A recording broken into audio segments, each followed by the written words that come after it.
पराली पर ये जो वर्कशॉप है, ये commission for air quality management and Punjab pollution control board द्वारा आयोजित की जा रही है और ऑब्जेक्टिव है वो ये है कि पैडी स्टबल बर्निंग को कम किया जाए और यूटिलाइजेशन जो है किस तरह से उसका प्रबंधन हो, इस पर चर्चा हो और वायु प्रदूषण कम किया जा सके।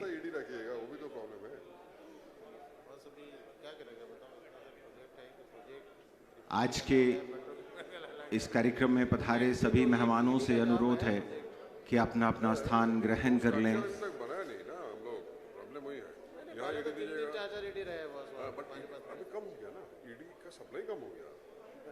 अक्सर जब पराली की बात होती है, सर्दियां जब आ रही होती हैं, तब होता है कि धुआं है, एनसीआर में धुआं है, बाकी हरियाणा में धुआं है, और पैडी की बात होती है कि पराली की बात होती है, पंजाब में पराली जलाई जाती है, हरियाणा में, उत्तर प्रदेश में, और ये सारा धुआं जो है हमें नुकसान पहुंचाता है, पर्यावरण प्रदूषण फैलता है और पर्यावरण प्रदूषण अपने आप में घातक है। आजकल हम देखते हैं कि सांस की बीमारियां ज़्यादा हो रही हैं, वो जो दमा के पेशेंट्स हैं उनमें समस्या हो रही है, हमें आने जाने में दिक्कत होती है, क्योंकि जब हम ट्रांसपोर्टेशन कर रहे होते हैं सामान का या अपने आप में जा रहे होते हैं, फिर कहते हैं कि दिखता नहीं है, धुंध है, तो कहीं ना कहीं हमें सोचना होगा और सोचने के लिए ही स्ट्रॉन्ग एक पूरी तरह से सोच थॉट्स को आगे लेकर बढ़ना होगा कि पराली एक पूंजी है, उसको हम वेस्ट क्यों मानते हैं। आज इसी पर चर्चा होगी कि हम समझें कि इसकी गुणवत्ता क्या है, क्योंकि पराली अगर खेत में रहती है तब भी वो गुणवान है, जब बाहर जाए तो भी हमें बहुत कुछ दे देती है। और ऐसे कई विषयों पर आज चर्चा होगी और समाधान हमारे सामने पहले से हैं और बढ़ चढ़कर हम सब लोग इसमें हिस्सा लेंगे। सभी मेहमान अपना अपना स्थान ग्रहण कर लें।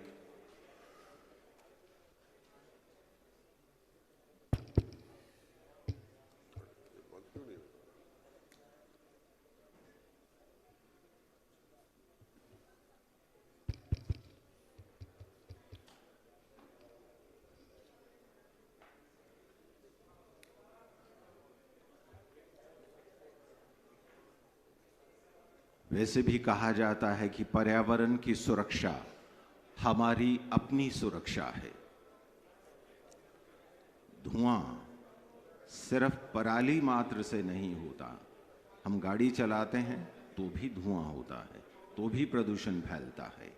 लेकिन कहाँ कहाँ हम क्या कर सकते हैं, हमारी भूमिका क्या होनी चाहिए, और फिर हम एक स्वच्छ वातावरण की ओर बढ़ें, ये प्रण लेकर यहाँ से हम वापस जाएं, और फिर इस उद्देश्य के साथ कि हम दूर दूर तक इसे फैलाएंगे।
सबसे बड़ा बदमाश, सबसे बड़ा बदमाश ये है डिप्टी डायरेक्टर एग्रीकल्चर चंडीगढ़ में बैठा है, बड़ा सब सुन लेता है।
सभी मेहमानों से अनुरोध है कि सभागार में अपना अपना स्थान ग्रहण कर लें।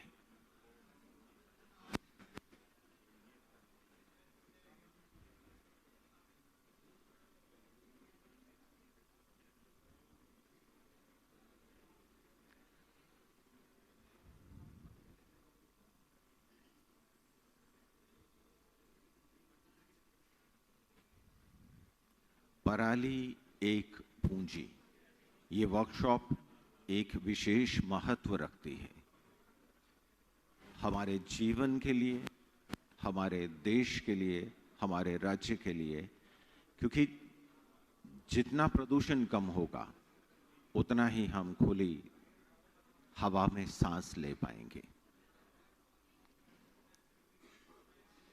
पराली पूंजी है खेत के लिए, जैसा हम बात कर रहे थे, और पराली का आप इस्तेमाल कर सकते हैं, आप उसे बेच सकते हैं।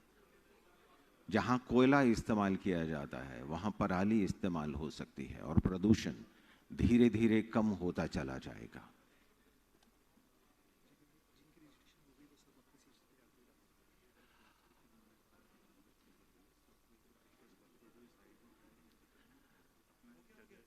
हमारे तमाम मेहमान जिनका रजिस्ट्रेशन हो गया है, उनसे अनुरोध है कि वो अपना अपना स्थान ग्रहण कर लें। सभागार में हम पीछे की ओर देख रहे हैं, लेफ्ट राइट जहां जहां भी हमारे मेहमान खड़े हैं जिनकी रजिस्ट्रेशन हो चुकी है, वो अपना अपना स्थान ग्रहण कर लें। हॉल के बाहर भी अगर हमारी आवाज पहुंच रही है तो आप सबसे अनुरोध है कि आप अपना अपना स्थान ग्रहण कर लें।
पंजाब पोल्यूशन कंट्रोल बोर्ड के जितने भी अधिकारीगण हैं वो अपना अपना स्थान ग्रहण कर लें।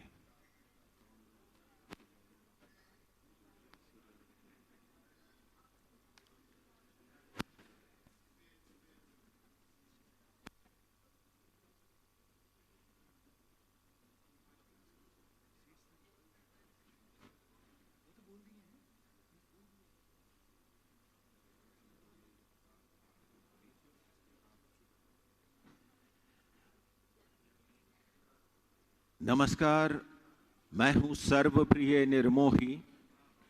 आज की इस वर्कशॉप पराली एक पूंजी में आप सभी का स्वागत है। और अब हम आज का ये आरंभ करने जा रहे हैं और हमारे जो विशेष अतिथि यहां पधारे हैं, इनॉग्रल सेशन के लिए हम एक करके अपने तमाम अतिथियों को मंच पर बुलाएंगे और उसके बाद आज के कार्यक्रम का शुभारंभ होगा। सबसे पहले मेरा अनुरोध रहेगा doctor M Kutty, chairperson commission for air quality management, कि वो मंच पर आए, अपना स्थान ग्रहण करें। तालियां आपकी हैं। आवाज दूर तक पहुंचनी चाहिए। Doctor M Kutty, Shri Sumer Singh Gurjar, principal secretary government of Punjab, Shri P Raghavendra Rao, chairman Haryana state pollution control board. Doctor professor Adarsh Pal Vig, chairman Punjab pollution control board. तालियां आपकी ओर से बजनी चाहिए। Doctor Arvind Nautiyal, member secretary commission for air quality management. Doctor N P Shukla, member technical commission for quality management.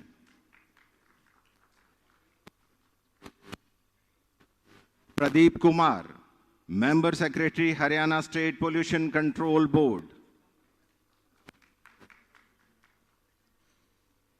Shri जी.S. Majithia, member secretary Punjab pollution control board.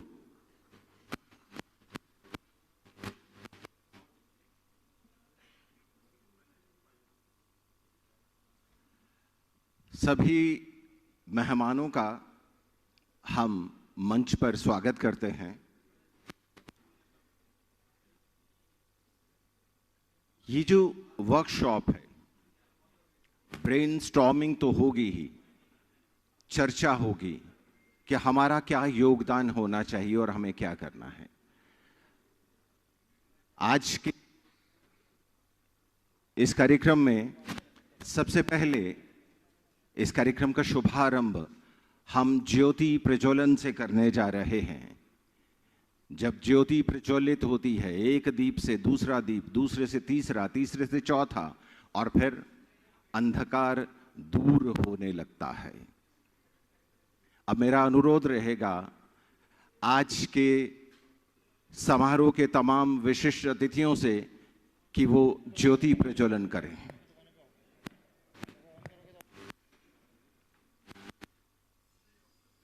सबकी ओर से तालियां बजनी चाहिए। शुभारंभ हो रहा है एक ऐसी वर्कशॉप का, पराली एक पूंजी, क्योंकि हमारे जीवन में जो भी बाधाएं हैं वो दूर हों। ज्योति प्रज्वलित की जा रही है, एक ज्योत से दूसरा ज्योत।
बहुत बहुत शुक्रिया। वैसे भी कहते हैं तमसो मा ज्योतिर्गमे, हमें अंधेरे से उजाले की ओर ले चलो। और ये दीप प्रज्वलन हुआ है, और यहाँ जो भी चर्चा होगी,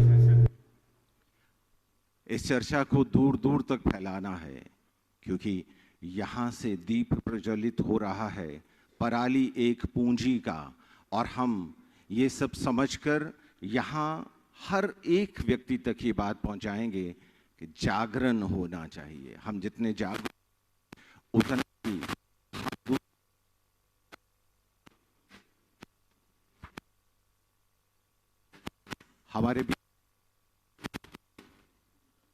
हमारे विशिष्ट मेहमान हैं।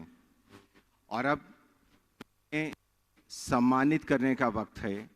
सबसे पहले मेरा अनुरोध रहेगा Shri Karunesh Garg, chief environmental engineer, Punjab pollution control board, कि वो doctor M.M. Kutty, chairperson commission for air quality management, उनको करें, स्वागत करें।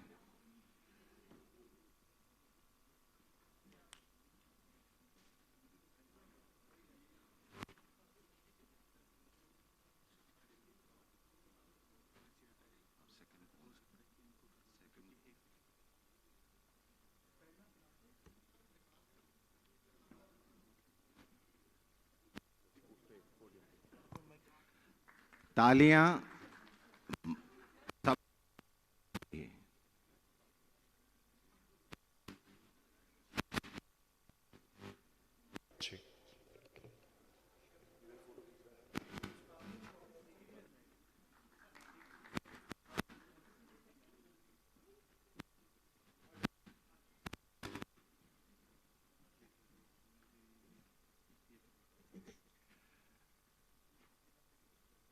Shri Sandeep Bahl, chief environmental engineer, Punjab pollution control board, उनसे अनुरोध है कि Shri Raghavendra Rao, chairman Haryana state pollution control board, उन्हें सम्मानित करें।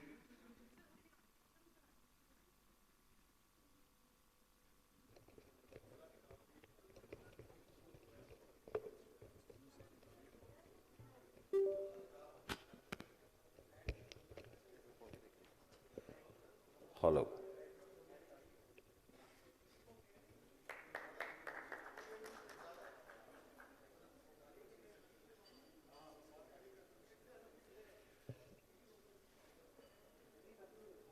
Shri Pradeep Gupta, chief environmental engineer, Punjab pollution control board, उनसे अनुरोध है कि doctor professor Adarsh Pal Vig, chairman Punjab pollution control board, उन्हें सम्मानित करें। तालियां हॉल से गूंजनी चाहिए।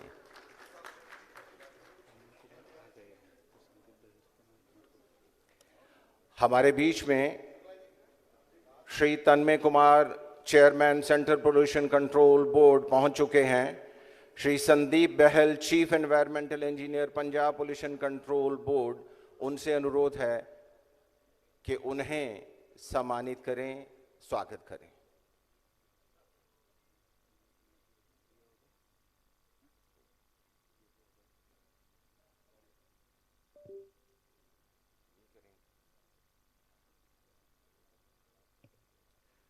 Shri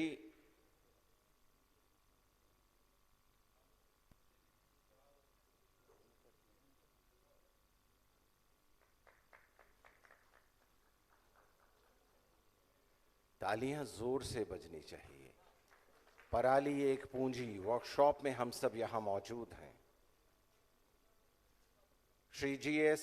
Gill, senior environmental engineer, Punjab pollution control board, उनसे अनुरोध है कि Shri Arvind Nautiyal, member secretary, commission for air quality management, उनको सम्मानित करें, स्वागत करें उनका।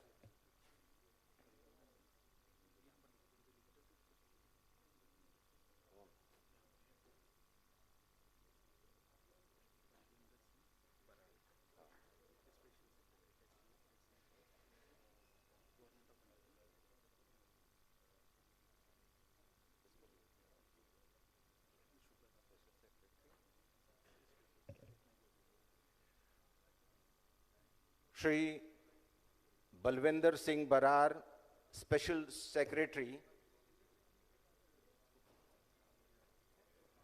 उनसे अनुरोध है कि doctor N.P. Shukla, member technical commission for air quality management, उन्हें सम्मानित करें, उनका स्वागत करें।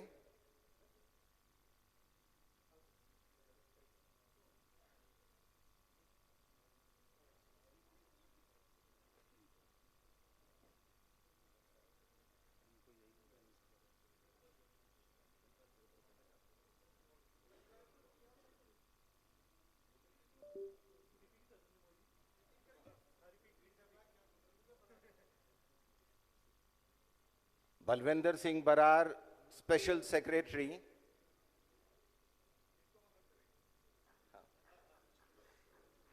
Doctor N.P. Shukla, member technical commission for air quality management. तालियां जोर से बजें, हम सब यहां मौजूद हैं। हमारी प्रेजेंस पूरी तरह से दिखनी चाहिए। आइए एक बार फिर से अपने लिए भी तालियां बजाइए, हमारे मेहमानों के लिए भी तालियां बजाइए। Shri Lavneet Dubey, senior environmental engineer, Punjab pollution control board, उनसे अनुरोध है कि Shri Pradeep Kumar, member secretary, Haryana state pollution control board, उन्हें सम्मानित करें, स्वागत करें उनका।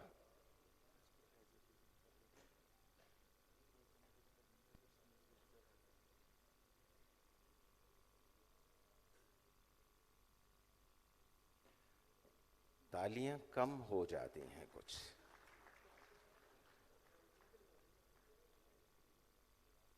हमारे मेहमानों को सम्मान दिया जा रहा है, स्वागत किया जा रहा है। अतिथि देवो भव की परंपरा हमारे यहाँ सदियों से विद्यमान है, तो तालियां साथ साथ बजती रहनी चाहिए। Shri Paramjit Singh, senior environmental engineer Punjab pollution control board, उनसे अनुरोध है कि Shri G.S. Majithia, member secretary Punjab pollution control board, उन्हें सम्मानित करें, स्वागत करें उनका।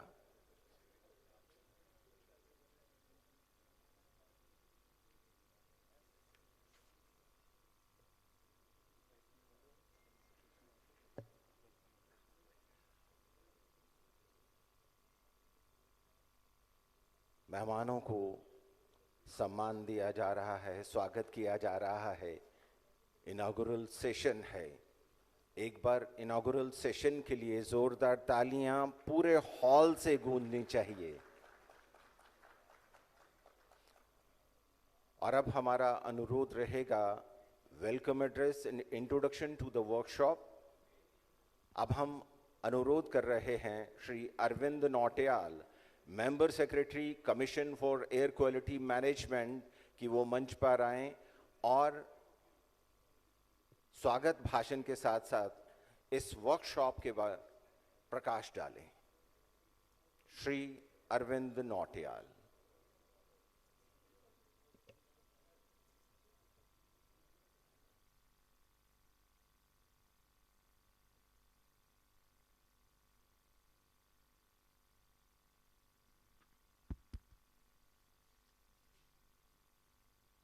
Namaskar.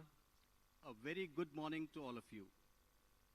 Honorable Dr. M.M. Kuti, Chairperson, Commission for Air Quality Management, Shri Raghavendra Rao, Chairman, Haryana Pollution Control Board, Dr. Adarsh Pal Vig, Chairman, Punjab Pollution Control Board, Shri Tanmay Kumar, Chairman, Central Pollution Control Board, Shri Pradeep Kumar Ji, Member Secretary, Haryana Pollution Control Board, Shri Majithia Ji, Member Secretary, Punjab Pollution Control Board, officers and representatives of the central government, the state governments of Punjab, the state government of Haryana, members from various industry federations, members from academia, members from the farmers' produce organizations, the distinguished presenters of this workshop,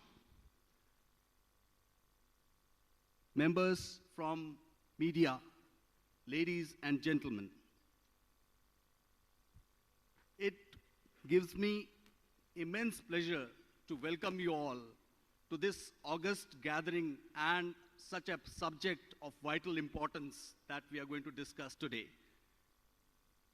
This has been a cause of concern all along, but we now have to take a step further to make this as an opportunity for its effective management and, more importantly, utilization of this vital resource, which provides dual benefits both to the farmers as economic value to the straw and immensely and provides environmental relief in terms of lesser air quality issues of air pollution and long-range benefits towards climate change considerations.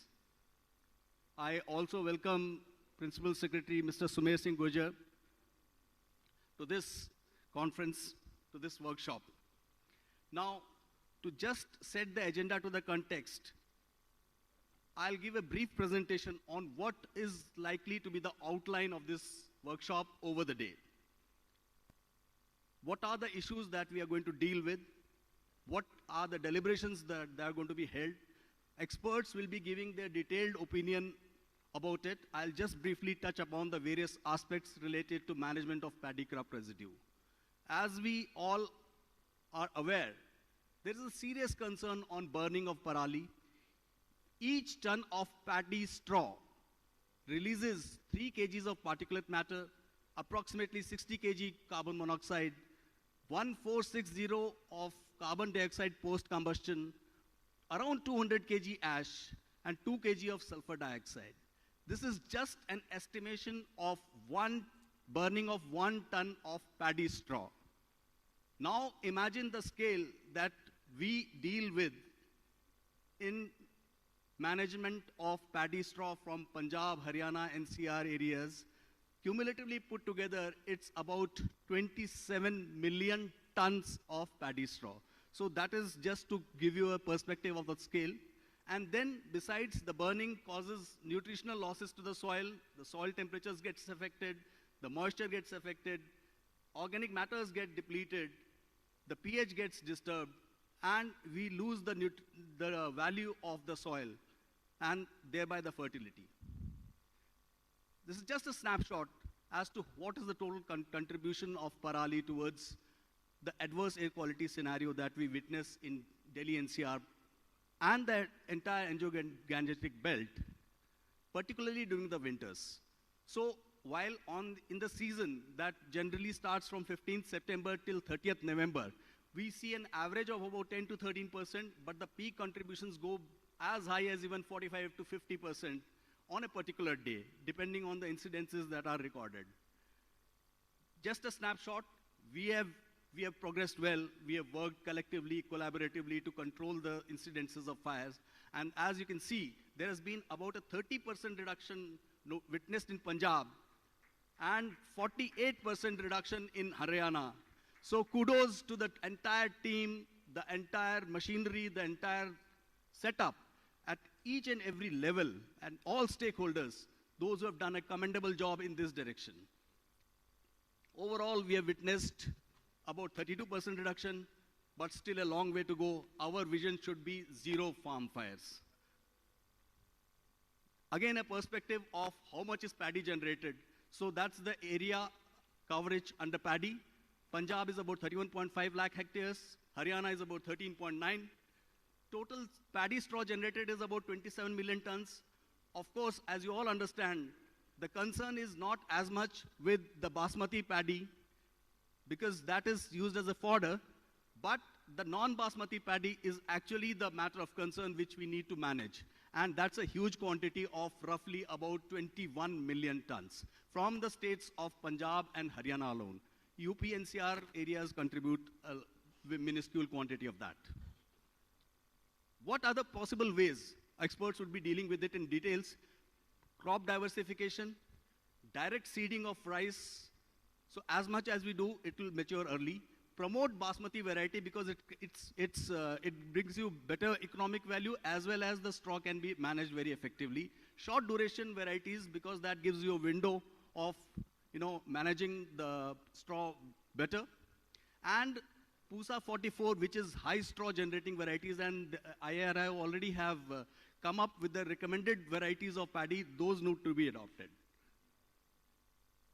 Then the commission, when it was instituted, we worked towards developing a framework in joint collaboration, in association with all stakeholders. We came up with a framework, and the states have prepared their detailed management plans based on these frameworks, which are mainly, the pillars are in situ crop residue management, ex situ, how to lessen the quantity, of straw, how to control the instances of burning, monitoring, IC activities, and so on and so forth.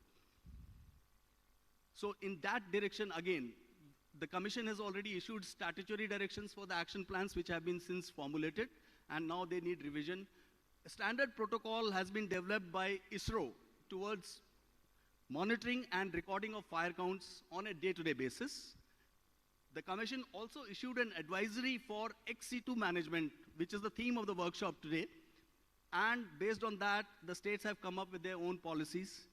We issued statutory directions to the thermal power plants within 300 kilometers of Delhi to mandatorily co-fire 5 to 10% of biomass, which also includes paddy straw pellets. And industries in NCR beyond Delhi have been permitted to use biomass as fuel, including paddy straw. So that also provides a window there. And in a complementary mode, Pusa biodecomposer needs to be used. We have talked about in situ management. we know about all the methodologies and machines, equipments which are required. The requirement is to ensure maximum and optimal utilization of the available machines and accordingly all measures to do a proper allotment and a gap analysis for the same. The small and marginal farmers need to be provided access, easy access, and at very minimal or zero costs. Mobile applications and technologies could be leveraged to improve upon the utilization, and Super SMS has already been mandated to be used with combined harvesters for a better effective in situ management. This biodecomposer will aid the decomposition and help in situ management. We'll have presenters talking in detail about it. XC2, this is the main theme, and this is the area of the future that we need to drive towards. And for that, an assured availability and robust supply chain is very important, as we learn over the course of the workshop today. But important is balers, rakers, compactors need to be provided in more numbers so as to facilitate XC2 management. And then storage space, controlling moistures and things like that. That becomes the technical aspect. Important is planning and setting up briquetting pelleting units, because it is in these briquettes or pellet forms that the industries or the end users would be needing the paddy straw or the biomass. And hence, this becomes very important. And as we see, the logistics of transportation take a key role there. It's important that these are set up at strategic locations, and hence, going by the extent of the paddy that we grow, it's important that each district comes up with such at least one briquetting oblique pelleting plant or torrefication plant, as the case may be, depending on the end use, and a robust supply chain covering all the demand and supply side interventions. Awareness through IC activities is very important, and that's the role of the key organizations that are present here, the FPOs, the NGOs, the educational institutions, the religious groups. We look forward to their very, very active cooperation and guidance to all the stakeholders and the farmers towards this unsustainable practice of stubble management. And all other means which are already being employed, they need to be intensified. So thank you so much for this, giving me this opportunity to present a brief of the presentation here. I once again thank each one of you, and I hope that this workshop will provide an effective and implementable road ahead with a targeted vision of absolutely controlling the farm fires, particularly on account of paddy burning, and thus benefiting the environment and humanity. Thank you so much. बहुत बहुत शुक्रिया sir, बहुत अच्छी brief introduction कि हम humanity के लिए काम करें। मानवता हमसे आज कुछ मांगती है, और यही है कि हम प्रदूषण कम करें। प्रकृति भी मांग रही है। और हम यहाँ आपको बताना चाहेंगे कि Shri Sumer Singh Gurjar, principal secretary government of Punjab, हमारे बीच में पहुँच चुके हैं। उनका हम स्वागत करते हैं। सर, आपका स्वागत है। और मेरा अनुरोध रहेगा Shri R.K. Ratra, senior environmental engineer, Punjab pollution control board, कि वो मंच पर आएं और उन्हें सम्मानित करें, उनका स्वागत करें।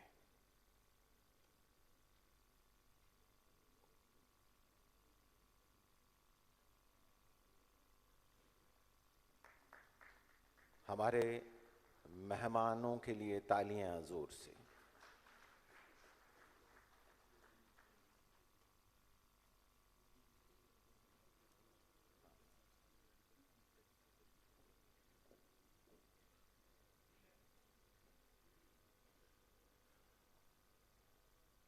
और मंच पर सम्मानित मेहमानों से अनुरोध है कि वो सभागार में अपना अपना स्थान ग्रहण कर लें, क्योंकि इसके बाद हम टेक्निकल सेशन का आरंभ करने जा रहे हैं।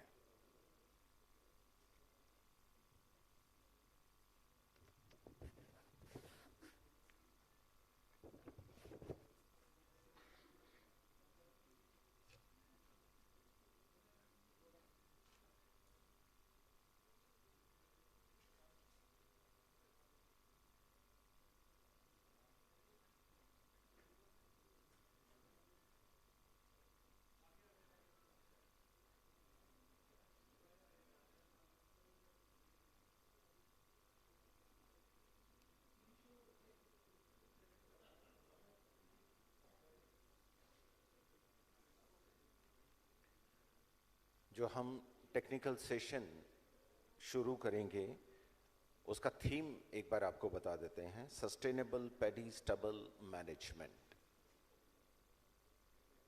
इस पर चर्चा होगी, प्रेजेंटेशंस होंगी और आप जानेंगे कि किस तरह से पैडी स्टबल मैनेजमेंट जो है कारगर सिद्ध हो सकती है।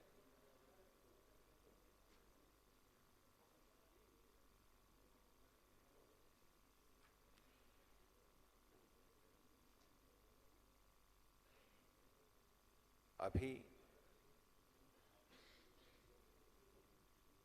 मिट्टी की बात हो रही थी कि मिट्टी उर्वरा होनी चाहिए।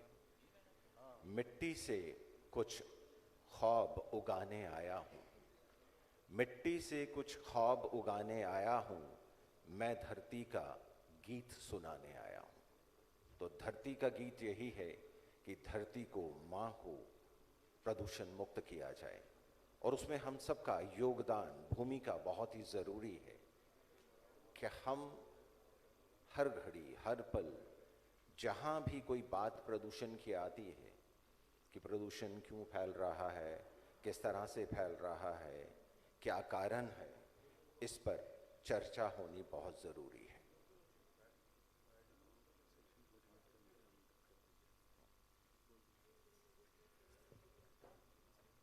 हमारा अनुरोध रहेगा doctor professor Adarsh Pal Vig, chairman Punjab pollution control board, कि वो आज के sustainable paddy stubble management session को कोऑर्डिनेट करें। Hello, good morning. सबको नमस्कार। पंजाब में आने पे आपको सबको प्यार भरी यहाँ की सत श्री अकाल। बहुत हम आनंदित हैं, हम खुश हैं। एक जो समस्या जिसकी चिंता सब ऑफिसर्स, गवर्नमेंट सिस्टम, पब्लिक सबको है, उसको हल करने के लिए, उसका रास्ता ढूंढने के लिए हम सब जुड़े हैं। हर लेवल पे सिस्टम्स हैं उसको ठीक करने के लिए, पर जब हम सब मिलके उसको काम करेंगे तो मुझे लगता है उसमें हमें सफलता मिलने वाली है। जैसा नोटियाल जी ने आपके सामने प्रेजेंट किया, तो अपना दायित्व, अपना काम जितनी अच्छे ढंग से हम करेंगे, मुझे लगता है उतना ही जल्दी उस लक्ष्य को प्राप्त करेंगे। तो मैं ऑनर्ड भी हूँ और धन्यवाद भी करता हूँ।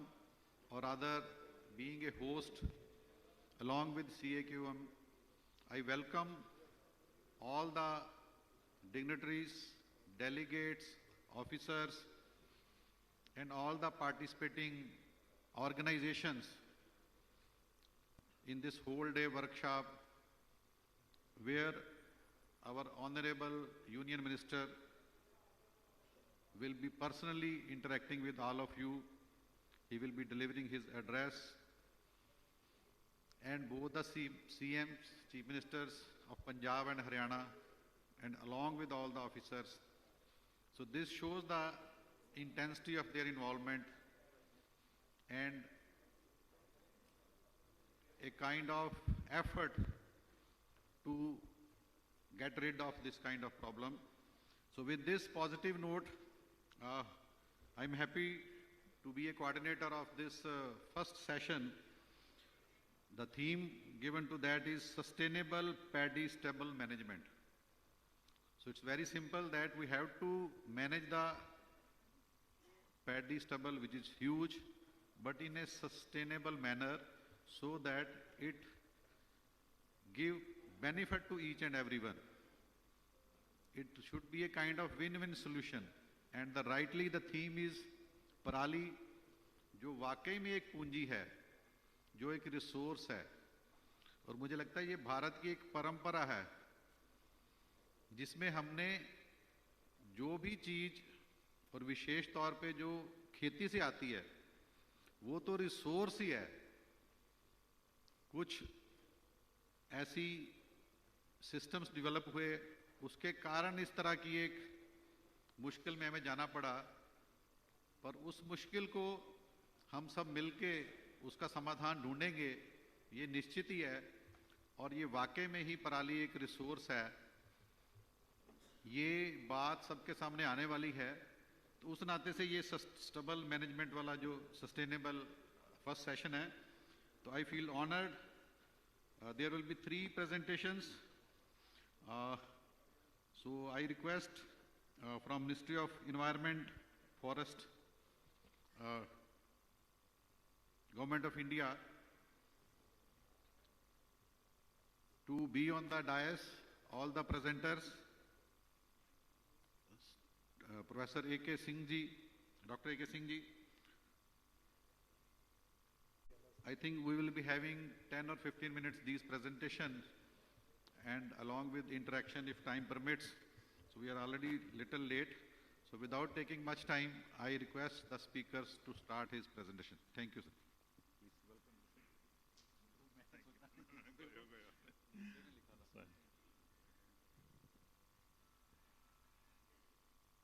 Chairperson, Commission on Air Quality Management, Dr. Kuti, Honorable Chair of this session and distinguished members on the dais, और इस सभागार में उपस्थित सभी इस कार्यक्रम में भाग लेने के लिए जितने प्रतिभागी आए हैं, मैं अपनी ओर से सबका स्वागत करता हूं और कमीशन को विशेष रूप से धन्यवाद देता हूं कि मुझे इस गोष्ठी में भाग लेने के लिए मौका दिया।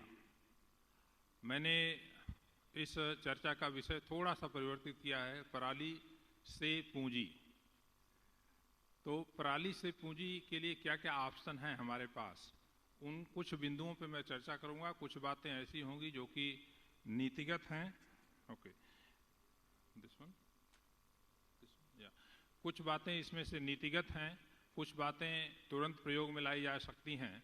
और जैसा कि नोटियाल साहब ने बताया, हमारे पास जो ऑप्शंस हैं उसमें एक्स सीटू मैनेजमेंट और इन सीटू मैनेजमेंट के 2 ऑप्शन हैं। एक्स सीटू मैनेजमेंट का मतलब कि खेत के अंदर पराली को मिला करके खाद बनाना है, और जो हमारा इन सीटू का और एक्स सीटू में हमें पराली खेत से बाहर निकाल करके चाहे उसकी हम खाद बनाएं, चाहे उसका फीड ब्लॉक बनाएं, चाहे बिजली बनाएं, चाहे उससे हम बायोगैस बनाएं, सीएनजी बनाएं, बहुत सारे ऑप्शन हैं जिसपे कि सब सरकारें काम कर रही हैं।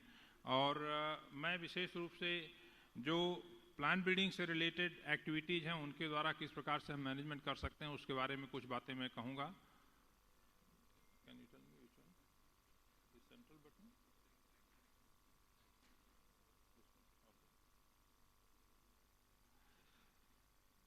जैसा कि हम जानते हैं, बासमती से प्रतिवर्ष देश को करीब 34,000 करोड़ रुपए की विदेशी मुद्रा का अर्जन होता है।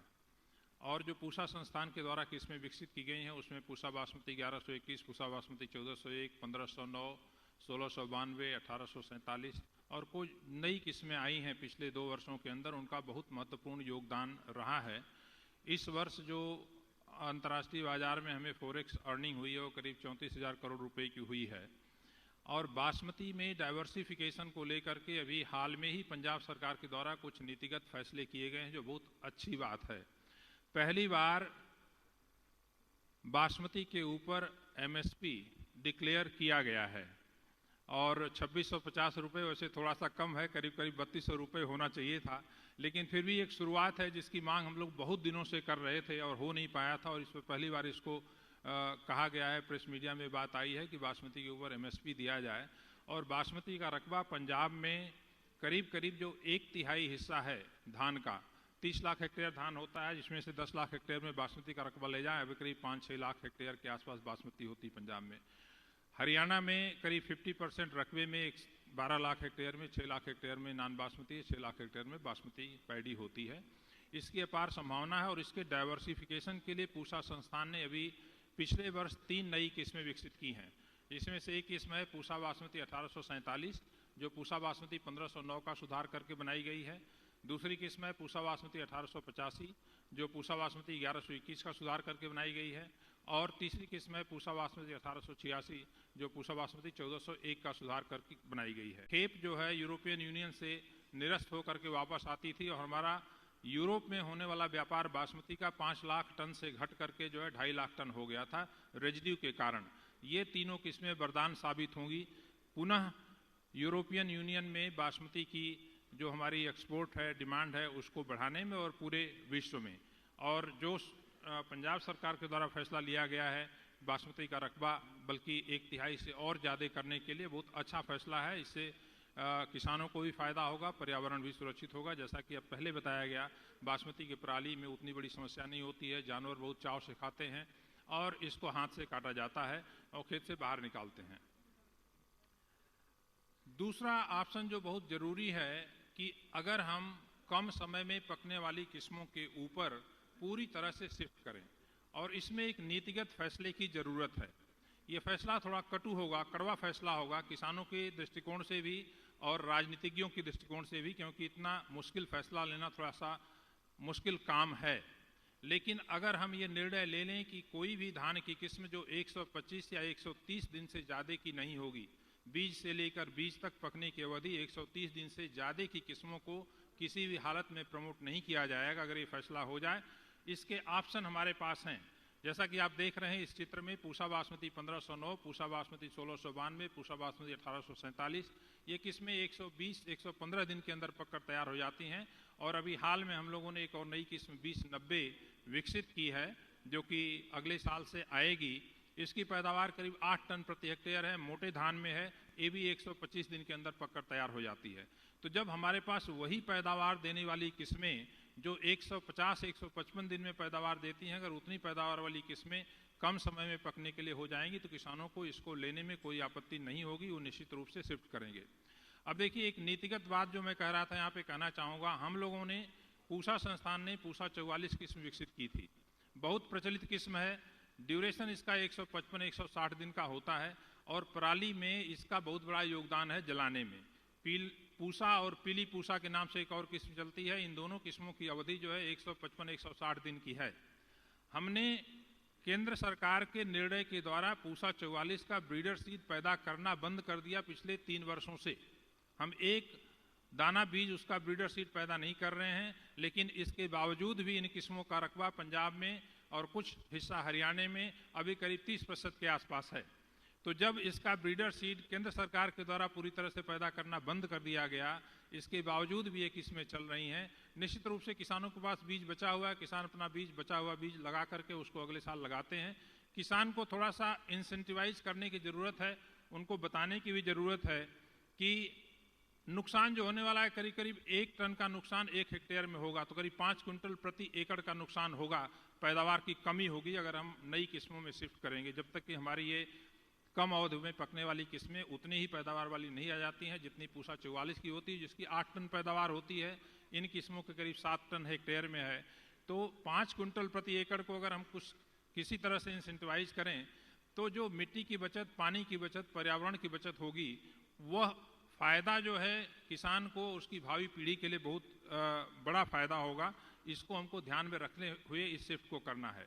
ऑलरेडी पंजाब कृषि विश्वविद्यालय द्वारा विकसित PR 126 है जो 125 दिन के अंदर पककर तैयार हो जाती है। इसकी पैदावार करीब 7 टन के आसपास होती है, 30-32 क्विंटल प्रति हेक्टेयर होती है और बड़े पैमाने पर लगाई भी जा रही है। लेकिन इसके बावजूद भी अभी भी जो गैर बासमती किस्में हैं उसमें लंबी अवधि की किस्मों का रकबा ज़्यादा है। उसको हम कैसे रोकें, नीतिगत फैसला लेकर के, ये सरकार के लिए एक चुनौती है, क्योंकि ये फैसला थोड़ा सा मुश्किल होगा। तीसरी बात जो मैं कहना चाहता हूं वो धान की सीधी बिजाई। धान की सीधी बिजाई करने में फसल की अवधि करीब 10 दिन, 1 हफ्ते से लेकर 10 दिन कमी हो जाती है और इसके कई फायदे हैं। करीब 40% लेबर की बचत होती है, 30% पानी की बचत होती है, 10 दिन अवधि कम हो जाती है, ऊर्जा में बचत होती है, फर्टिलाइजर रिक्वायरमेंट कम होती है और साथ ही साथ मिट्टी की दशा अच्छी होती है, ग्रीन हाउस गैस कम निकलती है। और इसको सीधी बिजाई में जो सबसे बड़ी समस्या रही, पंजाब सरकार ने, हरियाणा सरकार ने बहुत अच्छा प्रयास किया है इसको आगे बढ़ाने के लिए और इंसेंटिव भी दिया है किसान को। जैसे हरियाणा सरकार ने 4,000 रुपये प्रति एकड़ का इंसेंटिव दिया था, पंजाब सरकार ने 1,500 रुपये प्रति एकड़ का इंसेंटिव दिया था धान की सीधी बिजाई अगर करते हैं रोपाई के तुलना में। सबसे बड़ी समस्या जो एडॉप्शन में आती है वो खरपतवार की आती है, और इस पे पिछले करीब 10 वर्षों से हम लोग पूषा संस्थान में काम कर रहे हैं। और अब मुझे आपको बताते हुए खुशी हो रही है कि हम लोगों ने ऐसी किस्में विकसित कर ली हैं धान की, बासमती धान की खासकर, पूषा बासमती 1509 और पूषा बासमती 1121 का सुधार करके, कि ये खरपतवार नाशी दवा इमिजाथापिर, जिसको परसूट के नाम से बेचते हैं मार्केट में, सोयाबीन पे इसको प्रयोग किया जाता है, इसके लिए इसके अंदर रोधी क्षमता है। अगला स्लाइड जो हम दिखाएंगे उसमें छोटा सा वीडियो है, आप देखेंगे कि बीच का प्लाट है उसमें इमिजाथापिर छिड़का गया है और साइड वाले प्लाट में भी छिड़का गया है। बीच वाले प्लाट में हर्बिसाइड टॉलरेंस का जीन नहीं है, वो प्लाट पूरी तरह से खत्म हो जाता है, मर जाता है, जबकि बगल के दोनों प्लाट में फ्लावरिंग होती है और धान पक करके तैयार हो जाता है। और खरपतवार का बहुत ही अच्छी तरह से नियंत्रण इमिजाथापिर के द्वारा होता है। कोई खरपतवार धान का नहीं है जो इससे नहीं मरता है। अगली स्लाइड में आप देखेंगे, थोड़ी देर 2 मिनट लगेगा, इसको वॉच करिएगा आप। ये कुछ समस्याएं मैं बता रहा था जो धान की सीधी बिजाई करते हैं उसमें क्या क्या आएंगी। एक समस्या तो खरपतवार की है, दूसरी समस्या निमेटोड की है। जब हम आगे बढ़ाएंगे तो निमेटोड की मात्रा बढ़ेगी, क्योंकि रोपाई जब पडलिंग करके करते हैं तो उसमें निमेटोड एक पौधे से दूसरे पौधे में नहीं जा पाता है। इसके अलावा हमको डीएसआर में कौन कौन से क्षेत्र हैं जो उपयुक्त होंगे, मृदा कौन सी उपयुक्त होगी, उसके ऊपर हमें काम करने की जरूरत है। अगली स्लाइड जो है वो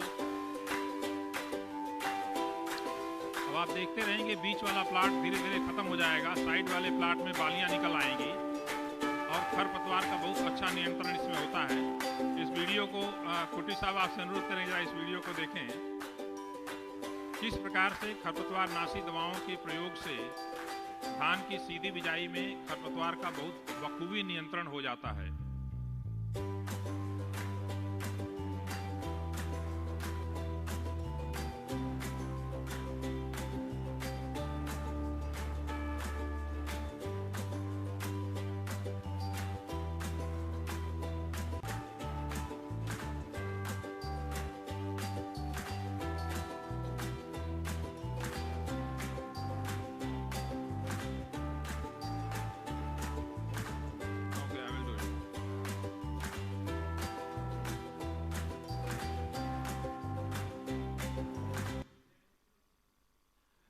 ये था जिसमें कि खरपतवार नाशी दवाओं की प्रतिरोधी क्षमता वाली किस्म 2 विकसित की गई हैं 1121 और 1509 का सुधार करके, जो धान की सीधी बिजाई में काफ़ी महत्वपूर्ण भूमिका निभाएंगी।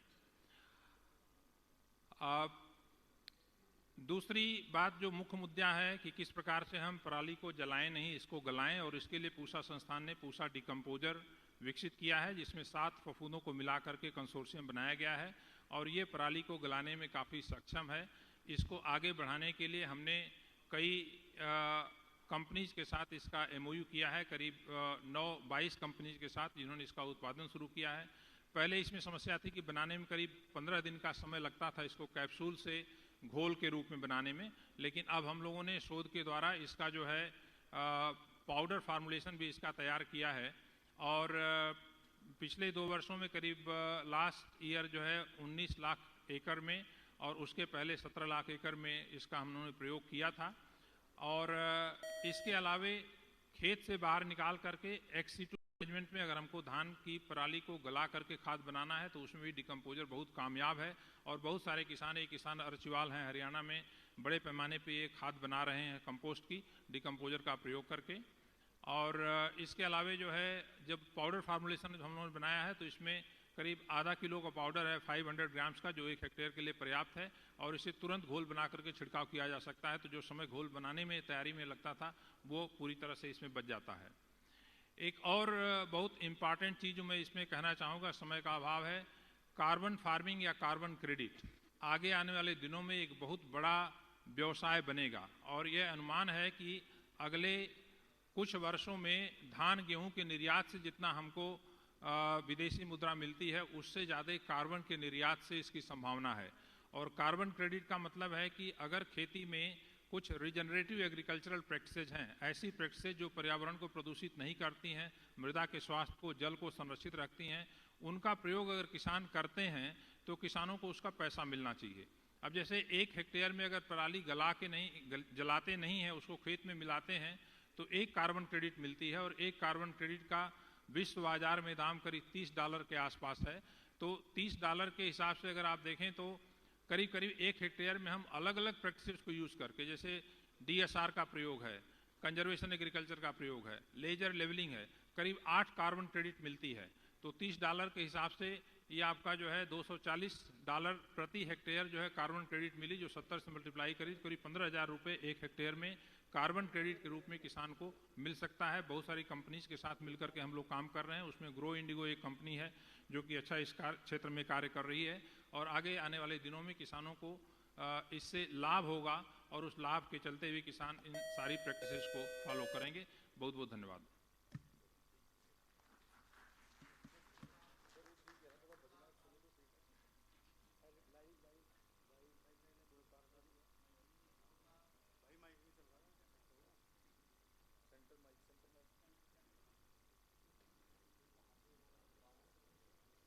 माइक ऑन करें वो वाला, जोरदार तालियां बजा दीजिए doctor AK Singh.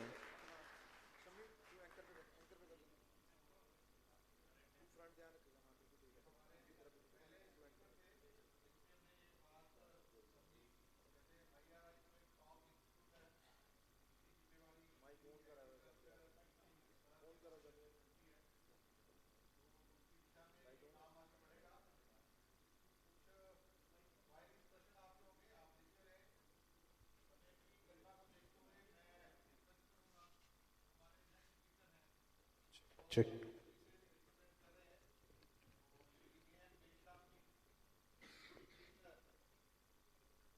Ministry of Agriculture, Farmer Welfare, Government of India. So I think he will be giving his presentation. So I invite him to start his presentation, and along with him, I also welcome Dr. S. Rukmani. She is the Joint Secretary, Ministry of Agriculture and Farmer Welfare. So they are. Okay, so both are going to give a presentation within the time limit of 15 minutes or rather less than that. Effective in situ management through optimal utilization of CRM machinery and IEC activities. Madam, please. Yeah.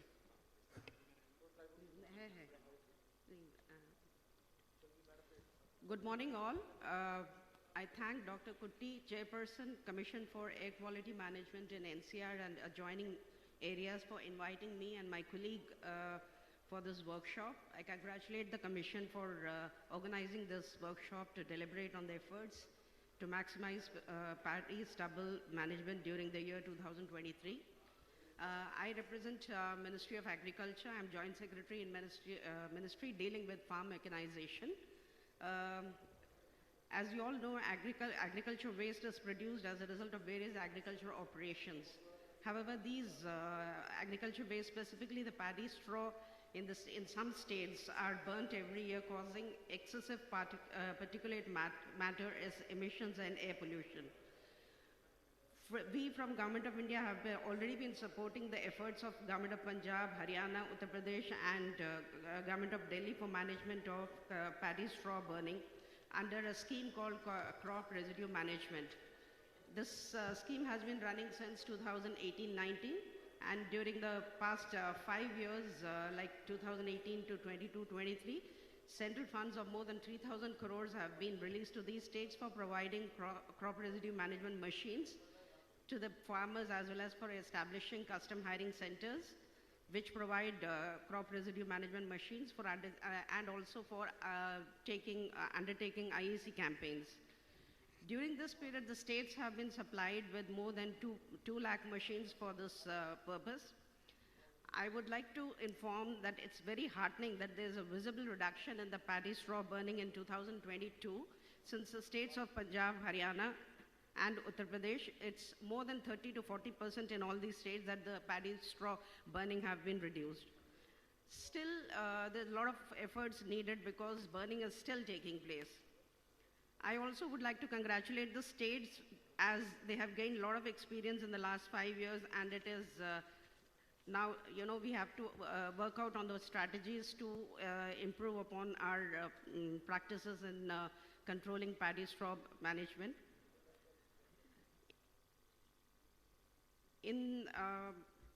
As far as Ministry of Agriculture is concerned, we have been concentrating on in situ management, and we are also promoting extensively the IEC campaigns, and we are doing the IEC campaigns in close coordination with state government, ICR, and other central institutions. And from Government of India side, I would like to assure that we would continue with these efforts for managing the paddy straw burning through our schemes called crop residue management. And we need active cooperation of all the states involved and other institutes. With these words, I would now request my colleague, Mr. Meshram, to make a very short presentation. Thank you.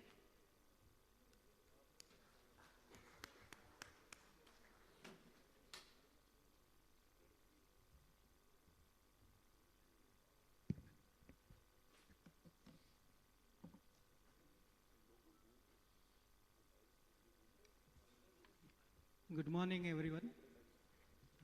I'll just quickly run through the presentation.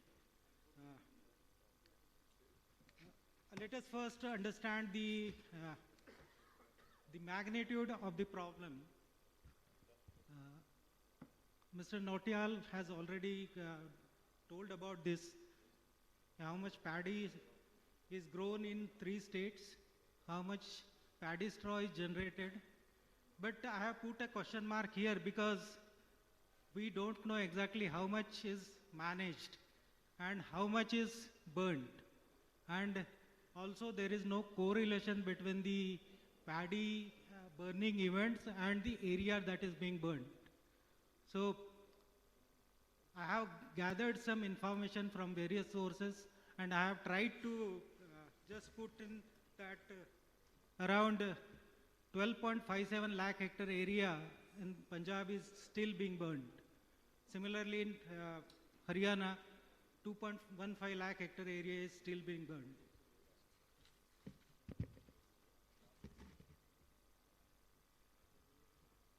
If you look at the burning events, these are consistent for last 3 years.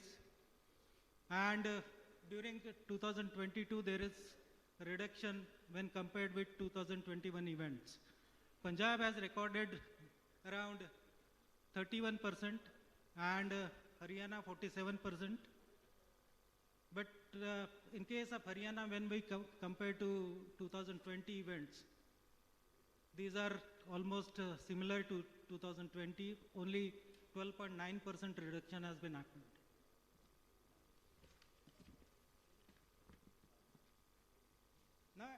Now, if we look at the district-wise distribution of events, there are about 9 districts in Punjab which contribute to around 75% of burning.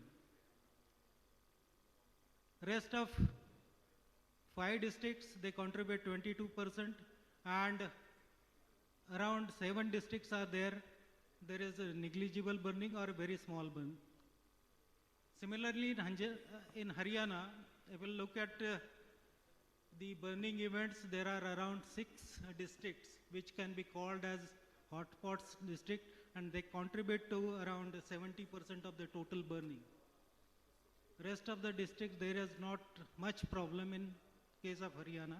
Also, in the state of UP, if we look at the NCR districts, the problem has been controlled now.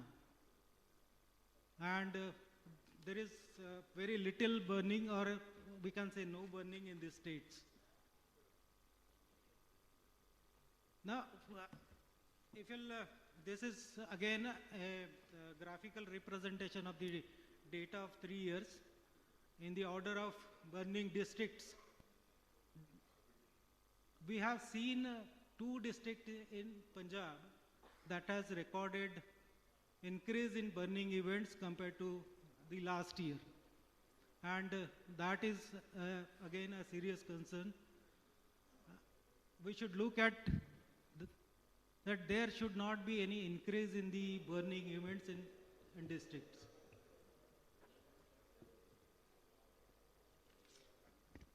As far as our scheme is concerned, was launched in 2018-19, and the funds amounting to rupees 3138 crores have been released to various states. These funds were provided for giving subsidy to farmers for purchase of crop residue management machines, establishment of customizing centers of the crop residue management machines, and IC activities. During the last season 2022, the states were having more than 960 crores for utilization, particularly for this crop residue management machines to be provided to the farmers. The largest share has gone to the state of Punjab. Now, what the states have done with these funds? States have supplied more than 2.42 lakh machines during these 5 years. The state-wise distribution of machinery is shown there, but I just wanted to highlight the problems with these machines. The percentage of machines in the total machines distributed is shown graphically, but there is a problem with the happy seeders and the paddy straw chopper mulchers. They constitute around 23% of the total machines supplied, but what we noticed during this current season that these machines are standing idle and these machines are not being used. Wherever you are being used, their use is very minimal. Similarly, what is happening with the straw management systems? They are installed on the combine harvesters, but they are not being operated. This is again a very, very serious kind of thing. So, effective utilization of these machines is very necessary. Similarly, PUSA biodecomposer, Dr. A.K. Singh has already described it. We have made the provisions under the guidelines of the scheme that the states can take up large-scale demonstrations of this technology by way of engaging some service providers in this sector. Though this technology has been used by the states in around 7.4 lakh hectares during 2022 season, but if you'll take the example of Punjab, this technology has not been propagated.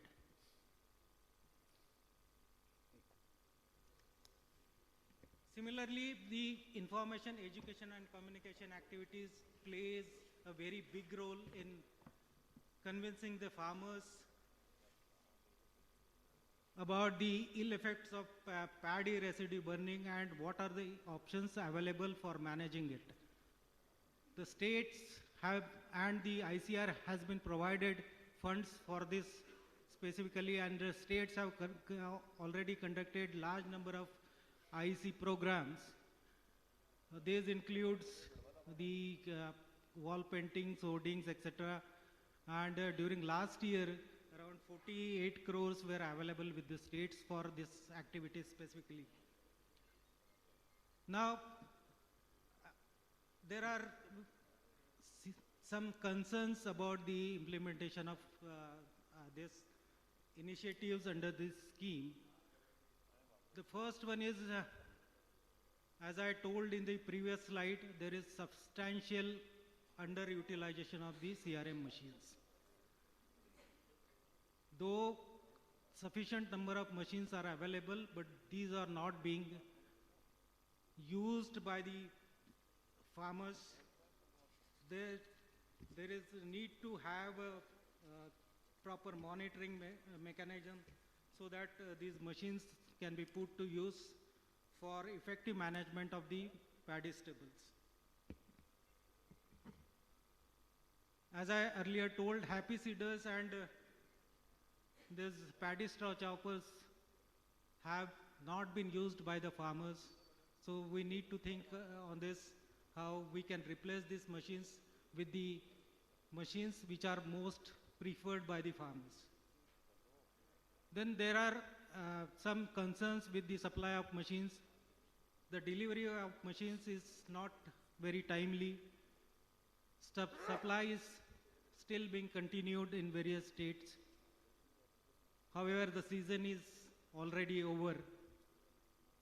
Then there is also a problem with the disbursal of subsidy. That creates a negative impact on the farmers. They feel that whether they will be receiving the subsidy amount or not. Though the central government puts all the funds with the states well in time, so this subsidy disbursal should also be looked into. Then there are other concerns that the funds are being released to the states and ICR for IAC, but we find that there is not proper mix of these activities. And for XC2 management, we have a whole session later, but there are issues of the supply chain. And there are some issues with the manufacturers also, the serial number, etc. Then different states have different coding systems, so that creates a problem with the manufacturers. They are not able to produce the machines as per the requirements, and they don't know exactly how many machines are going to be sold in Punjab, Haryana or Uttar Pradesh. Now, just to tackle this or handle these issues, first thing is that reduce the paddy in the states. That will automatically reduce the straw generation. We are implementing the crop diversification program, but if you look at the first slide, last season there was increase in the paddy area in both the states, and that gives a little bit setback to this crop diversification program. Widening of window for wheat sowing is also necessary. Means we need to promote improved and short duration varieties. The states need to target area to be managed through in situ as well as ex situ management options, and accordingly plan their strategies. Underutilization of machines already discussed. There should be a mechanism. Promote the use of biodecomposer. It complements with the CRM machines. Then ex situ utilization, of course, in all the machines supplied, around 5,000 balers have also supplied. So that creates opportunities for ex situ utilization of the paddy straw. The IC activities need the states and the KVKs, ICR institutes, they need to be work in tandem so that these can be effectively promoted, or farmers can be motivated for not burning the paddy straw. And as I told, there are some concerns with the supply of machines. That bottlenecks, of course, needs to be removed. Thank you. Thank you, Dr. Rukmani and Meshramji for a wonderful presentation and highlighting the issues as well as way forward. So our next turn will be from Punjab. So I request my Principal Secretary, who is also looking the Science, Technology and Environment as well as Agriculture both, Shri Sumer Singh Gurjar, to present this particular address this particular issue from Punjab angle point of view. Welcome, sir.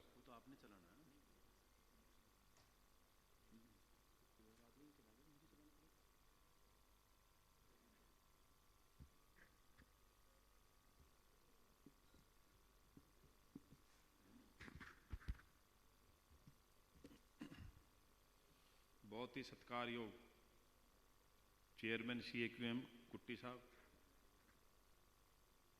Chairman Punjab pollution control board, chairman Haryana board,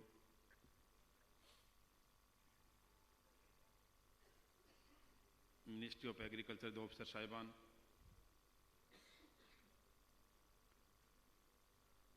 Punjab के और हरियाणा के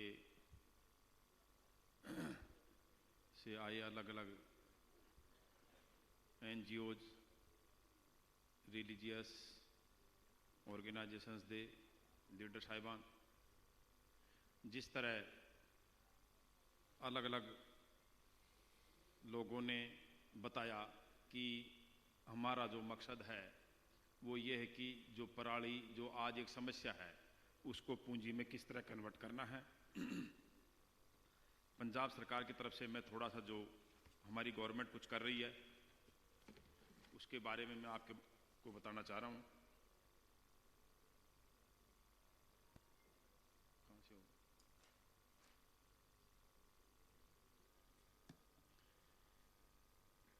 ये थोड़ी सी basic जानकारी है कि जो paddy stubble burning से किस तरह health issues, environment issues, soil हमारी ख़राब होती है, पर हम इसको किस तरह से जो है फार्मर्स के इकोनॉमिक बेनिफिट के लिए काम ले सकते हैं। ये जो आज बेसिकली आज के वर्कशॉप का थीम है। इसके लिए कुछ अल्टरनेट मैनेजमेंट प्रैक्टिसेज जिसमें कुछ इन सीटू एक्सीटू जो है, जैसे इसको सॉइल में जो इनकॉर्पोरेट करना as a fuel in power plants, raw material in industries और बायोमास से बायोफ्यूल प्रोडक्शन, ये कुछ टेक्निक्स हैं जो टेक्निकल जो टीम है वो सब लोग आपको इसके बारे में बताएंगे। एक बेसिक स्टैटिस्टिक्स जो पंजाब के बारे में थोड़ी सी स्टेबल में दिखाई है कि पंजाब में जो एरिया अंडर पैडी है 2022 में 31.13 ये जो लाख हेक्टेयर जो है, और हमारा टारगेट है इस साल में 2023 में इसको 30 से नीचे करने का है। इस तरह जो नॉन बासमती है उसमें 25 जो है 26.49 था, उसको हम 25 से नीचे लेने गए। बेसिकली पंजाब सरकार की जो पॉलिसी है हम वो ये कर रहे हैं कि जो नॉन बासमती है उसका एरिया घटाया जाए और बासमती का एरिया बढ़ाया जाए, ओवरऑल पैडी का एरिया भी कम किया जाए। ये एक टेबल में थोड़ा सा एक जो है आपको फिगर दिया हुआ है कि टोटल पैडी जनरेशन पंजाब में जो पैडी स्टोर जनरेशन है 190 लाख टन है, और उसमें नॉन बासमती की है 162.5, जो हम इस साल 190 में से 162.5 जो 172 के अगेंस्ट 162 लाने के लिए जो हम सारा काम कर रहे हैं।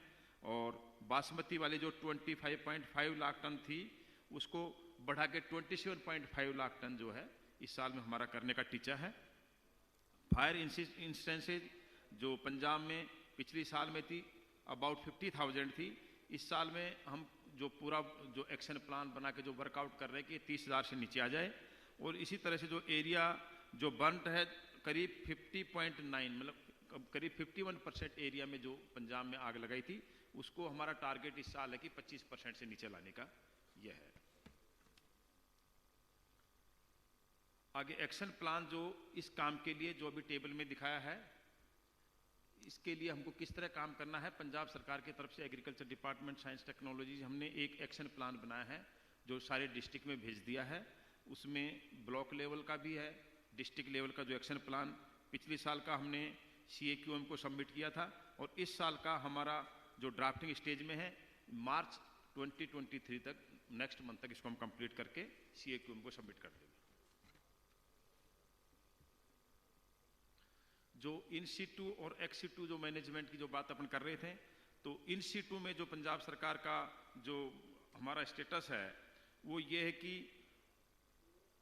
इन सीटू में हमने 110 लाख टन जो पिछले साल से करीब 20% ज़्यादा है, ये हमने टारगेट रखा हुआ है और उसके लिए हम काम कर रहे हैं।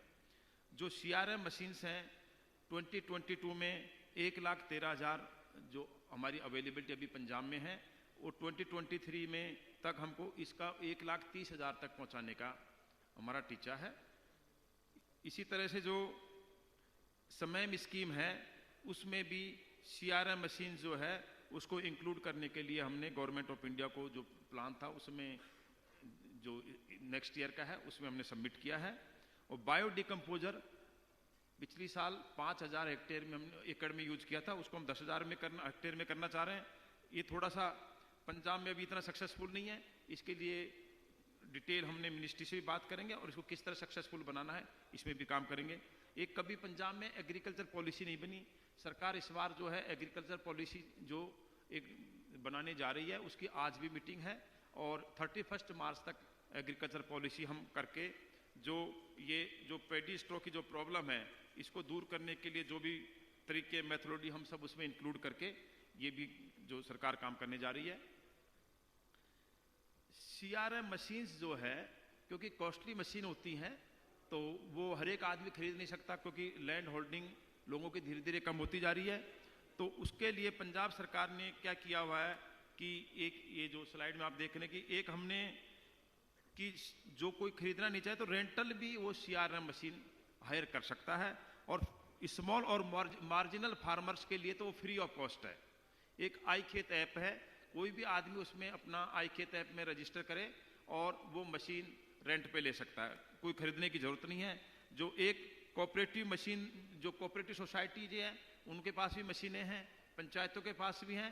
कोऑपरेटिव मशीन जो सोसाइटी के पास जो मशीन है उनके लिए एक रेंटल ट्रैकर जो है वो बनाया हुआ ताकि कौन मशीन कहाँ चल रही है उसका ऑप्टिमम यूटिलाइजेशन मशीन का हो सके।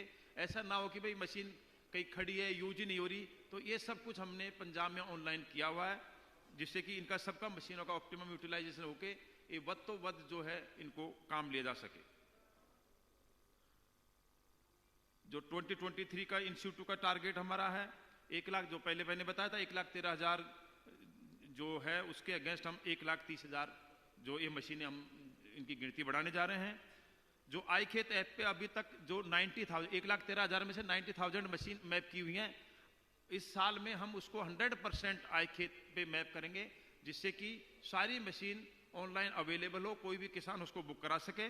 बायो डिकम्पोजर जैसे पहले के 5,000 की जगह 10,000 है, ये हमारा टीचा है।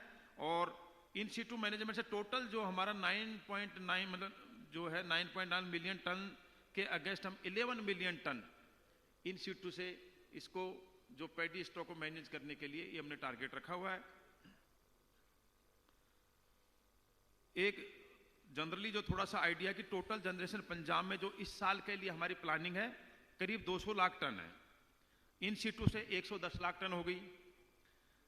30 लाख टन हम एक्स सीटू से उसको मैनेज करने की सोच रहे हैं जो, और 30 लाख जो है हमारी क्रॉप डाइवर्सिफिकेशन, पंजाब सरकार क्रॉप डाइवर्सिफिकेशन में बहुत बड़ा काम कर रही है, वो मैं थोड़ा सा आपको आगे बताऊंगा, टाइम की थोड़ी शॉर्टेज है। एक्स सीटू मैनेजमेंट जैसे आप सबको पता है power plants, brick kiln, biomass plants, industry, CBG plants, इन सब के लिए जो है हम काम कर रहे हैं। एक कुछ इंसेंटिव जो इनिशिएटिव जो है इनिशिएटिव पंजाब सरकार ले रही है उसमें कुछ इंसेंटिव जो है इंडस्ट्रीज को दे रही है, वो थोड़ा सा मैं आपको बताना चाहूंगा कि एक तो इसके लिए स्टेट पॉलिसी फॉर इंसेंटिव जो है गवर्नमेंट ने डिक्लेयर की हुई है और first 50 existing industries in the Punjab being provided with cumulative fiscal incentive of ₹25 crore और on first come first basis 50 industries को 25 करोड़ रुपए का इंसेंटिव पंजाब सरकार ने जो है उसकी घोषणा की है। और एज जो स्टेट GST है उसमें 7 साल के लिए 100% रीइंबर्समेंट, जो रजिस्ट्रेशन फीस है उसकी 100% वेविंग ऑफ रजिस्ट्रेशन फीस, 75% ये अपना जो है जो बॉयलर जिस इंडस्ट्री में बॉयलर लगना है उसमें भी हम 100% एज जो स्टेट GST रिफंड करेंगे। स्टैंप ड्यूटी मैंने पहले बताया। इसके बाद जो रूरल डेवलपमेंट डिपार्टमेंट है उसकी जमीन है वो 33 ईयर के लिए लीज पे दी जाएगी। यदि कोई भी इंडस्ट्री आगे आके जो हमारी पैडी स्टॉक मैनेजमेंट से रिलेटेड कोई इंडस्ट्री सेटअप करती है तो जो बाकी जो ब्रिक किल्न है उसमें इसका यूज थोड़ा सा कम हो रहा है। इसके लिए भी गवर्नमेंट ने पॉलिसी नोटिफाई कर दिया है कि इनको इस साल से 20% एटलीस्ट पैडी स्ट्रा ब्रिक इनको यूज करना पड़ेगा। ये कुछ प्रोजेक्ट्स जो है पंजाब सरकार, पंजाब स्टेट में, जिनमें हमने पैडी स्ट्रॉ यूज करना है। थर्मल पावर प्लांट्स कुछ ऑलरेडी सेटअप हो गए, कुछ इन पाइपलाइन है। तो इन सबको मिला के जो हमारा, जैसे पहले मैंने बताया कि XC2 में जो 30 लाख टन का मैनेजमेंट जो है, ये इंडस्ट्री में ये थोड़ा सा एक डाटा दिया हुआ है।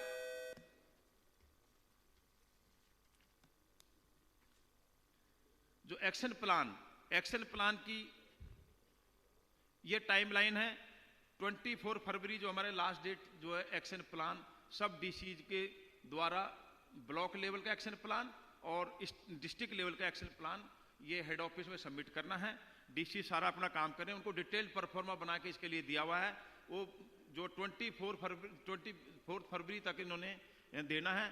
कुछ हो सकता है 2-4 दिन ऊपर नीचे हो जाए, पर हम फरवरी एंड तक ये एक्शन प्लान पूरा कंप्लीट कर लेंगे।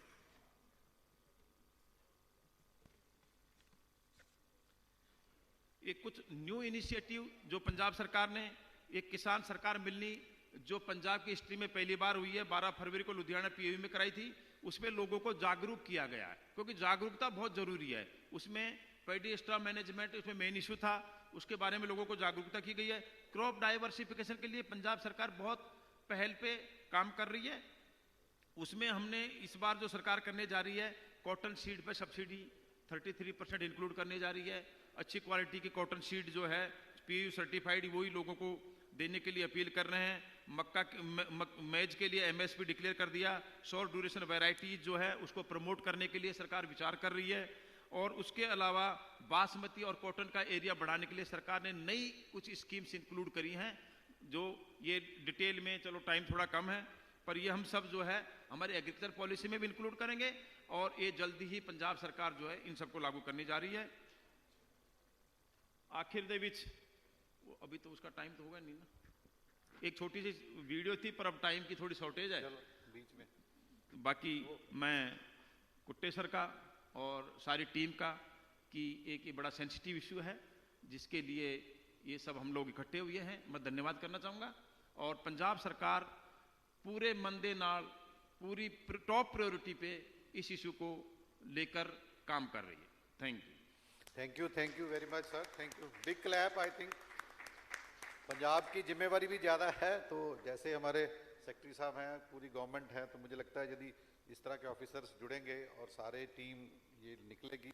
और ये पंजाब का हमने एक ब्रोशर भी इसमें डाला हुआ है, इट्स फॉर इन्फॉर्मेशन। इसमें कुछ सक्सेस स्टोरीज भी हैं। तो समय कम है, मैं अब हरियाणा की बारी है, तो मैं रिक्वेस्ट करूँगा डॉक्टर नरहरि बांगर जी, जो डायरेक्टर एग्रीकल्चर हैं हरियाणा से, तो वो हरियाणा वाला पक्ष इसमें पेश करेंगे। और कुछ स्टॉल्स भी हमने बाहर लगाए हैं, और जो जैसे सर ने अभी वीडियो दिखाना था, तो बीच के गैप्स में वो चीज़ें चलती रहेंगी आपकी इन्फॉर्मेशन के लिए। Welcome sir.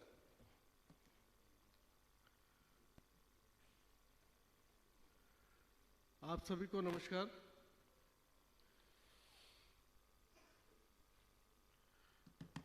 मैं हरियाणा की पिक्चर को आपके सामने रखूंगा। सबसे पहले तो हरियाणा का एक at a glance I would like to give you the data. Total area under paddy was 34.35 lakh, out of which 18 lakh acre was for basmati and 16.26 was for non-basmati. So which resulted 70 lakh million ton paddy straw, out of which this non-basmati plus 10% of the basmati was to be managed, and it amounts to 36.7. It's a simple graph that shows that the sowing of basmati and non-basmati figures, it is very clear that basmati is decreasing due to diversification of the paddy and our scheme of the state, as well as showing the amount of straw produced in particular year, so it is also declining. There are certain regions, before me all these speakers have already highlighted some of the points. It is usually the small window for wheat sowing. With farmers, the paddy straw is not easily decomposable. The straw burning is also easy way for farmers to clean the fields, and combined harvester results also in high straw residue. Non-basmati paddy is also not good for animal fodder, and also unavailability of alternative economical viable options with the farmers. So district-wise, if we have a look on the figures of AFL events, you will find that there are 3 districts, Fatehabad, Kaithal and Jeend, which were having very high number. And in the last year, 2022, there is a sharp decline, almost 48%, 44% in these districts. Except one Yamuna Nagar, there is a slight increase. Earlier it was 147, then it rose to 155. So except Yamuna Nagar, all the districts have shown a decline in AFL numbers. For this, we have taken certain initiatives. The first one is our government has decided 1,000 rupees per acre as incentive for CRM. And I think Haryana is the only state in the country which has given common determined rate for paddy straw to purchase it for XC2 management. And it is decided as 2,500 per MT and additional rupees 500 MT for having moisture less than 20%. For this stubble burning, to stop the stubble burning, all the villages were classified into red, yellow and green zones, and by having special monitoring and other preventive measures, it was reduced to almost 48% from 2021 to 2022. And in the next year, in the coming Kharif season, we also plan that we will have zero burning event. That is our target, for which our teams have already in line.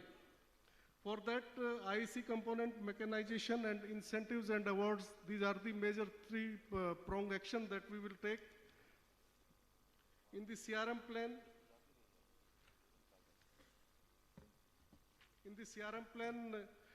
is particularly the IEC, in situ crop residue management, XC2 crop residue management, effective monitoring and enforcement, and the last is incentive rewards and recognitions. So these are the actions that we take in CRM plan. In CRM machinery, we have provided more than 7,000 machines only in 2022, whereas the consultation was given for in situ machinery, super seeders, zero till seed machines, super SMS, hydraulic, MB plows, choppers, etc. And also in XC2 machinery, we have this baler units given, straw baler, straw master, sherb masters and straw rake. And we have spent more than 666 crore for the purchase of this machinery. And also it is highlighted that 80% subsidy was given for CHCs and 50% subsidy was given to the individual owners. These are some in situ management pictures for paddy straw.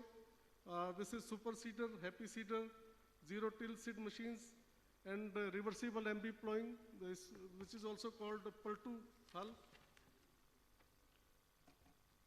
We have also used biodecomposer technology for in situ management. This time we have managed 2.5 lakh acre of paddy by utilizing 2.5 lakh kits from Pusa decomposer, which cost us 1.17 crore. And it was, although as the sir said, Secretary Agriculture Haryana, Punjab said ki it is not much encouraging, because it is also showing a gap of decomposition gap is 20 to 25 days. So it needs to be, the window should be more closed. It should be around a week or so, then it would be more useful. We have also written to HAU and other scientists, KVKs, to study it, and we are trying to get it in a more scientific way. But it could be more useful if we can reduce the decomposition period. For machinery utilization for crop residue management, this figure shows that we have used it for 22.45 lakh acre. And for online registration of farmers, it was done for 94,000 for in situ as well as XC2, and it also includes the fields where decomposer were used, and we have provided them incentives at the rate of 1,000 rupees per acre. And the registered area for 2023, 22 to 23, it is 8.43 lakh acre. For XC2, these are the different shrub master, hay rake and stubble. These are the different units which are used for XC2 management. It is undoubtedly used for biogases, bioethanol, biomass plant, and several other uses. In industrial sector, in 2021, it was just used for 4.14, whereas in last year, it rose to 13 lakh MT. So this year, 2022, it is used in much higher figure.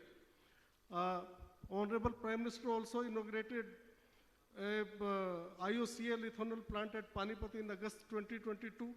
Special incentives were also given for them. It is already, as the rate was 500 per MT, but additional 500 per MT was also given incentive for the cluster, which includes the IOCL area. And also 10% brick kilns, Parali pellets were also allowed to use in place of fuel in brick kilns. So this is also the initiative that we have taken. New and Renewable Energy Department has also issued directions to create cluster of villages producing biomass in the vicinity of various industries. XC2 policies also framed. Panchayat lands are also made available free of cost to keep these straw bales. In the IC sector, we have again used all the methods to reach each and every family of the farmer by way of meeting them, holding different farmers' gostis, vans, Suchna Rath, farmer schools, radio jingles, and all mechanisms were used to reach to the farmers. A pledge was also given by the farmers that they will not burn the fire. A video film was also prepared for the farmers. It is already 5.5 minutes, but we have capsuled it for few seconds. So I would like to show you. It was graded as second prize in Mane's Agri Film Festival 2022, Hyderabad.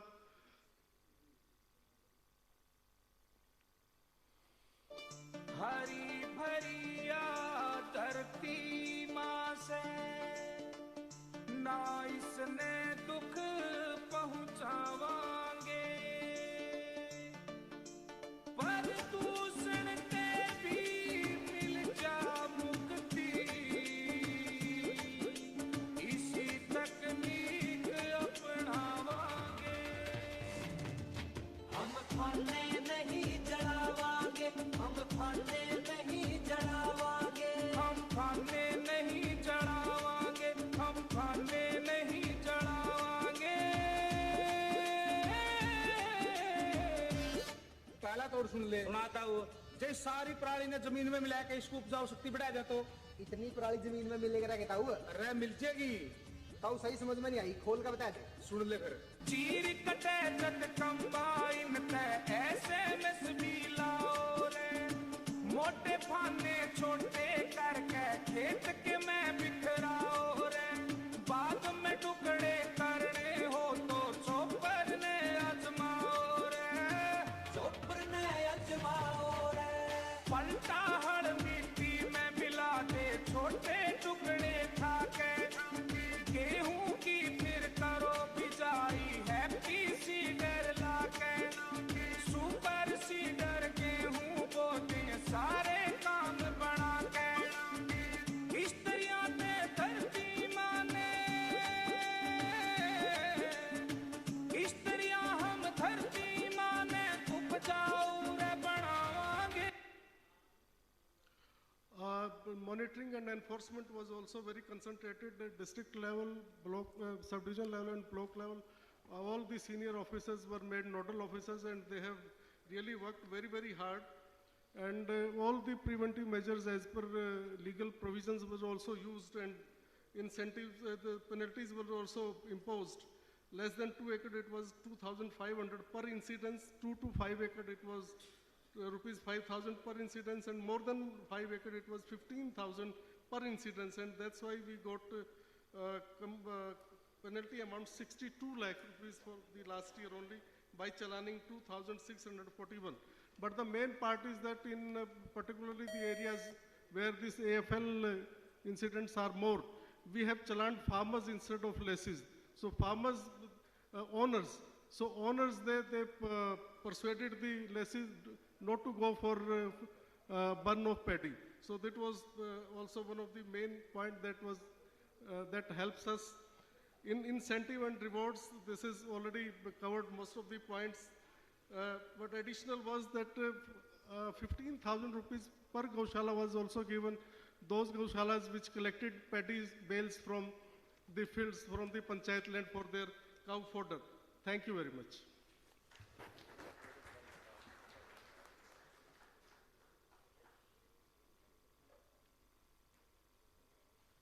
So thank you very much. So it was the last speaker of the session. So we are having very short of time. You may be having a lot of queries, discussions and points to discuss, but we will get the time in between the breaks. So I think that will be the better time to interact with them.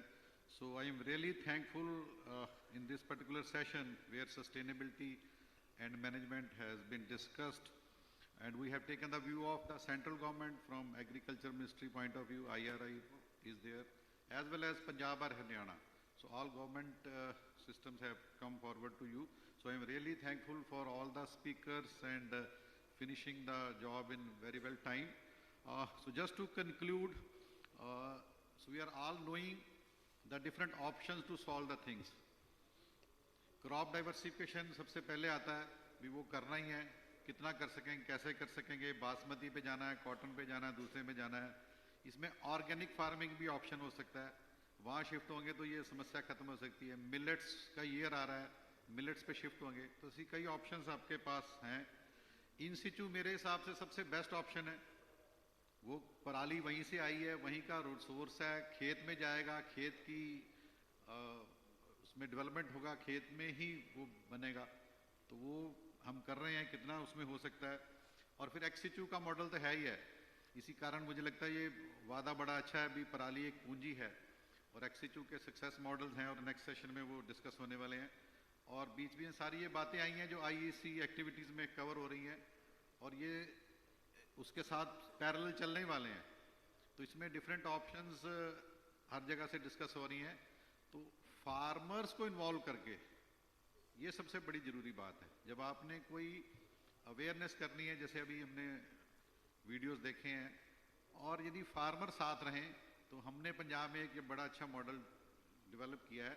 हमने farmers को honour किया है जिन्होंने पराली को नहीं जलाया. We should honour them. And वो फार्मर टू फार्मर जो मैसेज आएगा, तो उसके अगेंस्ट जितने भी साइंटिफिकली या टेक्निकल स्ट्रॉन्ग बंदे उनको बता दें, तो मुझे लगता है वो थोड़ा सोचते हैं भी ये समस्या आपकी नहीं हमारी है, आपको तो भाषण ही देना है. तो ये तरह के आईईसी एक्टिविटीज़ में सबको इन्वॉल्व तो करना ही है. तो ये एक ऑप्शन थी. So just to conclude at the last, तो ये सारे डिफरेंट मॉडल्स हैं एंड डिफरेंट सिचुएशंस हैं. तो एक मॉडल सब जगह चलेगा ये सबको समझ आता है. तो I think different models for different situation. तो we are having a district level coordination. तो मुझे लगता है उससे जितना नीचे जाएंगे, जितना डीप हम प्लान बनाएंगे, उतना ही सक्सेस हमें मिलने वाला. तो ये सब मॉडल्स आपके पास हैं. कौन कहाँ सक्सेस देगा ये आपके ऊपर है. Learn from each other. तो कई बार मुझे लगता है ये होता नहीं जी ये अच्छा है वो अच्छा नहीं है. लेट्स से डिकम्पोजर का पंजाब में नहीं चलने वाला या चला नहीं बाय चांस, और मेरे को ध्यान में यूपी वालों ने उससे इतनी अच्छी खाद बनाई, तो ये कहाँ का मॉडल कहाँ चलेगा वो इसी बात में है. तो we have to learn from each other. तो ये एक सेकंड ऑप्शन जो इसमें उभर कर आई है वो चलने वाली है. और सबसे अंत में जो मैंने पहले ही बात की थी, तो all stakeholders must work together. चाहे हम गवर्नमेंट में हैं, चाहे हम इंस्टीट्यूशंस में हैं, चाहे खुद फार्मर्स हैं, चाहे डिफरेंट एनजीओज जो इनका पार्ट आज हम इस प्रोग्राम में बनाए हैं. तो ये सबको एक तरफ लेके भी ये समस्या किसी अलग से नहीं है, ये मेरी समस्या है. तो इस तरह का ये एक सक्सेसफुल मॉडल हम बनाएंगे. और मुझे लगता है आने वाले समय में जो ये आज का एक नारा हमने दिया बार बार, तो ये पूंजी है और इस पूंजी को हमने अपने रिसोर्स में कन्वर्ट करके और इस समस्या से निकलना है। तो again thank you very much everyone, thank you all the speakers, all the audience for patiently listening this session. So now stage is hand over to the stage secretary. Thank you very much. बहुत बहुत शुक्रिया professor साहब। Chairman साहब ने बड़ी अच्छी बात की, कंक्लूजन जो निकाला है, लर्न फ्रॉम ईच अदर, एक दूसरे से सीखें और साथ ही एक साथ मिलकर आगे बढ़ें और पराली की समस्या पर चर्चा हो और इस पर काम हो। और अब हम अपने तमाम स्पीकर्स को ऑनर करने जा रहे हैं और सबसे पहले मेरा अनुरोध रहेगा Shri Pradeep Kumar, member secretary Haryana state pollution control board, वो doctor professor Adarsh Pal Vig, chairman Punjab pollution control board, जो कि चेयर कर रहे थे इस सेशन को, उन्हें सम्मानित करें। मेरा तो हो गया।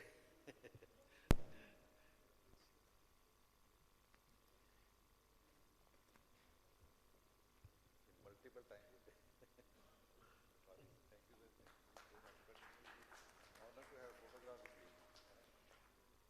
Doctor professor Adarsh Pal Vig, chairman Punjab pollution control board, वो Shri Sumer Singh Gurjar, principal secretary environment agriculture government of Punjab, उन्हें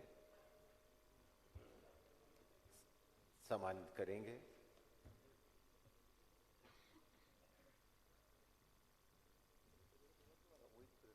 मेरी तरफ से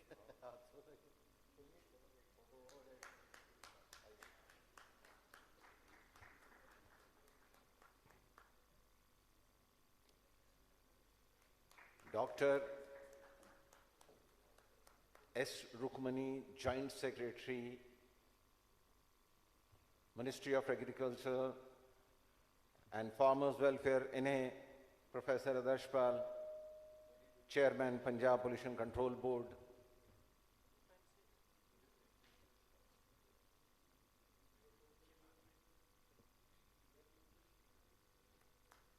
तालियां बजनी चाहिए सभागार से पूरी तरह से।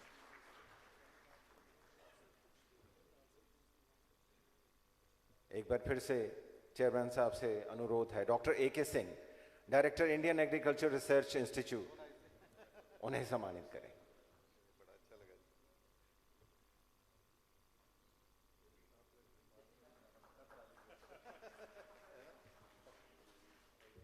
चेयरमैन साहब ने चेयर किया है, उनके हाथों से ही तालियां बजाइए जरा जोर से। अब Shri A.N. Meshram, deputy commissioner, ministry of agriculture and farmers welfare, government of India,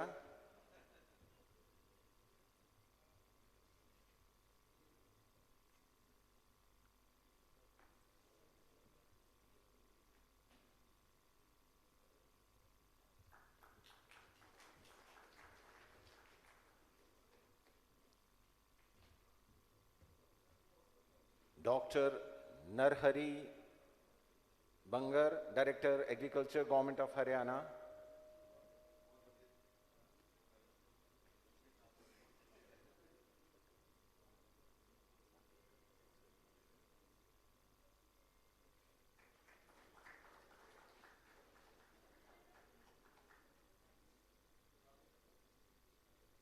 आप सभी का बहुत बहुत शुक्रिया। और हमारा अगला सेशन 11:40 पे शुरू होगा। 11:40 पे हम अपने अगले सेशन में मिलते हैं, तब तक टी ब्रेक। बस बाहर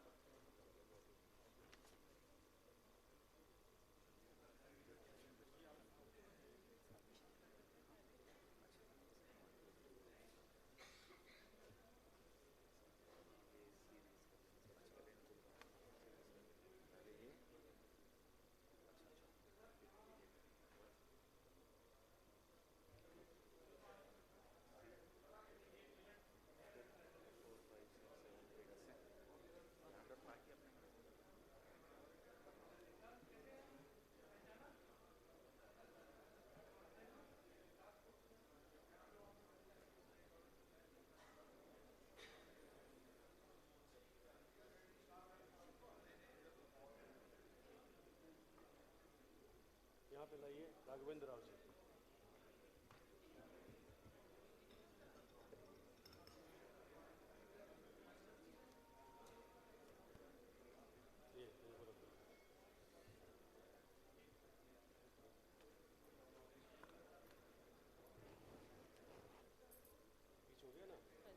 राघवेंद्र राव इधर बैठ के उस साइड चलते हैं, लेफ्टिनेंट कर्नल इनको रिप्लेस कर दो।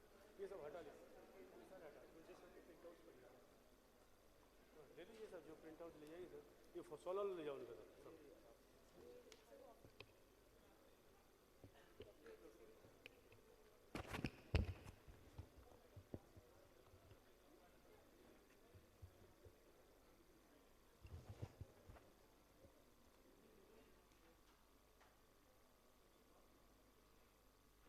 ग्रहण कर लें।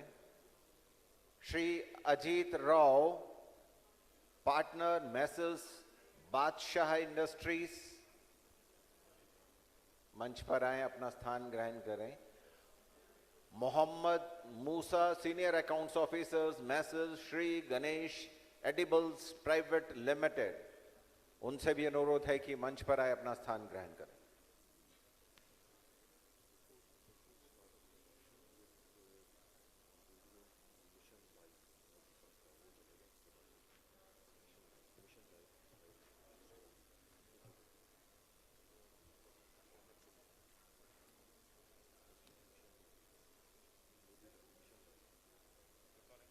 Good morning.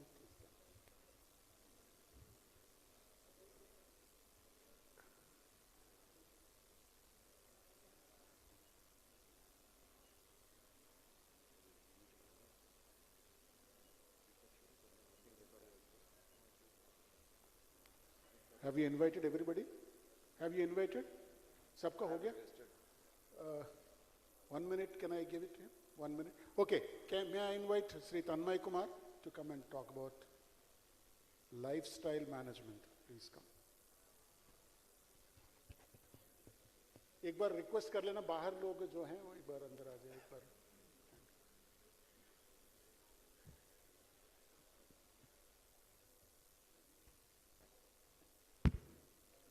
I'm thankful to you, sir, for giving me time. I'm thankful to Chairman of CUCM, Shri Kutti Sahab, Member Secretary Shri Nautiyal ji, and others for giving this opportunity. I thought this is an appropriate occasion and event in which we can probably talk about what Honorable Prime Minister had announced on 20th October at Ekta Nagar, that is Mission Life, launch of Mission Life. And Mission Life is basically a lifestyle, life stands for lifestyle for environment. And Honorable Prime Minister had said that we should all move away from mindless and destructive consumption towards mindful and deliberate utilization of our resources. And each one of us has to contribute. And what better occasion than this to talk about it. Mission Life has 7 themes: save energy, save water, say no to single-use plastic, healthy lifestyle, sustainable food, waste reduction, e-waste reduction, and these are all part of these 7 themes. Now, one of the theme is waste reduction, in which Swachhata is there. And when we talk about Swachhata, we also talk about clean air, clean water, and a safe and sustainable environment. So with that in mind, I will request only 2 minutes, sir, to show a small film on Mission Life, which will, put things in perspective and will motivate all of us to adopt simple things in our lives which affect the air quality. Thank you very much, sir, for giving this opportunity. Thank you.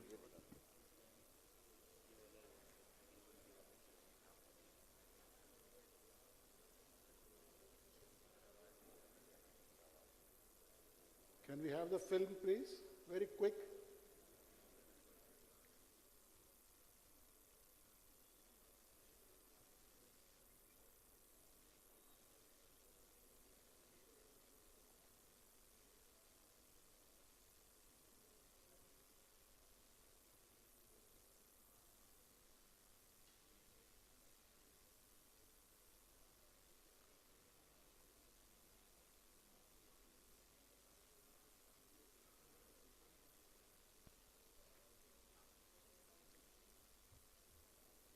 Tanmay, is somebody coordinating?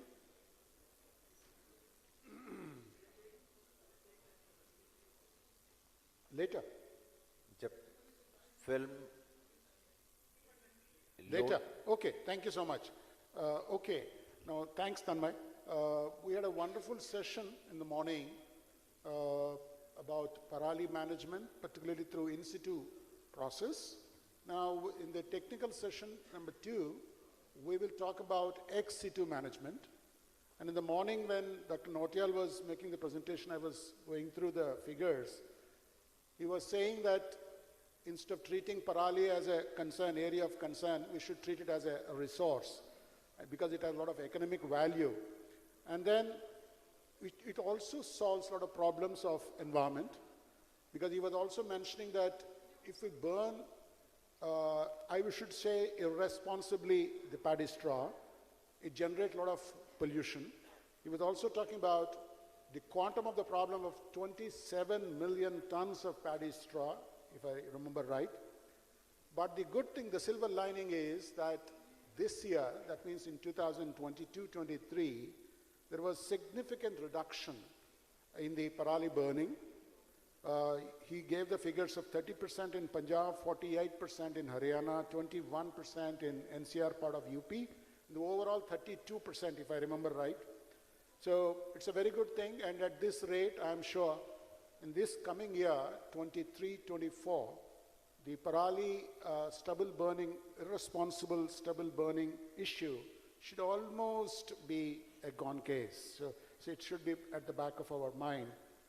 So now, because we have a galaxy of speakers who are going to talk about ex situ management, particularly we'll be talking about usage of Parali for bioethanol production, compressed biogas, power generation, industries, brick kilns, pelletization, and also torrefied pellets, and so on and so forth. So because we are running short of time, I would request Colonel Ahuja, he is the Managing Director of Punjab Renewable Energy Systems Limited, to give us a perspective about the ex situ management of Parali. Thank you. और यहाँ पर हम speaker से ये भी request करना चाहेंगे कि टाइम जितना अलॉटेड है उसके हिसाब से एक शॉर्ट बीप पहले बजेगी और उसके बाद फाइनल बीप पे आप कंक्लूड कर लीजिए. Thank you. Can we have the mic? Thank you, Session Chair, for the time allotted. Thank you, CAQM, for inviting me to present the perspective of ex situ management. Presentation bilingual so that maybe the farmers and FPOs here can also understand. Can I have the presentation on, please?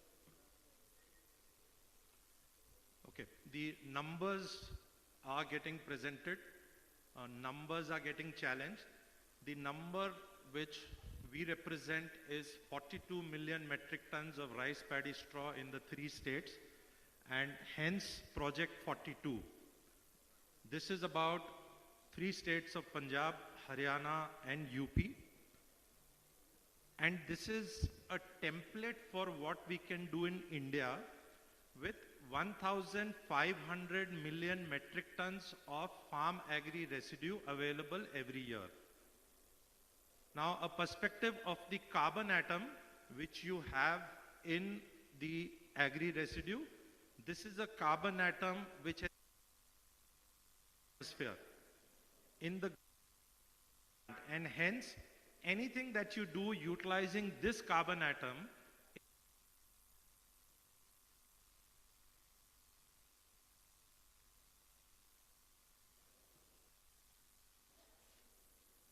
okay 11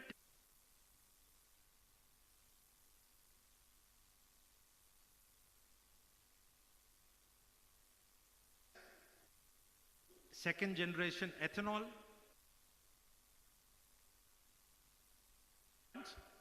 biomass densification into briquettes and pellets, biomass paddy straw to sustainable aviation fuel. India is becoming the largest aviation market globally. Technology in Indian Institute of Science, Bangalore.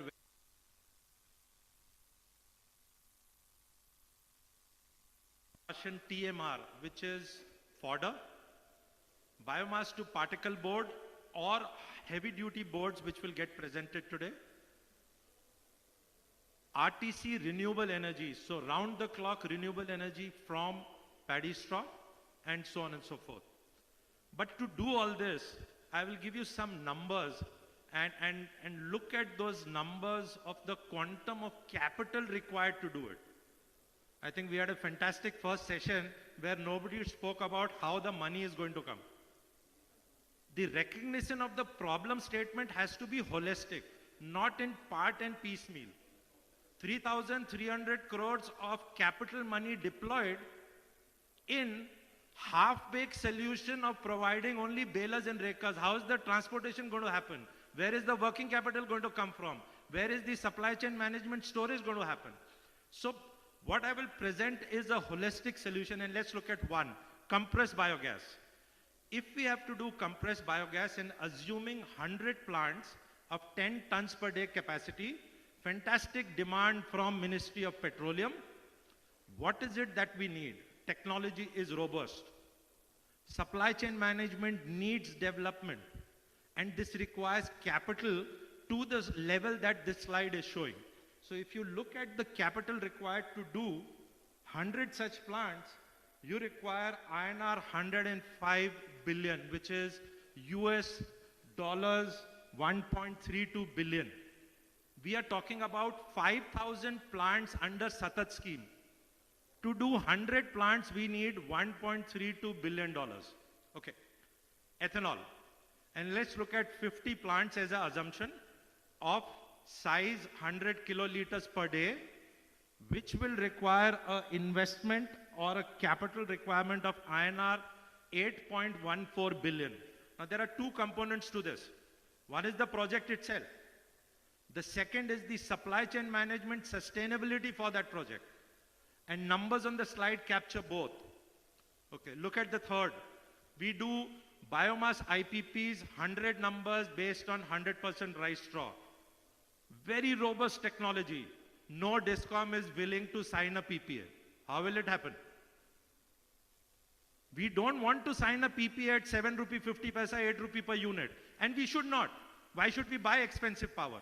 That means we are not going to find the solution for paddy straw. But assuming we have to do it, we require $2.73 billion for these 100 IPPs to come. Let's look at the fourth, densification. Fantastic schemes put in by government. And last week, courtesy CAQM and many stakeholders, export of biomass has also been opened. Assuming we do 100 briquette or pelleting plants of 100 metric ton per day, you require US $428 million for supply chain management and densification. These are the four low-hanging fruit where demand has been put in place by government. Kudos to state, central government, regulatory bodies. Look at total mixed ration. We are deficient of fodder in multiple states. This is as per specifications of Ministry of Agriculture, Animal Husbandry. It is only pelleting, robust technology. If we have to do 100 such plants of 50 tons per day capacity, you need US $375 million.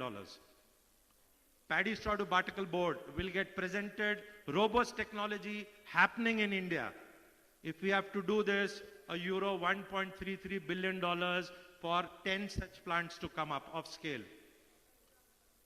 Low cost housing, fantastically well done in Leh Ladakh by Mr. Sonam Wangchuk for the defense forces as well, but you have to transport this paddy straw to the higher regions. A huge cost, again USD $1.1 million required. Torrefaction, hundreds of tenders out, very minuscule scale plants coming up. Why are tenders failing? Because we need to bring technology. We need to bring supply chain management. We need to bring utilization firm demand. You cannot have a tender coming out for 1 year and expecting millions of dollars to get invested. Which bank is going to finance it? And I stick my neck out to say, no bank in India finances based on agriculture farm residue. We might have hundreds of symposiums like this. In 15 years, I have seen it. The outcome is still, we are scratching the surface. Unless we get financial institutions to start looking at this model of funding, project finance based, not your and my house collateral based. Unless we look at working capital in a short window of 45 days. And if you look at the 42 million metric tons at 2,200 rupees per ton, you need 9,000 crores of working capital in 45 days. And year after year, you need it. Which bank is funding it? So let's look at what we can do with RTC. And we have gone the route of RTC with pumped hydro, with battery storage. Why are we not doing biomass IPP RTC? Why are such tenders not coming out? Lack of application and knowledge. But look at the numbers if we do RTC. Look at the numbers if you do biomass plus wind. Look at the number for green hydrogen. If you produce green hydrogen today using the gasification technology, Indian Institute of Science is presently doing it at about $4.5 per kg of hydrogen. It's running. Where is the scale up? Where is the demand? Where is the buying power? And if you look at capital we need to deploy to do it, you can do this as well. Okay. Look at SAF. India is a signatory now to the Corsa agreement. That means from year 2025, any flight taking out from India, we have to put a mix of 10% SAF. We are in 2023. We announced 2G ethanol plants in 2014. We are in 2023. The first one just got commissioned after 7 years. So it takes time. These are new technologies for development. And hence we are late on SAF. We need to do something quick there. Okay, how do we fund all of this? And what I talked about is a $30 billion investment in the 3 states of Punjab, Haryana and UP for management and demand.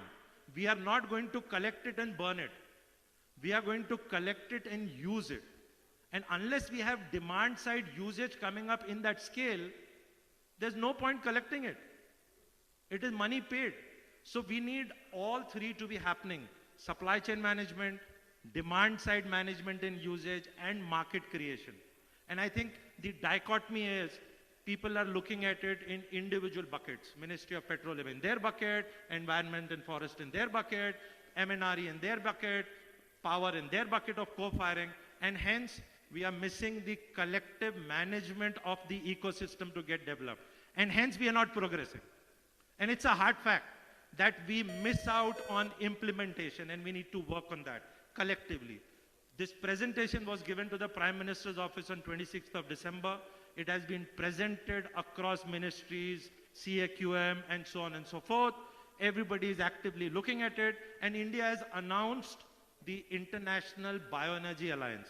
So Project 42 is also being discussed there.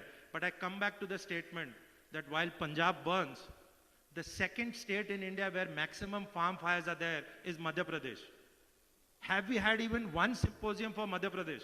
Are they not citizens of India? And the problem statement needs to be looked at for India, not for only Punjab because Delhi burns. No. I think it's a holistic development required. So how do we look at $30 billion to get mobilized? And we in India, every year, and this is a US published report where we say we lose $30 billion on the GDP annually. And that means we are paying for this from the exchequer year after year. Can we bring this upfront? Instead of paying post, can we utilize this $30 billion pre? And if we bring that amount or a part of that amount, then I think we could find solutions around it. So we have also suggested of how to mobilize this $30 billion capital. And the capital need not be subsidy or grant. At least personally, I am against that. It needs to be formal capital which needs to go back into the ecosystem and needs to go back to the financial institutions. Thereby, we have also presented here in Project 42 the financing plan. And now it is for the finance ministry, the decision makers to look at it, maybe amend it, maybe get what needs to be done. And the 11 projects here are specifically suggestive. You could do either only one. We as a country could say we want to do only CBG, or we as a country could say we want to do only power. But the decision has to be taken. And I think the lack of decision making is the problem that I've spent 15 years handling Parali, but we are still not going anywhere. Okay. Now, in this, what we are saying is let's start. Let's start with firm demand. Let's start with firm technology. let's start with the ecosystem to get developed. Now, the policy support has got presented, a snapshot here in the slide, and you look at the number of ministries which are involved to utilize biomass today. Power, MNRE, petroleum, agriculture, animal husbandry, rural development, and multi-ancillary bodies which have come up. But each of them, in lack of coordination, are unable to find cohesive schemes. A CBG plant is courtesy petroleum, but for the 10 crore of subsidy, you have to go to MNRE. And so on and so forth. So these are gaps which we are working towards building. This project has been written by us. Thanks for your time. Thank you, Session Chair, for allotting Thank you so the time. much. Thank you. Thank you so much, Colonel Ahuja sir. Sir, with your permission, live. Okay, presentation, yeah. Abhi, on live mission presentation, please, quick. Please.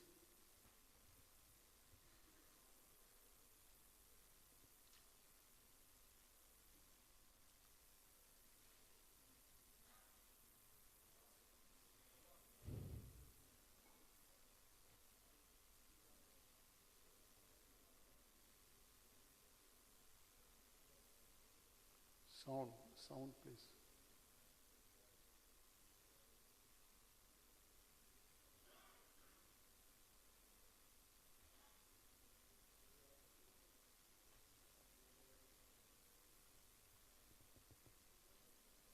क्या कोई technical issue है तो बाद में कर लेना. आप पहले इसको देख लें, चला के साउंड का भी चेक कर लें. Can we have the next presentation in that case?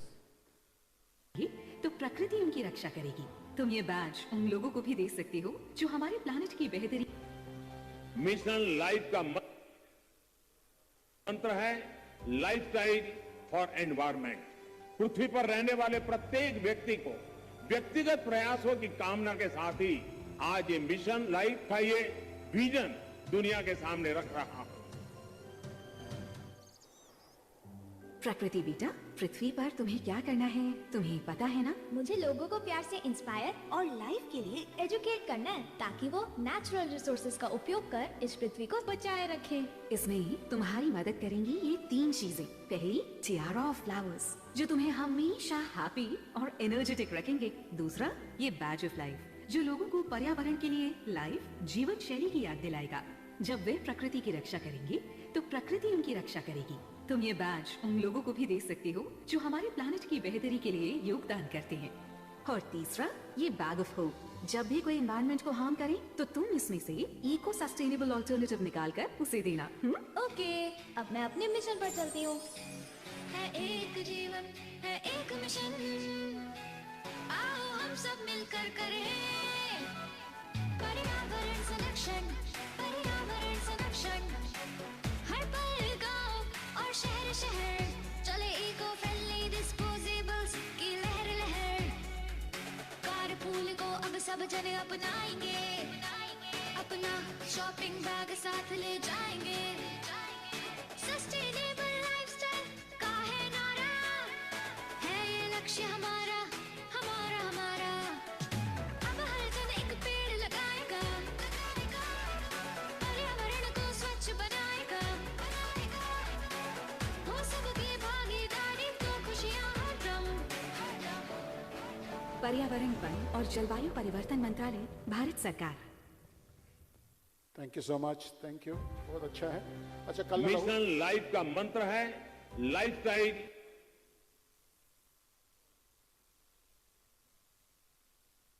Is it still there? It's okay. Okay, thank you.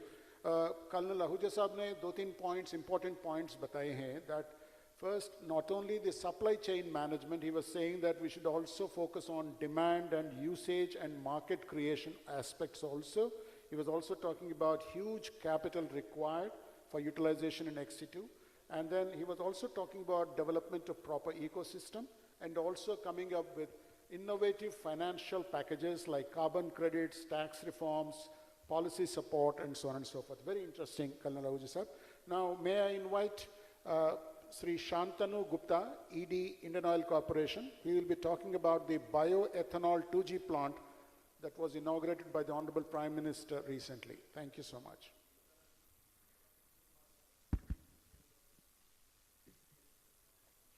Yeah, good afternoon. And remote comes in? With due respect to Session Chair, Mr. Rao, and sincere respect and thanks to Dr. Kutty for inviting me here for speaking on this 2G ethanol plant.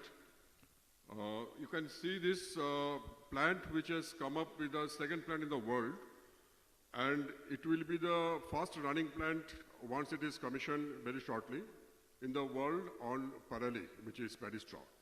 There is one more plant at Brazil, which eventually I could see that plant. It is running on bagasse with this sugarcane, waste for that sugarcane plant.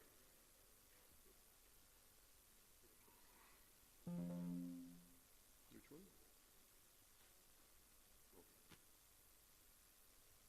So we'll see that because a lot of talks are on 1G ethanol and 2G ethanol. So we are just going to show you very briefly that how it was defined. See, it's a technological interventions, more technological interventions, and to get the feedstock right, because it's a tough feedstock. You can see the sugarcane, then grains, from there which we get the 1G ethanol, which is generally our first generation ethanol. And then second generation ethanol, we have seen the cellulosic residues. So this is why more technological interventions are required. And this is still in a nascent stage, and there are development is also going on in the various technologies. What we have adopted, which is the enzymatic hydrolysis. The chemistry behind this is, you can see this, there are cellulose 30 to 45% in Parali, hemicellulose 15 to 30%, and then lignin 12 to 25%. So this is being broken at a very different stages to achieve that cellulosic level, which then converted to ethanol because the starch is available. And the lignin, which is also a very important byproduct here, so this also will get a lot of values over the lignin valorizations takes place. This is where the Honorable Prime Minister on the World Biofuel Day, 10th August, inaugurated this plant at Panipat. And you can see the snapshot there. This is the process, the brief process for this your all information. So it all starts material handling from paddy, then going to pre-treatment, and then the whole thing is coming down through distillations, and you can see the bioethanol is produced. And also we have processed treatment plant, and the treated water, some biogas is also produced in the cycle system. And balance, it is being burnt, whatever is being left over, which is used for the boiler. This is where it's very important to see this, the 909 crore investment we have made. The Praj Industries is the technology provider, and this is, it will consume 2.2 lakh metric ton of Parali, which is a very hopping figure. One plant consuming 2.2 lakhs of Parali metric ton, which will be the largest in the country today, and this is the first in the Asia. So having this, to manage this Parali, which is one of the major challenge for which this today's conference and today's becomes very relevant for taking care of this. 3 lakh tons of CO2 will be mitigated by this plant, so it is going to give a big boost in the climate change efforts, and additional income generation for the farmers, and all other areas equivalent to 62,000 cars annually run on the road. The amount of ethanol will be produced here. These are some of the glimpses of the pictures to show you the plant here. The rice straw shed bale, you can see all this sophisticated modern equipments with the conveyor, because the whole bales will be passed through. That is why we need square belts. Round belts doesn't work here. And this is the crux of the story, paddy straw supply chain. So you know the paddy straw supply chain since morning we are already discussing. There are in-situ solutions we have heard. Now the ex-situ solutions, I will say that this is going to be a hugely potential feedstock for development of various types of alternate fuels. Hydrogen, compressed biogas, second generation ethanol, and other fuels also.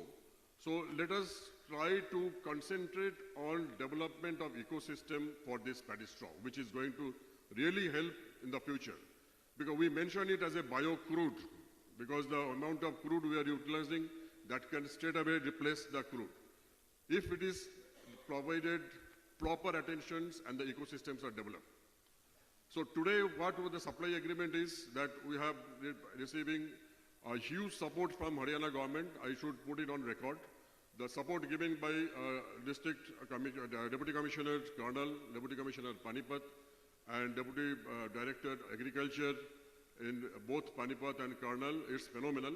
They have taken it as a very, with a full commitment, and the whole supports are getting, and with the Chandigarh agriculture teams also having given good support.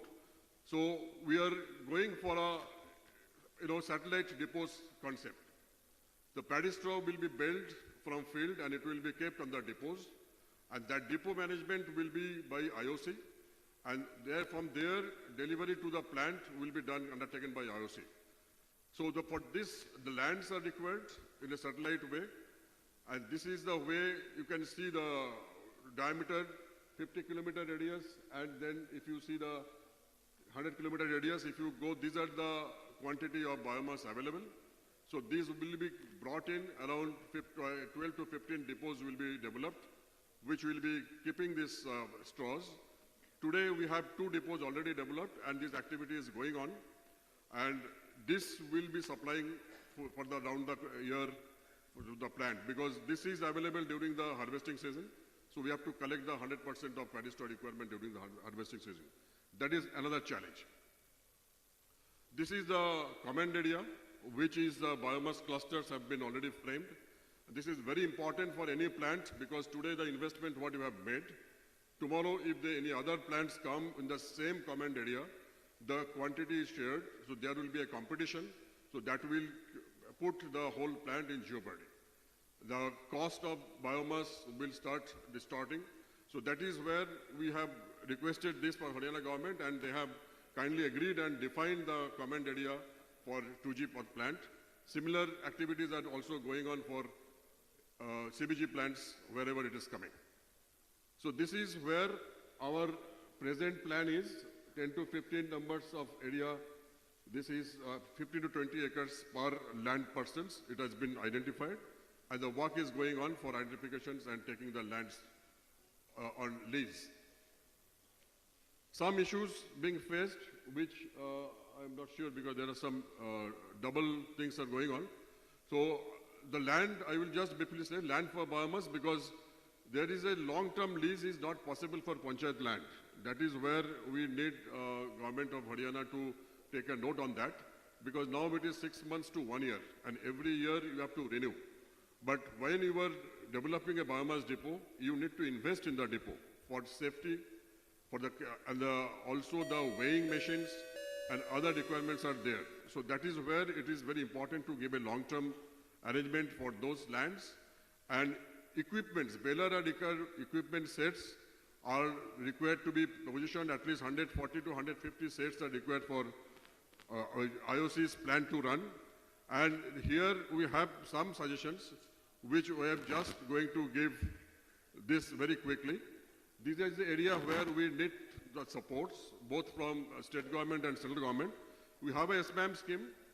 The subsidies are being extended to the farmer or farmer producer organizations, but we will suggest that some of the subsidy can be also extended to the corporates, so that corporate can also start procurement of the baler decker machines, etc. Biomass pricing we have discussed in the morning, and also we need some support and incentive for per ton basis for biomass processor. So this is where the state government can give that the land, the decker, balers, procurement support, and also the support for doing this 1,000 rupees, which in the morning the Director he has already given as this, the 1,000 rupees has been already sanctioned. So those things together, it will become a good model, because even 1,000 rupees per ton increase in biomass, it hits the ethanol price increase by 8 to 9 rupees. So that is where to keep it competitive, to make it more economically viable, these supports will be required. Thank you so much. Thank you Thank so you much. very much. Thank you. Wonderful presentation by Sri Shantanu Gupta ji of IOCL. He is the ED there. He talked about what is 1G, what is 2G. He also talked about the issues that are plaguing the operational aspects of the plant, including land, balers, agreements, moisture content, pricing, and so on and so forth. He was also talking about the main elements of the supply chain, including collection, transportation, storage, processing, and all that. I am sure the concerned officers, both in the district administration as well as in the department, will definitely look into these things and ensure that this plant becomes operational at the earliest. Thank you so much, Shantanuji. Thank you so much. Now let us quickly move on to compressed biogas from paddy straw, the renewable fuel for the future, by Sri Ashish Kumar. He is the MD of Verbio. May I request him, please?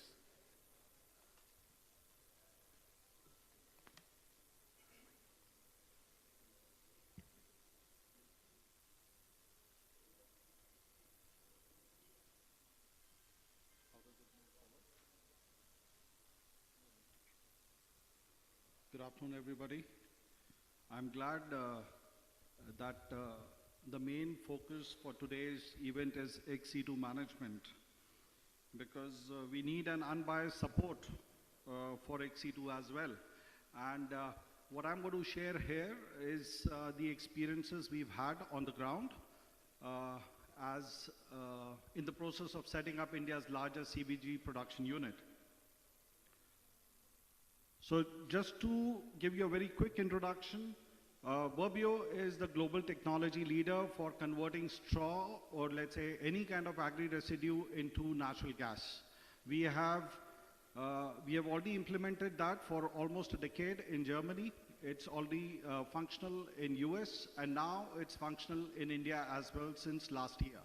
So it has been set up, it has been proven that an automotive or industrial grade quality of gas can be made from agri-residue. It is already accomplished. Our experiences in Punjab, in India, have been, I would say, they're progressing well. We are still not perfect, but we are content, happy with the development we are having at the moment. I do not want to give the message that we have reached perfection, but I'm going to share my experiences as to why this statement is being made. This is the unit. This is India's largest agri-residue-based straw-to-gas production unit set up in the district Sangrur. We have an annual consumption of 1.2 lakh tons of agri-residue, converting into 33 tons of CPG production per day. This unit has been commissioned in the second quarter of last year. So this is already functional. And what are we trying to solve over here is, I think this has already been spoken about, we are trying to solve this problem of stubble burning. Now, how are we doing it?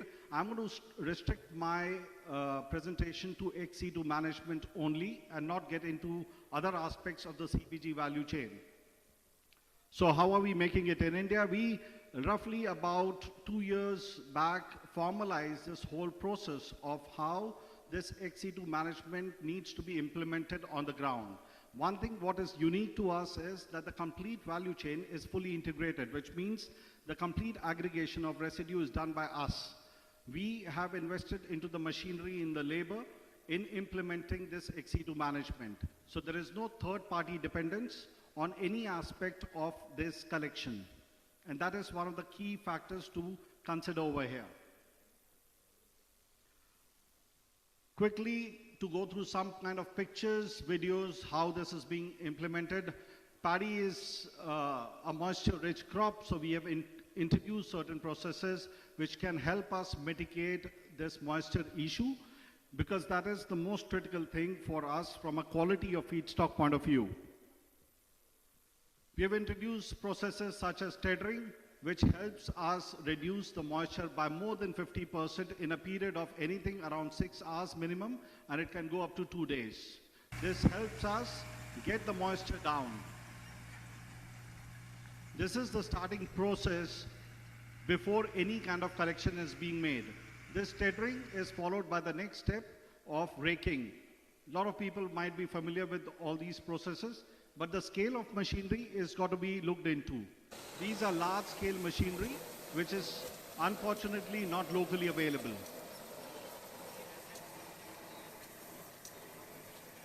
Moving on, we get into the baling. We saw pictures of these small square bales. What we are doing over here is these large, round bales, which is roughly about 450 kgs each.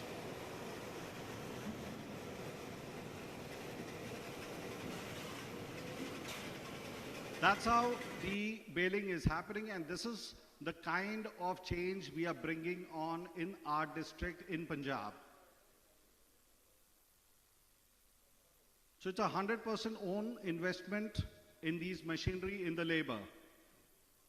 This is how the complete value chain from the balers, from the farms and moving on to the transportation, having our own storage facilities for these bales. This is completely owned, operated by us. The stubble is getting not burnt, but it is being protected. This is being fed on a daily basis to a production unit. And we have received good results from the paddy. Just for the note of the people here, we are getting to a yield of roughly about 14 to 15%, which is unheard of, at least in the Indian context, in terms of gas production from paddy. That is the kind of yield we are able to achieve right now. This is the unit, and again on the forward end, the complete aggregation, the production, and then comes the forward logistics of transporting the gas to Indian Oil retail outlets. We've had Indian Oil as an excellent offtake partner with us, and recently we've also got into a cooperation with our CGD operator in the same district. So this is how the complete value chain is being owned and operated by us. But we are still not perfect. Just to give you an impression, what is the impact of one such unit in Lehragaga has? We are talking about annual biomass consumption of 120,000 tons, which leads into 11,000 tons of CBG production, FOM production of 260,000 tons. This helps reduce stubble burning in roughly about 50,000 acres. That is the kind of impact one such unit can have. We are still not 100% capacity, we are still ramping up, but on full capacity, this is the kind of impact the unit will have. We have direct interface with the farmers. We get excellent support from the farmers, from the state. But we need to get the farmers more involved in the supply chain, and that is where I'm going to talk in the next slide, how it can be made more community-centric. It leads to an employment generation of roughly about 900 people, direct and indirect, one such unit. So that is the impact it has on the region. What is the way forward? What we see over here, and that is important to understand, is the first, let's focus on the big, in the center over here. The first model is quantity-based.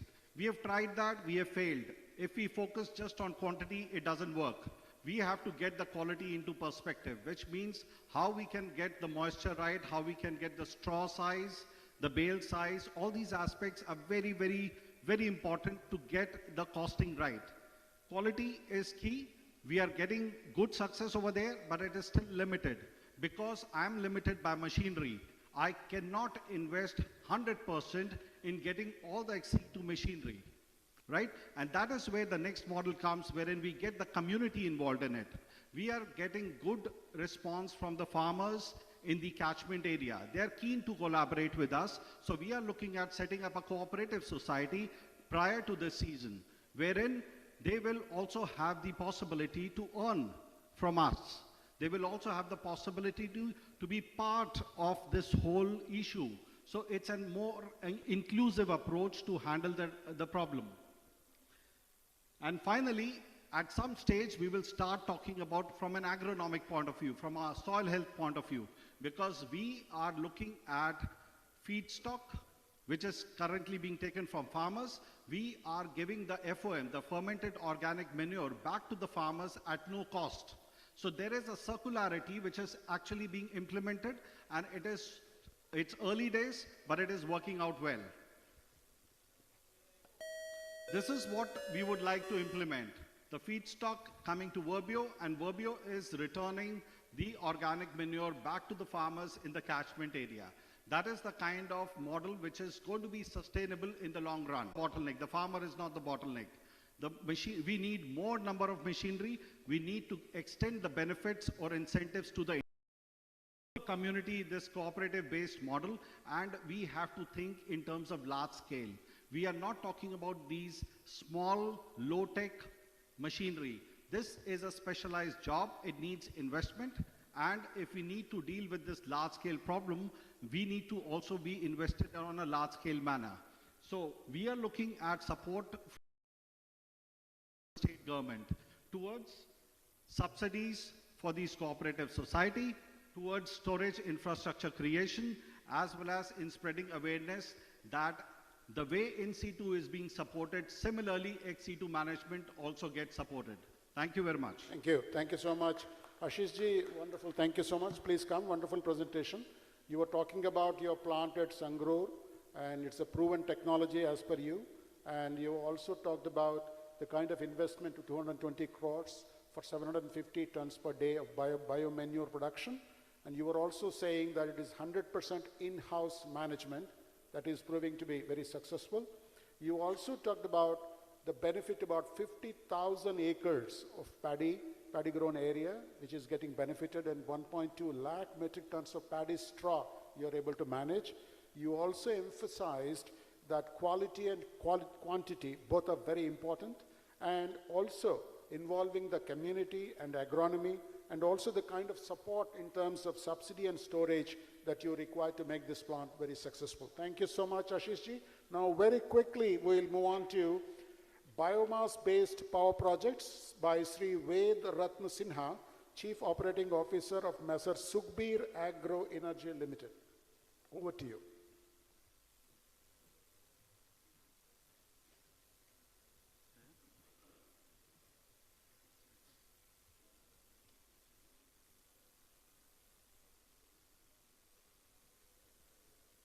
Good afternoon to everyone.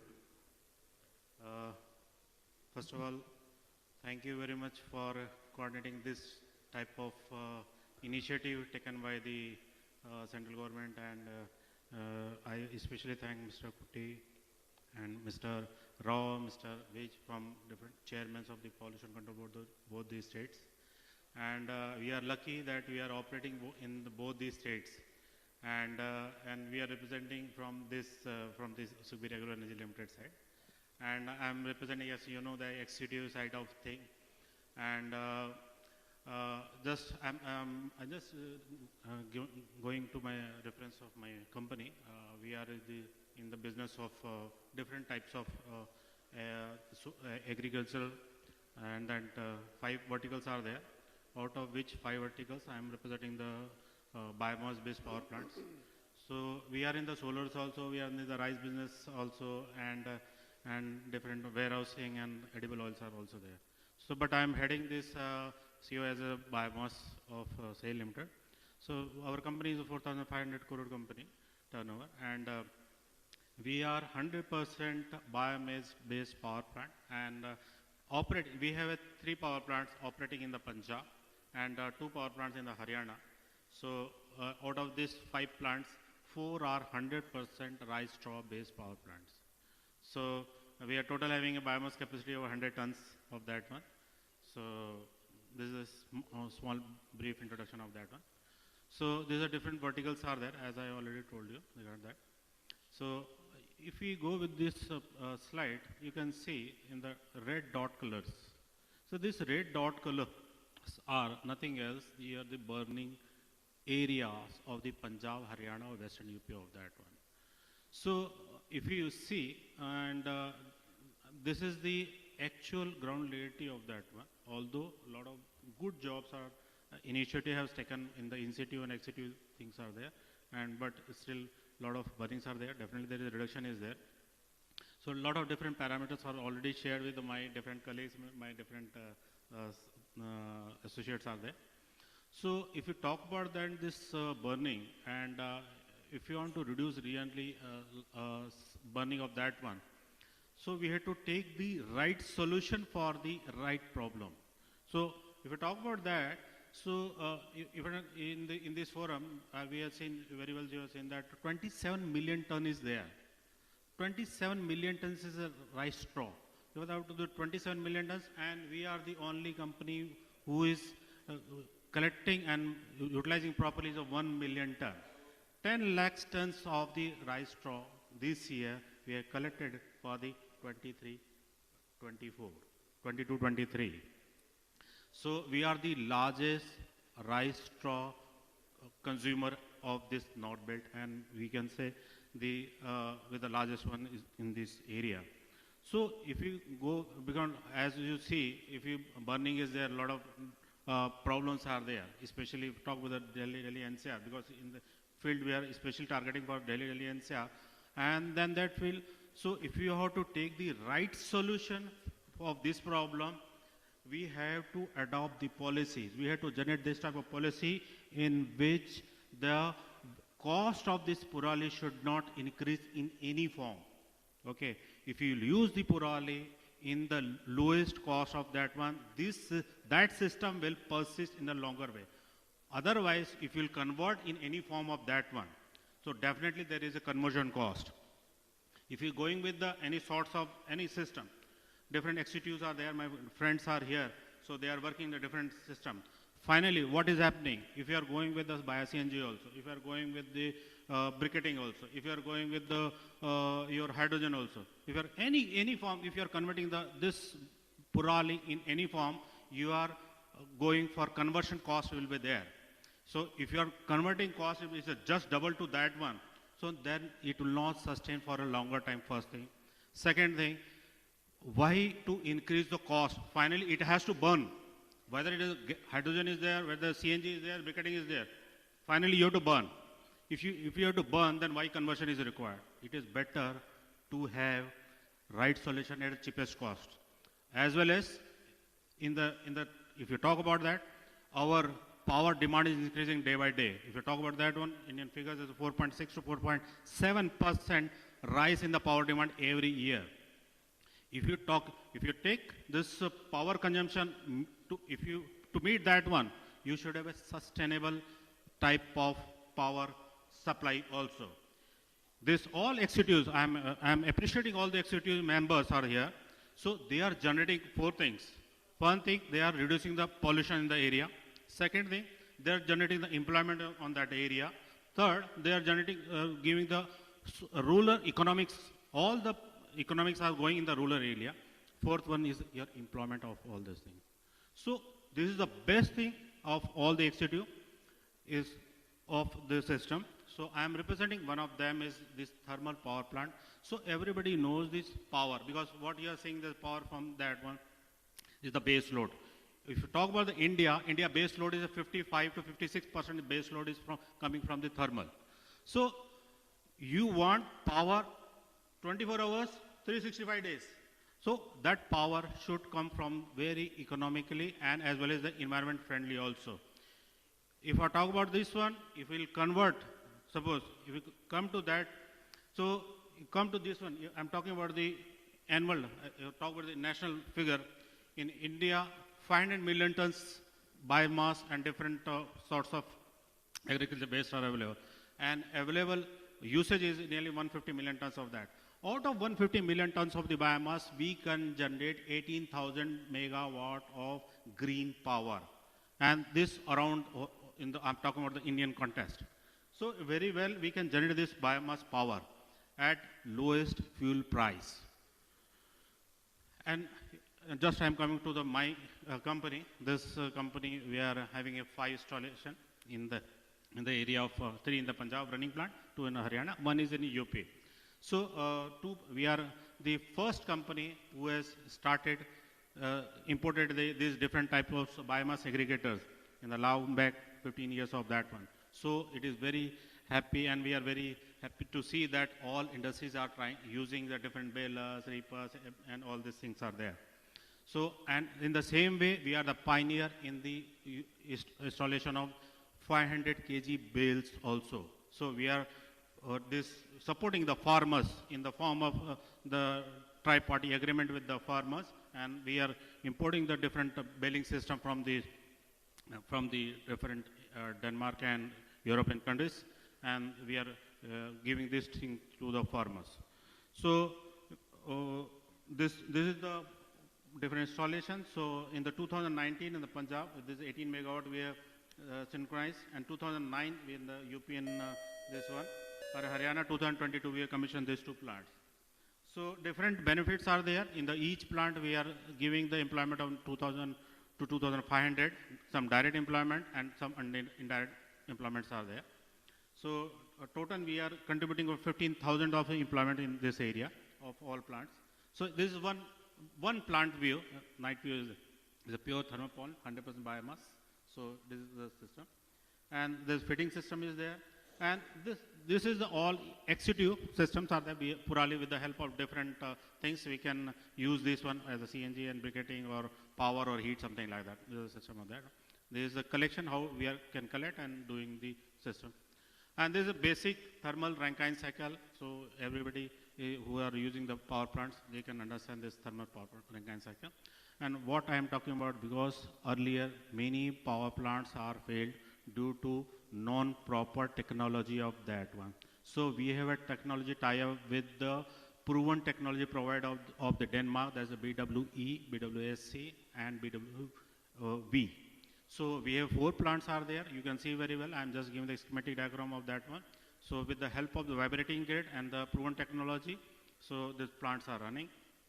And different feeding systems are there for proper feeding of the biomass, and we are doing different CSR activities are there to help. We are doing the trainings and to support the areas, and some recognition from the different institutions.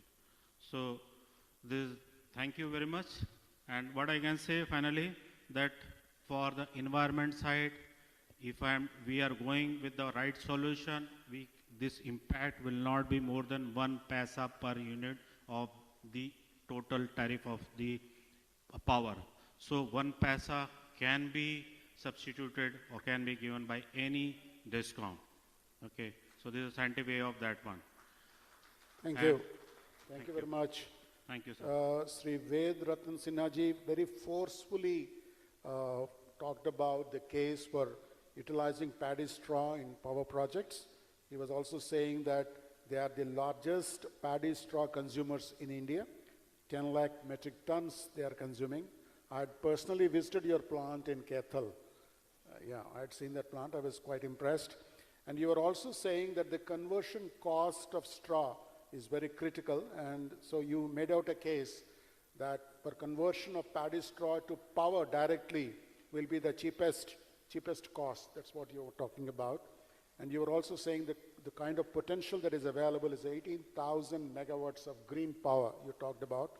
And you said you already established about 6 plants, roughly about 15 to 18 megawatts each in the country, and they are working very successfully. Thank you so much, Ved Prakash ji. Thank you, Sinha ji. And then we'll quickly move on to utilization of paddy straw for industries, industrial boilers, by Mohammad Musa, Senior Accounts Officer, Sri Ganesh Edible Private Limited. May I request you, please?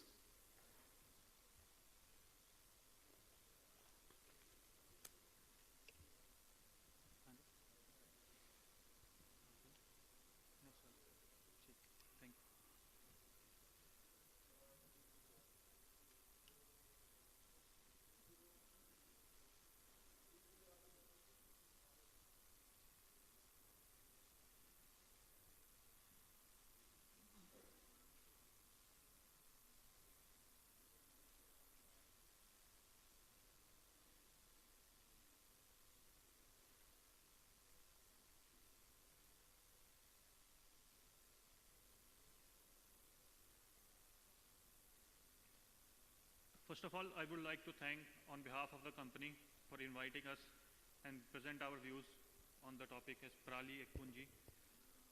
I would like to start by introducing the company, a short introduction. Shri Ganesh Edibles, incorporated in 2006, is in the business of manufacturing of edible oils, bypass fat, poultry oils, and power generation from the fat from paddy straw.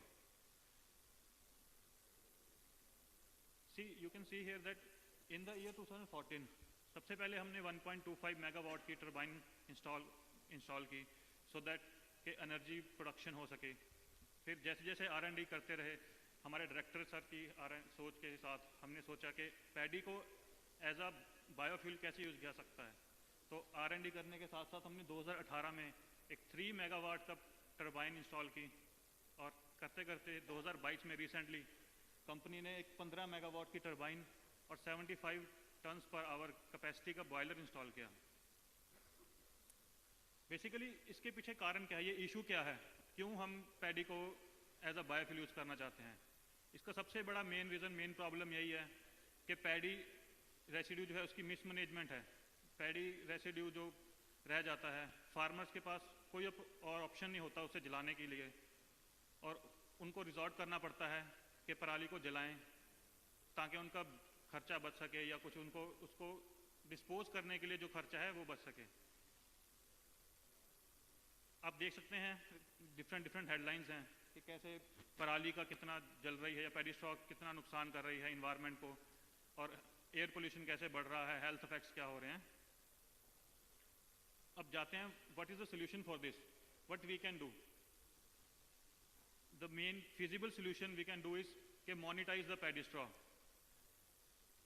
by providing the farmers a platform where they can sell the paddy straw and earn some money, extra income. For this, Shri Ganesh Edibles have provided balers in the starting stage. Initial stage, we have provided them balers so that to collect the paddy straw.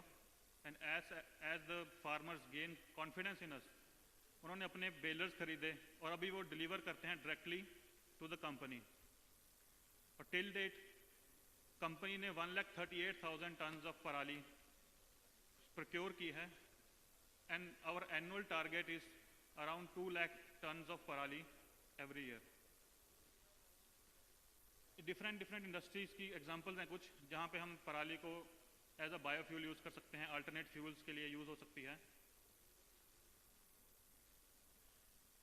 Basically जब paddy जलाते हैं तो उससे जो stream generate होती है उसको we can be used in industry use directly and we can generate electricity with the help of turbine and that electricity can also be used in the industrial process, saving a lot of money in overhead expenses to the company. See, you can here see the comparison chart between rates of different, like paddy straw we can get it at 3 rupees per kg, sugarcane trash, rice husk and pet coke which is very costly and also not so much beneficial for the environment. इसके साथ हम ये जान सकते हैं कि इसको use करने का कारण क्या है कि हम इसको ही यूज़ क्यों करें. अल्टरनेटिव फ्यूल जब हमारे पास हैं तो हम पैडी को ही क्यों एक बढ़ावा दें कि इसको यूज़ करना है. तो सबसे पहले तो हमारे पास आते हैं इसके कुछ एनवायरमेंटल बेनिफिट्स, जिसमें सबसे ज़्यादा ज़रूरी है एयर पोल्यूशन. कि पैडी स्ट्रॉ को जब हम जलाते हैं ओपन फील्ड्स में तो ये एयर पोल्यूशन का कारण बनता है जिससे हेल्थ इश्यूज़ होते हैं, लोगों को रेस्पिरेटरी प्रॉब्लम्स हो रही हैं, एयर क्वालिटी इंडेक्स डाउन जा रहा है. उसको टैकल करने के लिए हम पैडी को एज अ फ्यूल यूज़ कर सकते हैं. दूसरा, ये रिन्यूएबल है. पैडी स्ट्रॉ रेसिड्यू है राइस हार्वेस्टिंग का, राइस हार्वेस्टिंग हर साल होनी है तो ये हर साल रिन्यूएबल सोर्स है और हमारे पास अबंडेंस में रहेगा ही रहेगा. तीसरा, ये ग्रीन हाउस गैस एमिशंस हैं उसको अफेक्ट करता है. जैसे जो फॉसिल फ्यूल्स होते हैं या ट्रेडिशनल फ्यूल्स हैं वो ग्रीन हाउस गैसेज एमिट करते हैं जो उनमें पड़ी हैं सालों से. ये इसका कार्बन एमिशन बहुत लो है तो इसको वैसे यूज़ किया जा सकता है. इन्वायरमेंटल बेनिफिट होने के साथ साथ हमें इकोनॉमिकली भी बेनिफिट देती है ये. See, traditional fuels, most of the traditional fuels we are importing from outer countries, जिससे फॉरेक्स रिजर्व जो हैं हमारे उस पर बर्डन पड़ता है और फॉरेक्स रिजर्व इसी में फंस के रह जाते हैं कि हम कोल इंपोर्ट कर रहे हैं या पेट्रोल इंपोर्ट कर रहे हैं. उसकी जगह जो हमारे पास अबंडेंस में पराली अवेलेबल है हम उसको यूज़ करें एज अ फ्यूल ताकि जो फॉरेक्स रिजर्व्स हैं उस पर बर्डन कम हो और इकोनॉमी को बूस्ट मिले। दूसरा जॉब क्रिएशन, फार्मर से लेके इंडस्ट्री में काम करने वालों तक सबको ये जॉब क्रिएशन होगी इससे। पैडी स्ट्रॉ काटने तक, उसके बेल्स बनाने तक, उसको ट्रांसपोर्टेशन तक और लास्ट में फैक्ट्री में यूज़ करने तक जो भी जॉब्स हैं वो सबको एक जॉब अपॉर्चुनिटी मिलेगी। तीसरा, इससे हम रेवेन्यू जनरेशन कर सकते हैं। फार्मर्स जो हैं, मैक्सिमम फार्मर्स हमारे स्मॉल और मीडियम फार्मर्स हैं, तो उनको एक्स्ट्रा सोर्स ऑफ इनकम मिलेगा इससे। उनकी सोशल और इकोनॉमिक लाइफ होगी, उसका स्टैंडर्ड ऑफ लिविंग उनका राइज होगा। टाइम एंड अगेन गवर्नमेंट ने भी इनिशिएटिव लिए हैं पराली को प्रमोट करने के लिए कि as a bio generation use हो, जिसमें से कुछ पंजाब गवर्नमेंट के इनिशिएटिव आप देख सकते हो, सेंट्रल गवर्नमेंट का देख सकते हो।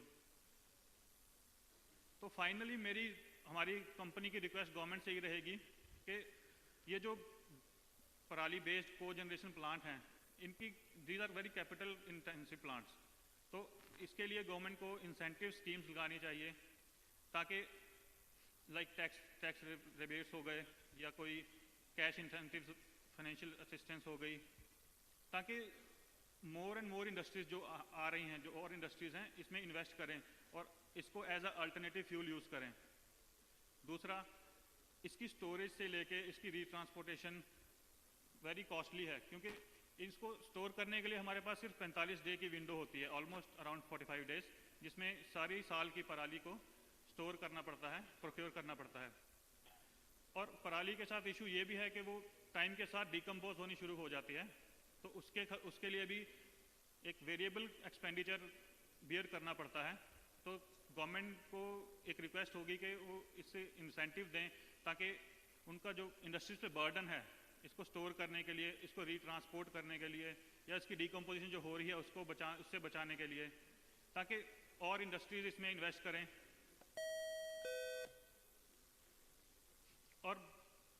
और कि कंपनीज को एज अ इंसेंटिव देना चाहिए, जो क्वांटिटी बेस्ड, जैसे बॉयलर की कैपेसिटी है उसके बेस पे भी इंसेंटिवाइज ज़्यादा कम करना चाहिए, जिससे इंडस्ट्रीज ज़्यादा से ज़्यादा इस फील्ड में इन्वेस्ट करेंगे, इस टेक्नोलॉजी को अपनाएंगी और जो इशू है पराली का पराली की मैनेजमेंट का या उसको जलाने का, वो कम हो सकेगा। Thank you. Thank you so much. Thank you so much. Mohammad Musa sahab ने ये बताया कि ये जो बेनिफिट्स है नॉट ओनली एनवायरनमेंट के लिए, इवन इकोनॉमिक बेनिफिट्स भी हैं। एनवायरनमेंट में उन्होंने बताया कि इट्स ए रिन्यूएबल एनर्जी है and reduced green house gases हैं, और ये भी कहा है कि एयर पोल्यूशन का काफ़ी इसमें रिडक्शन होगा।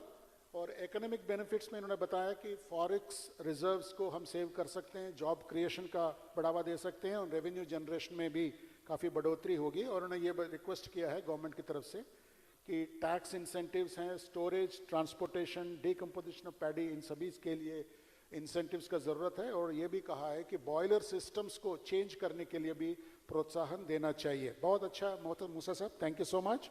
Now will very quickly move on to 100% fueling of brick kilns by biomass pellets by Sri Bhagat Gill, owner Sri Sukhveer and Co. Brick Industries. Thank you so much. Sukhveer and Company, Bricks Industry, Jalalabad East, District Mocha. ਅਸੀਂ ਆਪਣੀ factory ਵਿੱਚ ਝੋਨੇ ਦੀ ਪਰਾਲੀ ਤੋਂ pilot ਬਣਾ ਰਹੇ ਹਾਂ।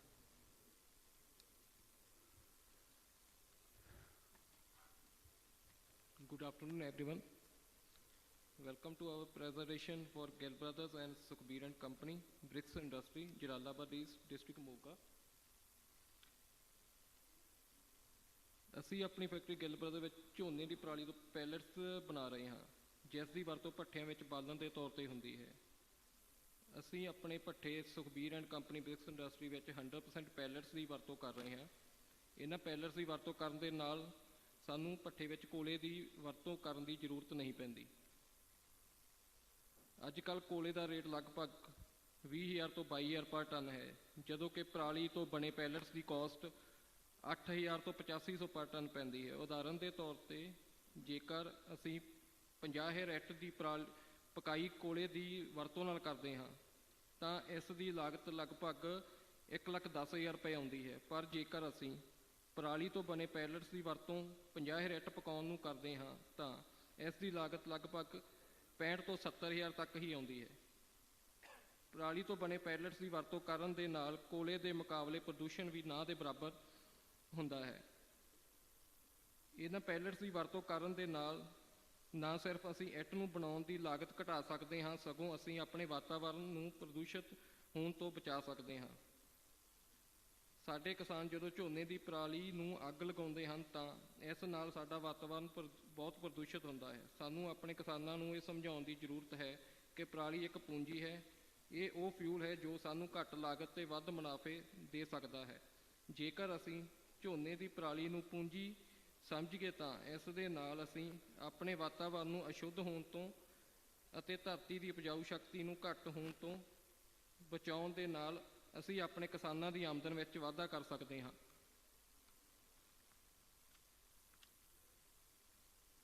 ਅਸੀਂ 1997 ਤੋਂ ਫੈਕਟਰੀ ਚਲਾ ਰਹੇ ਹਾਂ, ਜਿਸ ਵਿੱਚ ਅਸੀਂ ਪਹਿਲਾਂ ਗੰਨੇ ਦੀ ਮੈਲੀ ਤੋਂ ਪੈਲਟਸ ਤਿਆਰ ਕਰਦੇ ਸੀ। ਸੰਨ 2017 ਵਿੱਚ Punjab state council for science and technology ਦੇ ਸਹਿਯੋਗ ਨਾਲ ਅਸੀਂ ਆਪਣੇ ਪਲਾਟ ਨੂੰ ਅਪਗ੍ਰੇਡ ਕੀਤਾ ਅਤੇ ਝੋਨੇ ਦੀ ਪਰਾਲੀ ਤੋਂ ਪੈਲਟਸ ਬਣਾਉਣੇ ਸ਼ੁਰੂ ਕੀਤੇ। ਇਹਨਾਂ ਪੈਲਟਸ ਦੀ ਵਰਤੋਂ ਅਸੀਂ ਆਪਣੇ ਭੱਠੇ Sukhbir and company bricks industry ਵਿੱਚ ਕਰਨੀ ਸ਼ੁਰੂ ਕੀਤੀ, ਜਿਸ ਦਾ ਸਾਨੂੰ ਬਹੁਤ ਵਧੀਆ ਰਿਜ਼ਲਟ ਮਿਲਿਆ। ਹੁਣ ਅਸੀਂ ਪਰਾਲੀ ਤੋਂ ਬਣੇ ਪੈਲਟਸ ਦੀ ਵਰਤੋਂ ਨਾ ਸਿਰਫ ਆਪਣੇ ਭੱਠੇ ਵਿੱਚ ਕਰਦੇ ਹਾਂ, ਸਗੋਂ ਅਸੀਂ ਹੋਰ ਭੱਠਿਆਂ ਨੂੰ ਵੀ ਇਹ ਪੈਲਟਸ ਦੀ ਸਪਲਾਈ ਕਰ ਰਹੇ ਹਾਂ। ਅਸੀਂ ਆਪਣੇ ਇਲਾਕੇ ਦੇ ਕਿਸਾਨਾਂ ਤੋਂ ਝੋਨੇ ਦੀ ਪਰਾਲੀ ਖਰੀਦਦੇ ਹਾਂ ਅਤੇ ਇਸ ਨਾਲ ਸਾਡੇ ਇਲਾਕੇ ਵਿੱਚ ਪਰਾਲੀ ਨੂੰ ਅੱਗ ਲਗਾਉਣ ਦੀ ਸਮੱਸਿਆ ਕਾਫੀ ਹੱਦ ਤੱਕ ਘਟ ਗਈ ਹੈ। ਅਸੀਂ ਆਸ ਕਰਦੇ ਹਾਂ ਕਿ ਭਵਿੱਖ ਵਿੱਚ ਅਜਿਹੇ ਹੋਰ ਪਲਾਟ ਵਿਕਸਿਤ ਹੋਣਗੇ ਜਿਨ੍ਹਾਂ ਦੇ ਵਰਤੋਂ ਦੇ ਨਾਲ ਅਸੀਂ ਆਪਣੇ ਵਾਤਾਵਰਣ ਦੀ ਸੰਭਾਲ ਕਰ ਸਕੀਏ ਅਤੇ ਪਰਾਲੀ ਨੂੰ ਇੱਕ ਪੂੰਜੀ ਦੇ ਤੌਰ ਤੇ ਵਰਤ ਸਕੀਏ। Thank you sir. Thank you Gill साहब, आपने बहुत अच्छा बताया कि पराली को पैलेट्स में कन्वर्ट करके भट्टों में कैसे यूज़ कर सकते हैं एज अ फ्यूल। बहुत अच्छा, thank you so much. Very quickly we will move on to manufacture of pellets and torrefied pellets for fuel in thermal power plants and brick kilns by Sri Ajit Rao, partner Sri Badshah Industries. Thank you.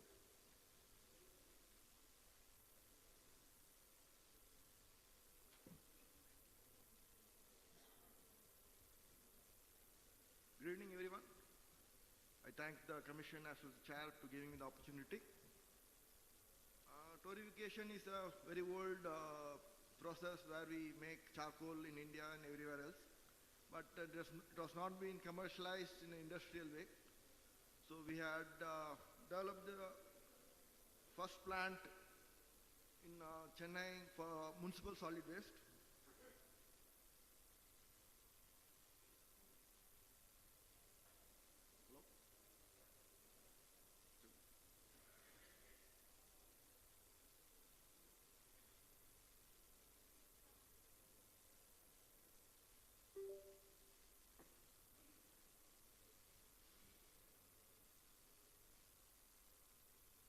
So basic collection system everybody has mentioned, I guess. So we collect our own bales as Verbi also doing. So which brings down the collection raw material cost. So we can also collect kicker, which can be made into charcoal.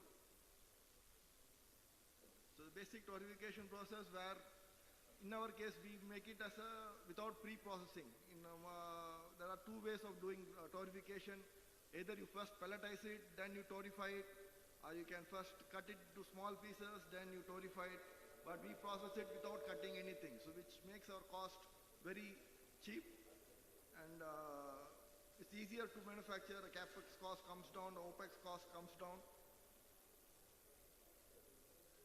So if you put 1 kg of paddy straw, we can get about roughly 600 grams or 500 grams of charcoal, depending on the moisture content in it.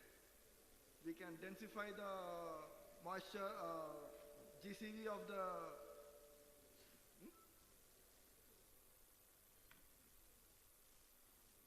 we can increase the energy density of paddy straw by almost 40%, and it becomes hydrophobic. So you can store it anywhere else, anywhere outside without any issue of degradation. Its HGI or grinding index is very high, is comparable to normal mineral coal. So it can be as a replacement for Indian coal. And we developed our first plant in, this is the paddy straw pellets, which we make it in Ludhiana. We also convert sugarcane trash, which is also a good raw material source and a huge problem, but it is not considered as a problem because it is burnt over a 6-month period in hot times, not in a cold time, which paddy straw burns. So nobody sees it. UP burns about 24 million tons, but nobody talks about it. In Punjab, there's about more than 1.5 million tons of sugarcane trash. But it's another source, but the main problem is paddy, which we can convert. Again, we have done pine needles. Again, it's a problem in Uttarakhand and Himachal Pradesh. So we have done groundnut shells for Reliance Industries for their hydrogen production. We can do bamboo also if it's in Madhya Pradesh or in Northeast. Coconut shells, South India is the best place. So this is kicker again. And we have done for municipal solid waste, which is again a big problem everywhere. And we have running it in Ludhiana for from 2020. We have installed a plant in collaboration with EPC partner Macabre BK in Varanasi for NTPC. We just finished the test run for them. And we are hoping to complete the whole plant by end of June to be commissioned, make it operational. This is our first plant in Chennai for municipal solid waste, which we developed it in private. And there Mr. NTPC's Renewable Energy, Mr. Amitji had visited. And then PPCB's Member Secretary Mr. Kurnish Garg had visited at that, and he asked us to come to Punjab and give a solution for paddy straw problem. And from there we came and we started our first plant in Ludhiana, a 20-ton plant, which is running from 2020. Then we added one more plant for Reliance Industries, that is testing plant. It's our own plant, but we just run dedicatedly for Reliance Industries. Then we are setting up a 100-ton plant. 100 ton means 100 ton of output per day for municipal solid waste in Ludhiana itself, which is ready to be commissioned. And we are adding one more 100-ton line for paddy straw. And we are adding another 2 more lines in the same place.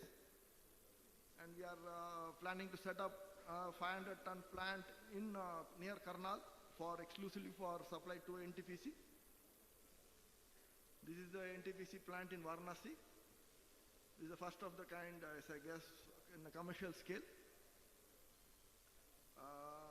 Torrefication, many people think it's a black box, but it has been successfully demonstrated that it can be commercially produced. We have made it so cheap that it can be economically viable as an investment. Project cost can be very low, and running the plant can give us a good alternative coal source for thermal plants. We need not install a new thermal plant, but instead of that we can just put a smaller investment and convert the paddy straw into coal and use it in existing thermal plants. NTPC is trying to run a 100% biocoal plant in Tanda. We are just cooperating with them, and hopefully it succeeds. In that case, old thermal plants, instead of being shut down, can be converted into 100% biocoal plants, like Batinda, if it was done before, other old Roper plants which are in closing stages, which can be converted into 100% ones. And converting biocoal, paddy straw into biocoal is much cheaper than any other process which currently in use, because the amount of investment required in other process are much higher than in this process, and transporting requirement also comes down once we densify it into a charcoal.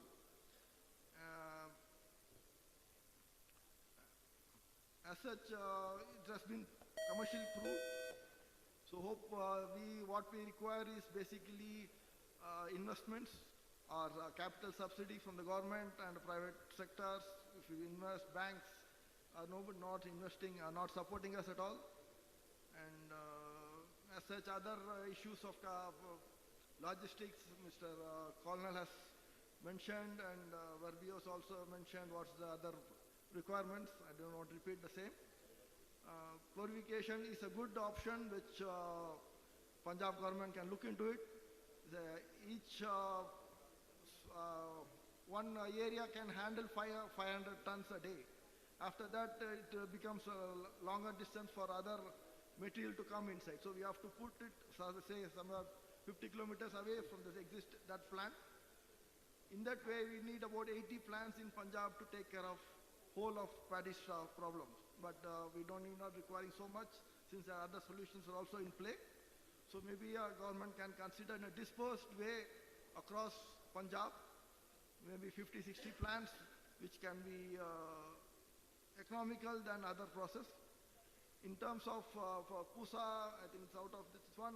Pusa, they can ask the farmers to allocate 10% of the land where they can aggregate the whole paddy straw in the same place and spread the Pusa composer and convert it into compost, rather than do it on a spread ordered basis where they don't get that window. So 10% of the land, I think farmers are able to afford, so they can aggregate the whole paddy of that field in a short place and spread it out. Anyhow, thank you for the opportunity. Thank you.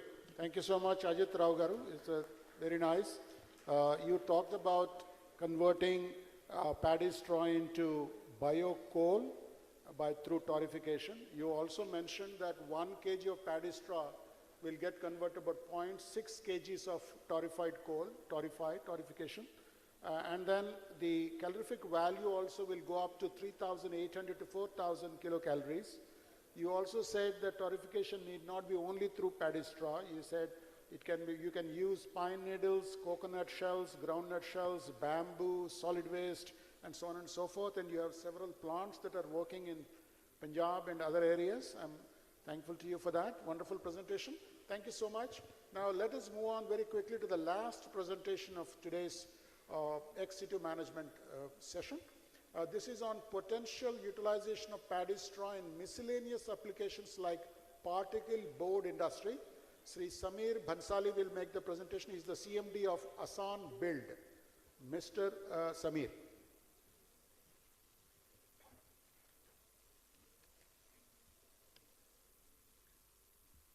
Hello everyone. My name is Samir Bhansali. I am from Asan Building System. I would like to welcome all the ministers from Center, Punjab, Haryana, all the concerned department, NGOs, social group, media, ladies and gentlemen. I am not a particle, we don't do particle board. My board is called SAF, Sustainable Agriculture Fiber Board. It is 100% green. We don't add any formaldehyde, glue, or any kind of adhesive.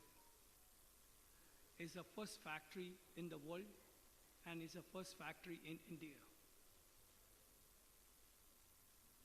Myself, after 40 years, I moved from Los Angeles to have my dream in my country to do something that I can help environment. And at the same time, create a circular economy and bringing a lot of jobs to India in construction.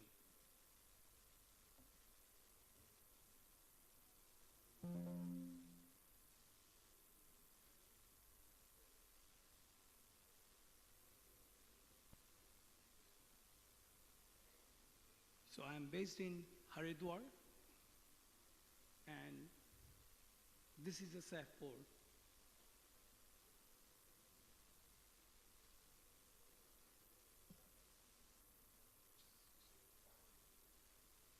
This is our plant in Haridwar.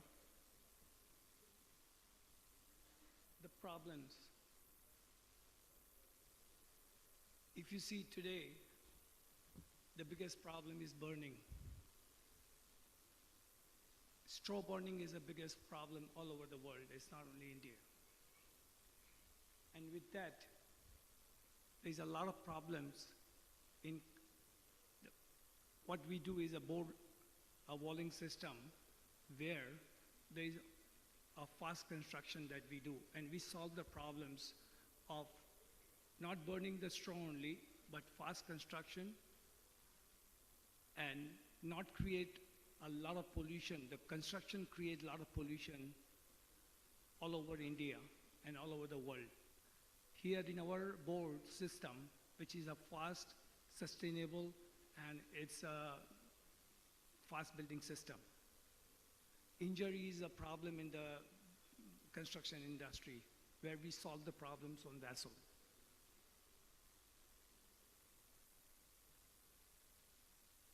Now, if you see 1 ton of straw burning release 1460 kg of carbon dioxide and 60 kg of carbon monoxide in atmosphere. In our factory, we use about 30,000 tons of straw to sift in one factory.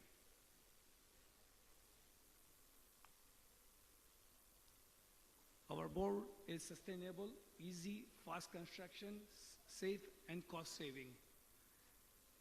We are also very competitive in the price of a construction material, and this is the first ever built in India.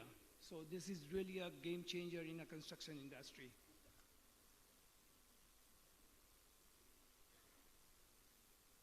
We do turnkey projects. We create a lot of jobs. We do have a vocational training where we are trying to teach all the villagers how to build, which is a very easy construction system that we created, and we try to encourage women. That was my main thing when I moved from Los Angeles to here, is to create a lot of jobs for women in India that can change their life also.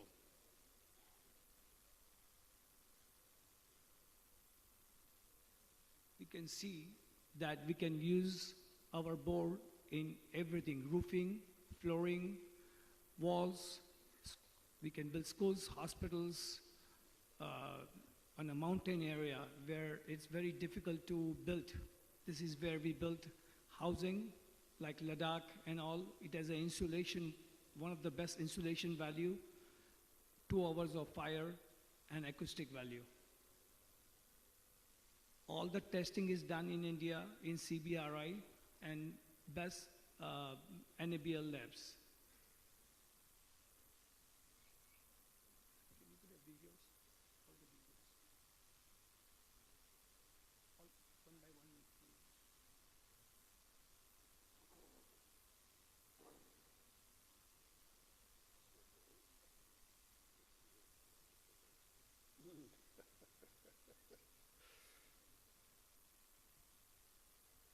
Video.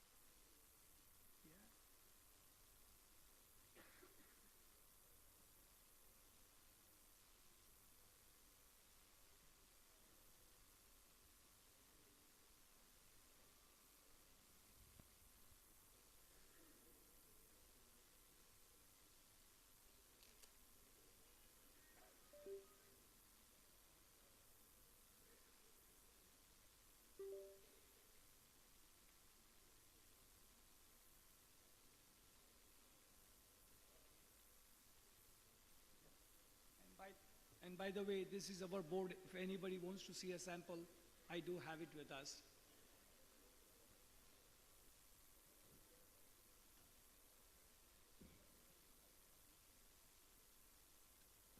want to run a video or something? Yeah, please. Can you?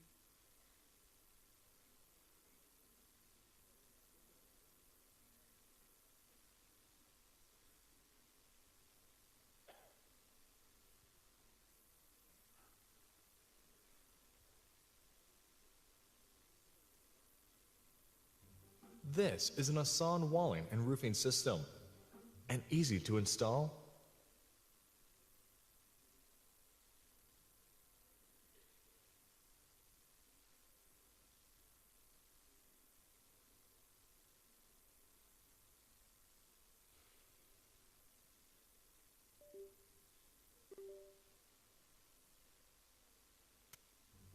This is an S.A.S walling and roofing system, an easy to install, eco-friendly, modular building system.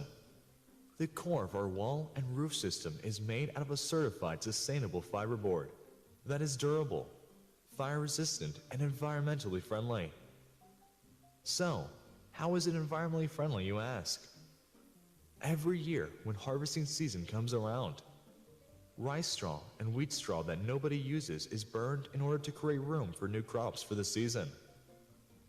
The burning of this waste product causes carbon atoms to be released into the environment, which leads to an increase in carbon emissions that affects our planet's atmosphere.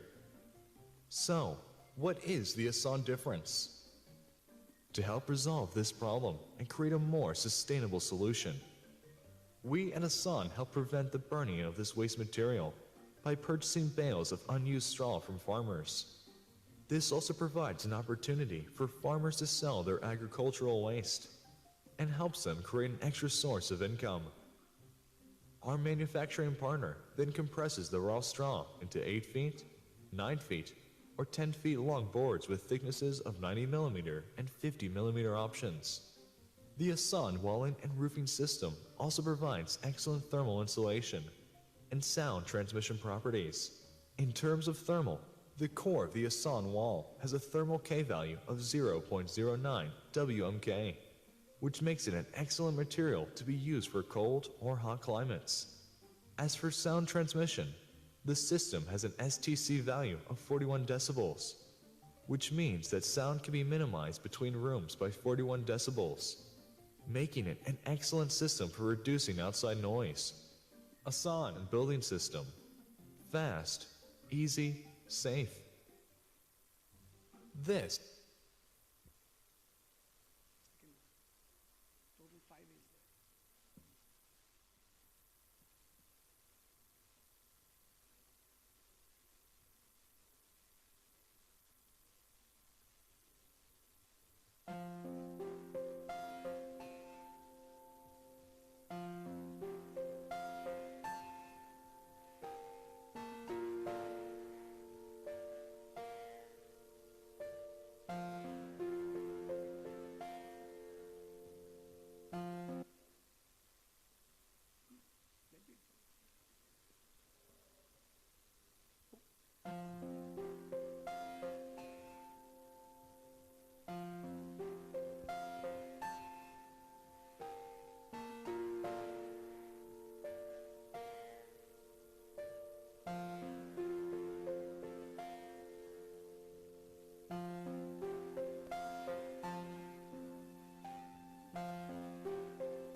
Thank you so much, Samirji.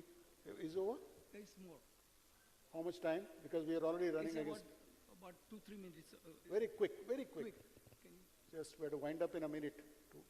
they made a mistake. They didn't have the in their thing, you know. Yeah, because it's already 1:20 I here. can understand.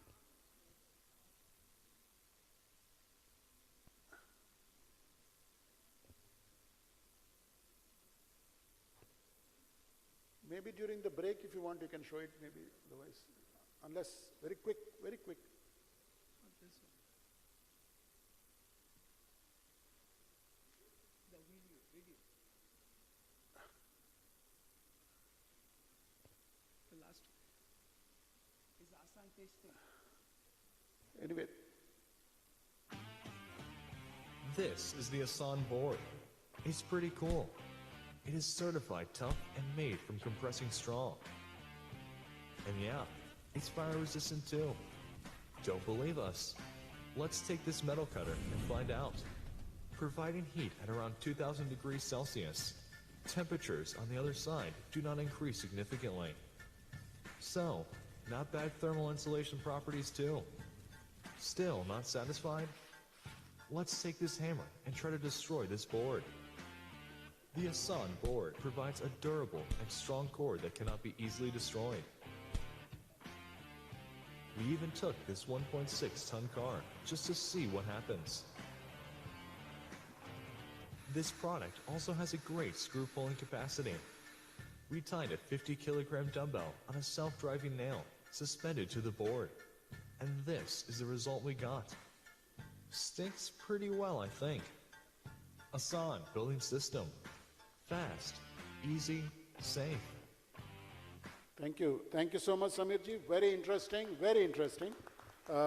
You said paddy straw can be utilized for making sustainable fiber boards, which can be used as for roofing, walling, doors, temperature control, acoustic management, and also you said it's all eco-friendly. They are very durable and fire resistant. They're all certified. Wonderful, very nice, very interesting presentation. So with this, we conclude the presentations, 8 very interesting presentations. So my only final comments are that initially we were thinking that it's a big problem. Paddy stubble burning is a big problem. Now there's so many solutions that are available. Instead of thinking that it leads to air pollution affecting health, soil fertility, now we have cleaner air and good health and economic progress can be made if we properly manage in situ and as well as ex situ management of paddy straw.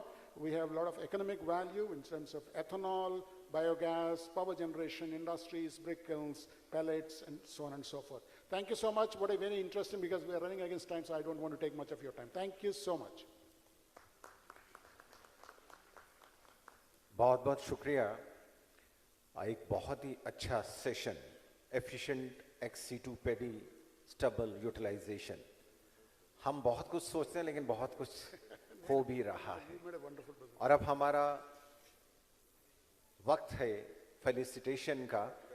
जो speakers हमारे बीच में रहे, तो सबसे पहले मेरा अनुरोध है Shri GS Majithia, member secretary Punjab pollution control board, कि वो मंच पाएं, और Shri P Raghavendra Rao, chairman Haryana state pollution control board, उन्हें सम्मानित करें. वो कोऑर्डिनेटर रहे इस सेशन के. जोरदार तालियां होनी चाहिए.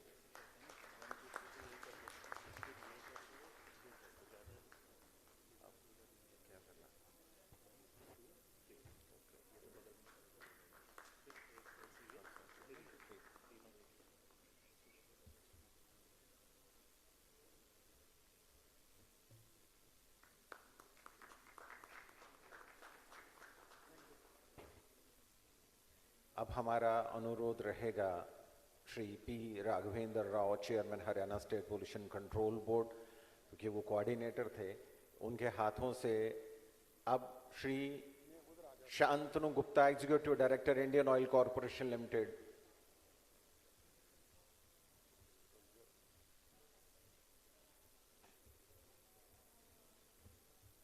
तालियां आपकी ओर से बजनी चाहिए.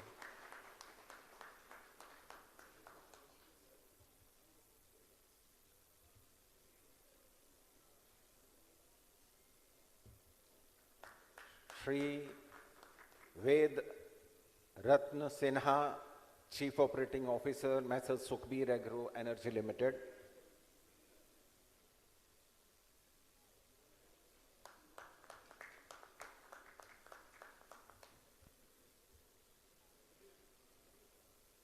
हमारे स्पीकर्स ने किस तरह से efficient ex situ paddy stubble utilisation पर चर्चा की है। Shri Ajit Rao, partner messrs Badshah industries,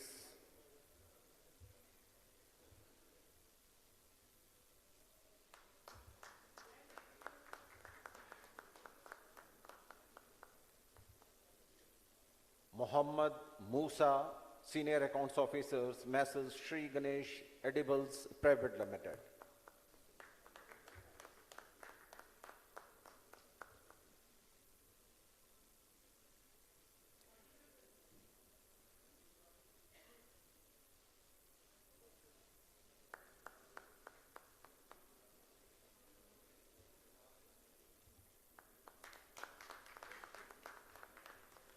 Lieutenant Colonel retired Monish Ahuja, Managing Director, Punjab Renewable Energy System Private Limited.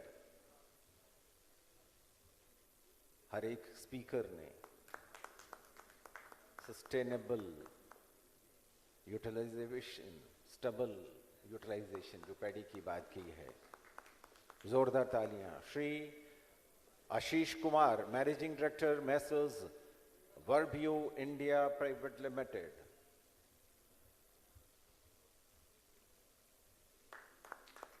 Paddy stubble utilisation पर इतना काम। Shri Bhagat Gill, owner messrs Sukhbir and company brick industries. इन्होंने भी बहुत अच्छी प्रेजेंटेशन जो पंजाबी में थी उसमें बताया कि किस तरह से हमने कोयला कम करके वहां पर पैडी का इस्तेमाल किया है और पर्यावरण की सुरक्षा, किसानों को साथ जोड़ा है और स्टबल बर्निंग हमारे इलाके में कम हुई है। श्री समीर भंसाली, सीएमडी मैसेज आसान बिल्ड, इन्होंने भी अपनी प्रेजेंटेशन में किस तरह से बोर्ड बनाया जा रहा है, सस्टेनेबल एनर्जी भी बचाता है और साथ में हमारे घरों के लिए भी उपयोगी है। आप सबका बहुत बहुत शुक्रिया एक अच्छे सेशन के लिए। और 2:15 पे हम दोबारा से मिलेंगे एक बार फिर से स्पेशल विशेष सेशन के लिए। तब तक के लिए हम सब शॉर 2:15 हम यहां मिलेंगे और अब लंच के लिए आपका स्वागत है। Humble request to delegates, as Honorable Union Minister mission life का मंत्र है लाइफस्टाइल फॉर एनवायरमेंट। पृथ्वी पर रहने वाले प्रत्येक व्यक्ति को व्यक्तिगत प्रयासों की कामना के साथ ही आज ये mission assemble at 2:15 please, as Honorable Union Environment Minister and Honorable CM are expected to arrive dot at 2:30. Humble request to all delegates, officers, please be in the hall at 2:15 p.m. Thank you. और पराली की utilisation किस तरह से हो रही है इस पर आज खूब चर्चा हुई है, ब्रेनस्टॉर्मिंग हुई है और हम जान पाए हैं कि पराली की यूटिलाइजेशन जो है वो करना आसान है और पराली का फ़ायदा, उसकी गुणवत्ता का फ़ायदा भी किसान उठा सकता है। अब तो रिसर्च बहुत कुछ कहती है, बहुत कुछ भूल रही है और जो कंपनीज आगे आ रही हैं जो किसान की मदद करना चाहती है, किसान के घर से वो पराली उठा के लेके जाना चाहती है, ये एक बहुत बड़ी बात है। और वैसे भी ये एक साथ चलकर इस समस्या से निपटा जा सकता है, क्योंकि समस्या से निपटना इसलिए भी ज़रूरी है कि प्रदूषण की कमी करनी है। हम ये कहते हैं कि पर्यावरण प्रदूषण हो रहा है, लेकिन हो रहा है तो कम भी तो करना है उसको। तो कम करने के लिए क्या क्या उपाय किए जा रहे हैं, हम क्या कर रहे हैं, एक विशेष तौर पर एक व्यक्ति क्या कर रहा है, इंडिविजुअली मेरी जिम्मेवारी क्या है, ये भी सोचना ज़रूरी है। हम अक्सर ये कह देते हैं कि सरकार कर रही है, लेकिन क्या इससे सब कुछ हो जाएगा? प्रत्येक व्यक्ति को आगे आना होगा, किसान को गांव-गांव तक की अलख जगानी होगी।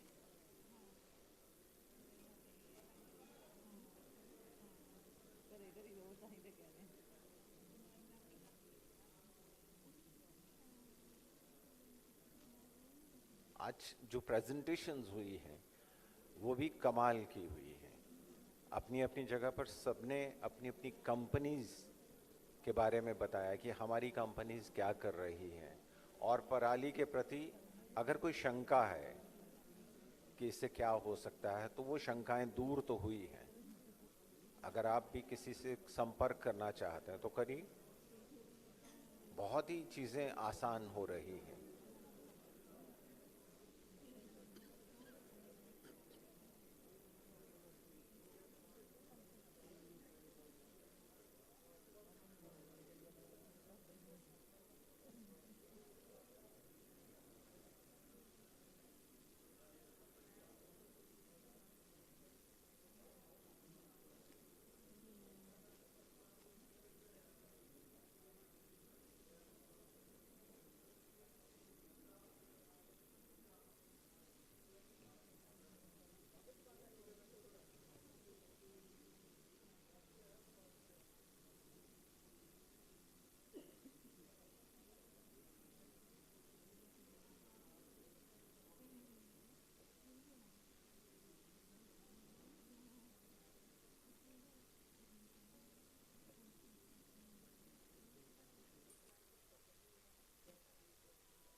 थोड़ा नजदीक करके बोलना सर।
सभी से एक बार फिर से अनुरोध है कि अपना अपना स्थान ग्रहण कर लें।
वाले प्रत्येक व्यक्ति को व्यक्तिगत प्रयासों की कामना के साथ ही आज ये मिशन लाइफ का ये विजन दुनिया के सामने रख रहा हूं।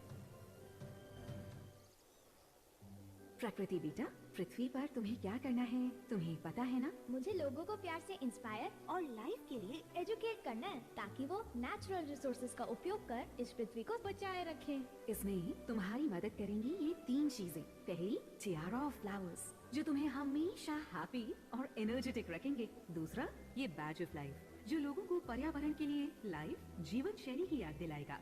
जब वे प्रकृति की रक्षा करेंगे तो प्रकृति उनकी रक्षा करेगी। तुम ये बैज उन लोगों को भी दे सकते हो जो हमारे प्लानिट की बेहतरी के लिए योगदान करते हैं। और तीसरा, ये बैग ऑफ होप जब भी कोई एनवायरनमेंट को हार्म करे तो तुम इसमें से इको सस्टेनेबल ऑल्टरनेटिव निकाल कर उसे देना। ओके, अब मैं अपने मिशन पर चलती हूँ।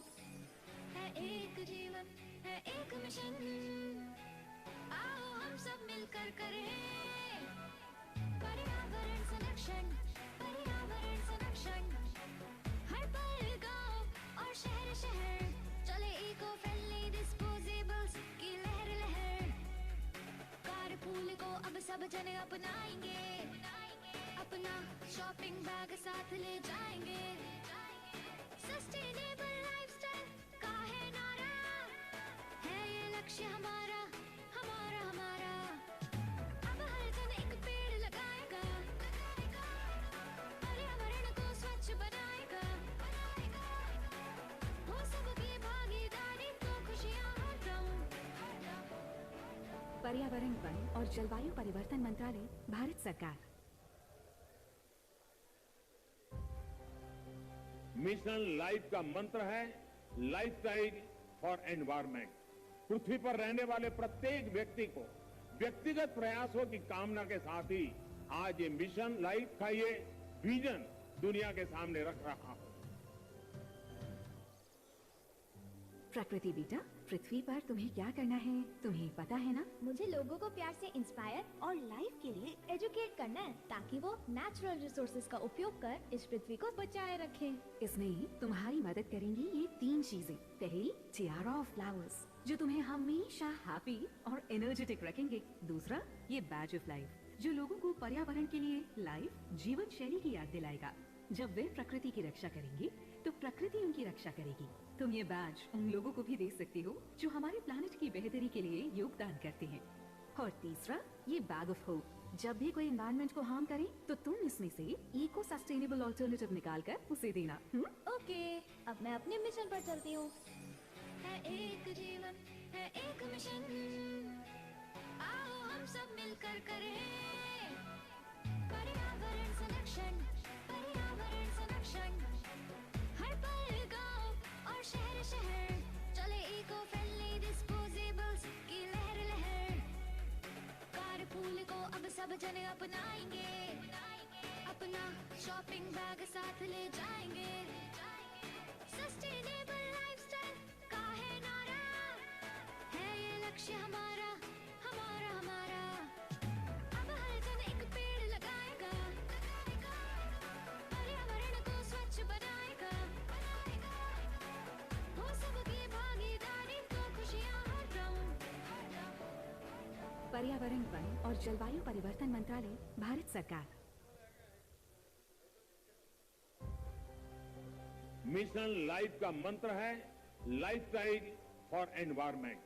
पृथ्वी पर रहने वाले प्रत्येक व्यक्ति को व्यक्तिगत प्रयासों की कामना के साथ ही आज ये मिशन लाइफ का ये विजन दुनिया के सामने रख रहा हूं।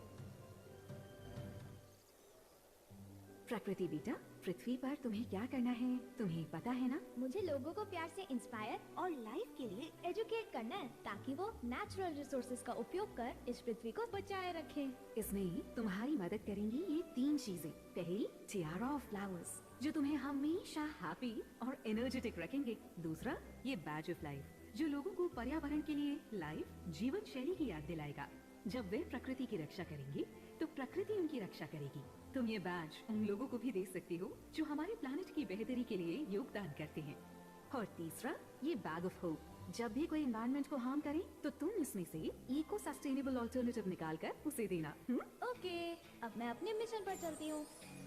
है एक जीवन, है एक मिशन, आओ हम सब मिलकर करें पर्यावरण संरक्षण, पर्यावरण संरक्षण। हर पल गांव और शहर शहर चले इको फ्रेंडली डिस्पोजेबल्स की लहर लहर। कारपूल को अब सब जने अपनाएंगे, अपना शॉपिंग बैग साथ ले जाएंगे।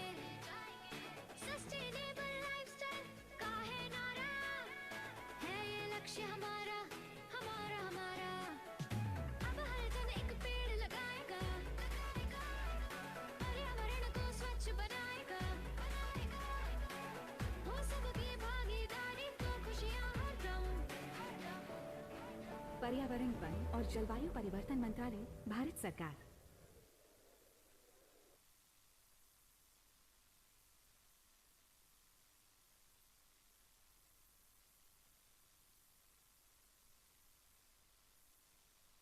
ਪੰਜਾਬ ਪੋਲਿਊਸ਼ਨ ਕੰਟਰੋਲ ਬੋਰਡ ਦੀ ਸਹਾਇਤਾ ਨਾਲ ਖੇਤੀ ਵਿਰਾਸਤ ਮਿਸ਼ਨ ਨੇ ਫਰੀਦਕੋਟ ਜ਼ਿਲ੍ਹੇ ਦੇ ਵਿੱਚ ਪਰਾਲੀ ਸੰਭਾਲਣ ਦਾ ਇੱਕ ਚੇਤਨਾ ਅਭਿਆਨ ਸ਼ੁਰੂ ਕੀਤਾ, ਜਿਸ ਦੇ ਤਹਿਤ ਪਿੰਡ-ਪਿੰਡ ਜਾ ਕੇ ਖੇਤੀ ਵਿਰਾਸਤ ਮਿਸ਼ਨ ਦੇ ਕਾਰਜਕਰਤਾ ਕਿਸਾਨਾਂ ਨੂੰ ਮਿਲੇ ਔਰ ਕਿਸਾਨਾਂ ਨੇ ਆਪਣੇ ਤਜਰਬੇ ਸਾਂਝੇ ਕੀਤੇ। ਅਸੀਂ ਅੱਗ ਵਾਤਾਵਰਨ ਨੂੰ ਗੰਧਲਾ ਹੋਇਆ ਦੇਖ ਕੇ ਇਸ ਚੀਜ਼ ਚਿੰਤਤ ਸੀਗੇ ਵੀ ਜੋ ਇਹ ਪਰਾਲੀ ਦੇ ਕਾਰਨ ਮਨੁੱਖੀ ਸਿਹਤ ਦੇ ਲਈ ਘਾਤਕ ਸਿੱਧ ਹੋ ਰਿਹਾ, ਜੋ ਧੂਆਂ ਬਣ ਰਿਹਾ, ਜੋ ਧਰਤੀ ਦੇ ਜੀਵ ਜੰਤੂ ਉਹਨਾਂ ਤੇ ਵੀ ਅਸਰ ਪੈ ਰਿਹਾ। ਇਹ ਵਾਤਾਵਰਨ ਹੀ ਬਹੁਤ ਖਰਾਬ ਹੋ ਰਿਹਾ ਹੈ ਤੇ ਲੋਕਾਂ ਦੇ ਬਿਮਾਰੀਆਂ ਆਵੇਂ ਦਮੇ ਦੀਆਂ ਬਿਮਾਰੀਆਂ ਜਿਵੇਂ ਇਹ ਇਸ ਕਾਰਨ ਧੂਏ ਦਾ ਹੀ ਹੈ।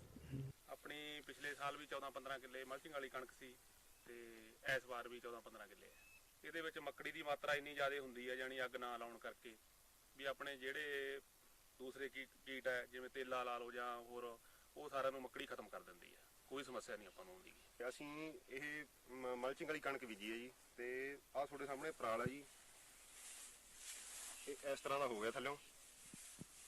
ਮੈਂ ਪਿਛਲੇ ਸਾਲ ਬਈ ਮੈਂ 4 ਕਨਾਲਾਂ ਕਣਕ ਬੀਜੀ ਸੀਗੀ ਇਹ ਤੇ ਉਹ ਕਣਕ ਮੇਰੀ ਪੂਰੀ ਵਧੀਆ ਰਹੀ ਹੈਗੀ ਤੇ ਇਸ ਵਾਰ ਮੈਂ 11 ਕਿੱਲੇ ਬਾਣ ਬੀਜਿਆ ਜੀ। ਇਹ ਕਣਕ ਦੀ ਬਿਜਾਈ ਅਸੀਂ ਜਦੋਂ ਪਰਾਲੀ ਖਿਲਾਰ ਲੈਣੇ ਲੈਣ ਆਏ ਆ ਉਹਦੀਆਂ ਮੁੜ ਕੇ ਛੱਟਾ ਦੇ ਕੇ ਤੇ ਰੀਪਰ ਮਾਰ ਦਈਦਾ ਤੇ ਉਹਦੇ ਨਾਲ ਬਿਜਾਈ ਕਰ ਦਿੰਦੇ ਆ। ਐਤਕੀ ਤੀਜਾ ਸਾਲ ਆ ਸਾਡਾ ਤੇ ਇਹਦੇ 'ਚ ਲਦੀਣ ਵੀ ਘੱਟ ਹੁੰਦੇ ਆ ਤੇ ਬਾਕੀ ਸਾਨੂੰ ਤਾਂ ਕੋਈ ਪ੍ਰੋਬਲਮ ਨਹੀਂ ਆਈ।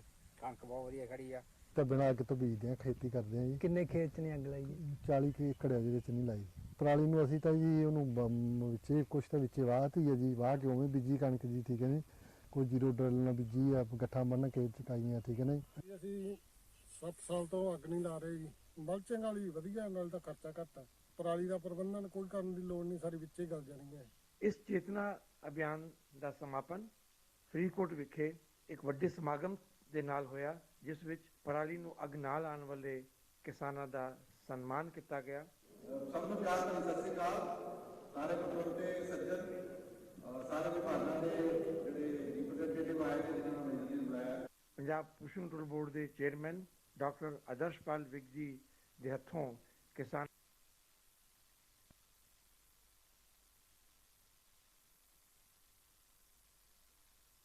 ਪੰਜਾਬ ਪੋਲਿਊਸ਼ਨ ਕੰਟਰੋਲ ਬੋਰਡ ਦੀ ਸਹਾਇਤਾ ਨਾਲ ਖੇਤੀ ਵਿਰਾਸਤ ਮਿਸ਼ਨ ਨੇ ਫਰੀਦਕੋਟ ਜ਼ਿਲ੍ਹੇ ਦੇ ਵਿੱਚ ਪਰਾਲੀ ਸੰਭਾਲਣ ਦਾ ਇੱਕ ਚੇਤਨਾ ਅਭਿਆਨ ਸ਼ੁਰੂ ਕੀਤਾ, ਜਿਸ ਦੇ ਤਹਿਤ ਪਿੰਡ-ਪਿੰਡ ਜਾ ਕੇ ਖੇਤੀ ਵਿਰਾਸਤ ਮਿਸ਼ਨ ਦੇ ਕਾਰਜਕਰਤਾ ਕਿਸਾਨਾਂ ਨੂੰ ਮਿਲੇ ਔਰ ਕਿਸਾਨਾਂ ਨੇ ਆਪਣੇ ਤਜਰਬੇ ਸਾਂਝੇ ਕੀਤੇ। ਅਸੀਂ ਅੱਗ ਵਾਤਾਵਰਨ ਨੂੰ ਗੰਧਲਾ ਹੋਇਆ ਦੇਖ ਕੇ ਇਸ ਚੀਜ਼ ਚਿੰਤਤ ਸੀਗੇ ਵੀ ਜੋ ਇਹ ਪਰਾਲੀ ਦੇ ਕਾਰਨ ਮਨੁੱਖੀ ਸਿਹਤ ਦੇ ਲਈ ਘਾਤਕ ਸਿੱਧ ਹੋ ਰਿਹਾ, ਜੋ ਧੂੰਆਂ ਬਣ ਰਿਹਾ, ਜੋ ਧਰਤੀ ਦੇ ਜੀਵ ਜੰਤੂ ਉਹਨਾਂ ਤੇ ਵੀ ਅਸਰ ਪੈ ਰਿਹਾ।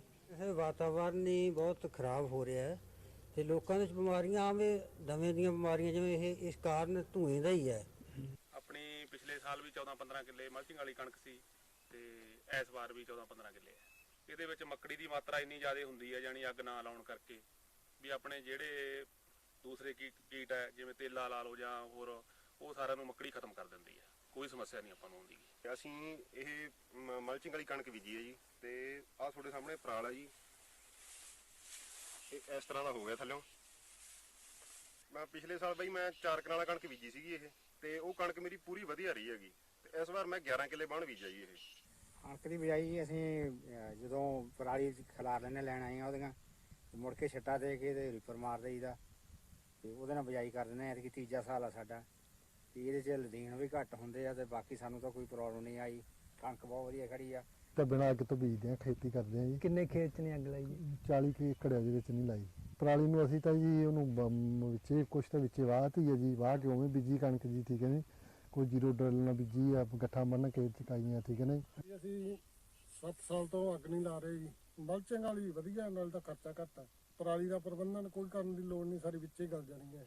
ਇਸ ਚੇਤਨਾ ਅਭਿਆਨ ਦਾ ਸਮਾਪਨ ਫਰੀਦਕੋਟ ਵਿਖੇ ਇੱਕ ਵੱਡੇ ਸਮਾਗਮ ਦੇ ਨਾਲ ਹੋਇਆ, ਜਿਸ ਵਿੱਚ ਪਰਾਲੀ ਨੂੰ ਅੱਗ ਨਾ ਲਾਉਣ ਵਾਲੇ ਕਿਸਾਨਾਂ ਦਾ ਸਨਮਾਨ ਕੀਤਾ ਗਿਆ।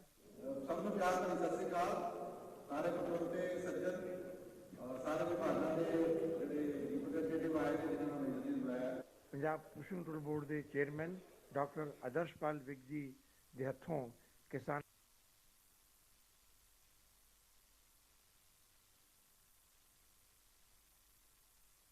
ਪੰਜਾਬ ਪੋਲਿਊਸ਼ਨ ਕੰਟਰੋਲ ਬੋਰਡ ਦੀ ਸਹਾਇਤਾ ਨਾਲ ਖੇਤੀ ਵਿਰਾਸਤ ਮਿਸ਼ਨ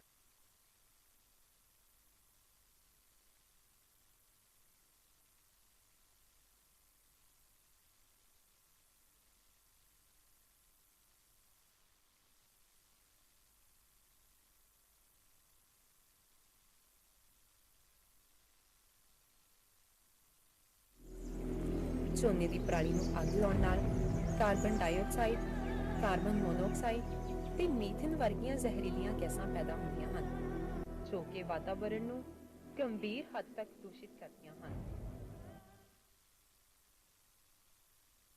ਅੱਗ ਲਾਉਣ ਨਾਲ ਮਿੱਟੀ ਵਿਚਲੇ ਜ਼ਰੂਰੀ ਖੁਰਾਕੀ ਤੱਤ ਸੜ ਕੇ ਸੁਆਹ ਹੋ ਜਾਂਦੇ ਹਨ, ਜਿਨ੍ਹਾਂ ਦੀ ਪੂਰਤੀ ਲਈ ਅਸੀਂ ਖਾਦਾਂ ਦੀ ਵਰਤੋਂ ਕਰਦੇ ਹਾਂ।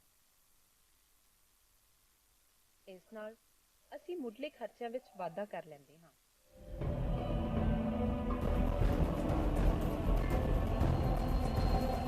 ਹੁਣ ਸਵਾਲ ਇਹ ਪੈਦਾ ਹੁੰਦਾ ਹੈ ਕਿ ਇਸ ਪਰਾਲੀ ਨੂੰ ਸੰਭਾਲਿਆ ਕਿਵੇਂ ਜਾਵੇ। ਪੰਜਾਬ ਐਗਰੀਕਲਚਰਲ ਯੂਨੀਵਰਸਿਟੀ ਵੱਲੋਂ ਇਸ ਨੂੰ ਸੰਭਾਲਣ ਦੇ ਕਈ ਤਰੀਕੇ ਸੁਝਾਏ ਗਏ ਹਨ। ਅਸੀਂ ਪਰਾਲੀ ਨੂੰ ਖੇਤ ਵਿੱਚ ਹੀ ਸੰਭਾਲ ਸਕਦੇ ਹਾਂ। ਖੇਤ ਵਿੱਚ ਹੀ ਹੈਪੀ ਸੀਡਰ ਨਾਲ ਕਣਕ ਦੀ ਬਿਜਾਈ ਕੀਤੀ ਜਾ ਸਕਦੀ ਹੈ। ਇਸ ਨਾਲ ਕਣਕ ਦੀ ਫਸਲ ਵਿੱਚ ਨਦੀਨ ਵੀ ਘੱਟ ਉੱਗਦੇ ਹਨ ਅਤੇ ਧਰਤੀ ਵਿਚਲੇ ਖੁਰਾਕੀ ਤੱਤਾਂ ਅਤੇ ਮੱਲੜ ਦੀ ਮਾਤਰਾ ਵੀ ਵੱਧਦੀ ਹੈ। ਝੋਨੇ ਦੀ ਪਰਾਲੀ ਨੂੰ ਕੁਤਰ ਕੇ ਖੇਤ ਵਿੱਚ ਖਿਲਾਰਨ ਲਈ ਚੌਪਰ ਦੀ ਸਿਫਾਰਿਸ਼ ਕੀਤੀ ਗਈ ਹੈ। ਖੇਤ ਨੂੰ ਹਲਕਾ ਪਾਣੀ ਲਾ ਕੇ ਪਰਾਲੀ ਨੂੰ ਰੋਟਾਵੇਟਰ ਨਾਲ ਮਿੱਟੀ ਵਿੱਚ ਗਲਾਇਆ ਜਾ ਸਕਦਾ ਹੈ ਜਾਂ ਫਿਰ ਉਲਟਾਵੇਂ ਹਲ ਦੇ ਨਾਲ ਇਸ ਨੂੰ ਮਿੱਟੀ ਵਿੱਚ ਦਬਾਇਆ ਜਾ ਸਕਦਾ ਹੈ। ਇਸ ਤੋਂ ਬਾਅਦ ਰੋਟਾਵੇਟਰ ਜਾਂ ਤਵੀਆਂ ਨਾਲ ਖੇਤ ਵਾਹ ਕੇ ਤਿਆਰ ਕੀਤਾ ਜਾ ਸਕਦਾ ਹੈ। ਸਰਕਾਰ ਵੱਲੋਂ ਇਹ ਮਸ਼ੀਨਾਂ ਸਹਿਕਾਰੀ ਸਭਾਵਾਂ ਵਿੱਚ ਵੀ ਉਪਲਬਧ ਕਰਵਾਈਆਂ ਗਈਆਂ ਹਨ। ਇਕੱਠੀ ਕੀਤੀ ਪਰਾਲੀ ਤੋਂ ਬਿਜਲੀ ਪੈਦਾ ਕੀਤੀ ਜਾ ਸਕਦੀ ਹੈ। ਇਸੇ ਤਰ੍ਹਾਂ ਪਰਾਲੀ ਤੋਂ ਪਰਾਲੀ ਚਾਰ ਵੀ ਬਣਾਇਆ ਜਾ ਸਕਦਾ ਹੈ। ਖੁੰਬਾਂ ਦੀ ਕਾਸ਼ਤ ਵਿੱਚ ਅਪਾਰ ਸੰਭਾਵਨਾਵਾਂ ਹਨ। ਪਰਾਲੀ ਤੋਂ ਪੌਸ਼ਟਿਕ ਖੁੰਬਾਂ ਵੀ ਤਿਆਰ ਕੀਤੀਆਂ ਜਾਂਦੀਆਂ ਹਨ। ਇਸ ਪਰਾਲੀ ਦੇ ਨਾਲ ਬਾਇਓਗੈਸ, ਕੰਪੋਸਟ ਅਤੇ ਇਸ ਦੀ ਵਰਤੋਂ ਪਰਾਲੀ ਵਾਲੇ ਗੀਜ਼ਰ ਵਿੱਚ ਵੀ ਕੀਤੀ ਜਾ ਸਕਦੀ ਹੈ। ਇਸ ਪਰਾਲੀ ਨੂੰ ਸ਼ੋਰੇ ਅਤੇ ਡੰਗਰਾਂ ਦੇ ਸੁੱਕ ਅਤੇ ਚਾਰੇ ਵਿੱਚ ਵੀ ਵਰਤਿਆ ਜਾ ਸਕਦਾ ਹੈ। ਵੀਰੋ, ਯਾਦ ਰੱਖਿਓ, ਖਜ਼ਾਨੇ ਦਾ ਭੰਡਾਰ ਹੈ ਇਹ ਪਰਾਲੀ। ਇਸ ਨੂੰ ਨਾ ਸਾੜੋ, ਸਗੋਂ ਸੰਭਾਲੋ। ਕਰ ਸਕਦਾ ਤੂੰ ਅਜੇ ਵੀ ਬਚਾ, ਓਏ ਗੱਲ ਮੰਨ ਲੈ। ਜਿੰਦੇ ਪੀਏ ਦੇ ਮਾਹਰ ਸਲਾਹ, ਓਏ ਗੱਲ ਮੰਨ ਲੈ। ਵੀਰਾ ਅੱਗ ਨਾ ਪਰਾਲੀ ਨੂੰ ਲਗਾ, ਓਏ ਗੱਲ ਮੰਨ ਲੈ।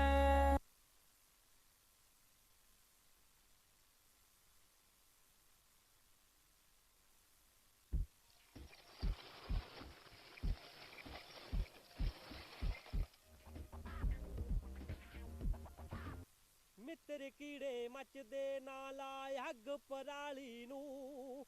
ਮਿੱਤਰ ਕੀੜੇ ਮੱਚਦੇ ਨਾ ਲਾਏ ਅੱਗ ਪਰਾਲੀ ਨੂੰ। ਬੇਲੀ ਆਏ ਅੱਗ ਪਰਾਲੀ ਨੂੰ। ਪਿੰਡ ਉਡਤ ਸੈਦੇ ਵਾਲੇ ਦਾ Gill self help group 9000 quintal ਪਰਾਲੀ ਦੀਆਂ 50,000 ਗੱਠਾਂ। ਪੰਜਾਬ ਦੀ ਧਰਤੀ ਨੂੰ ਅੱਗ ਤੋਂ ਬਚਾ ਕੇ ਸੈਦੇ ਵਾਲਿਆਂ ਨੇ ਸਥਾਪਿਤ ਕੀਤਾ ਇੱਕ ਨਵਾਂ ਕੀਰਤੀਮਾਨ।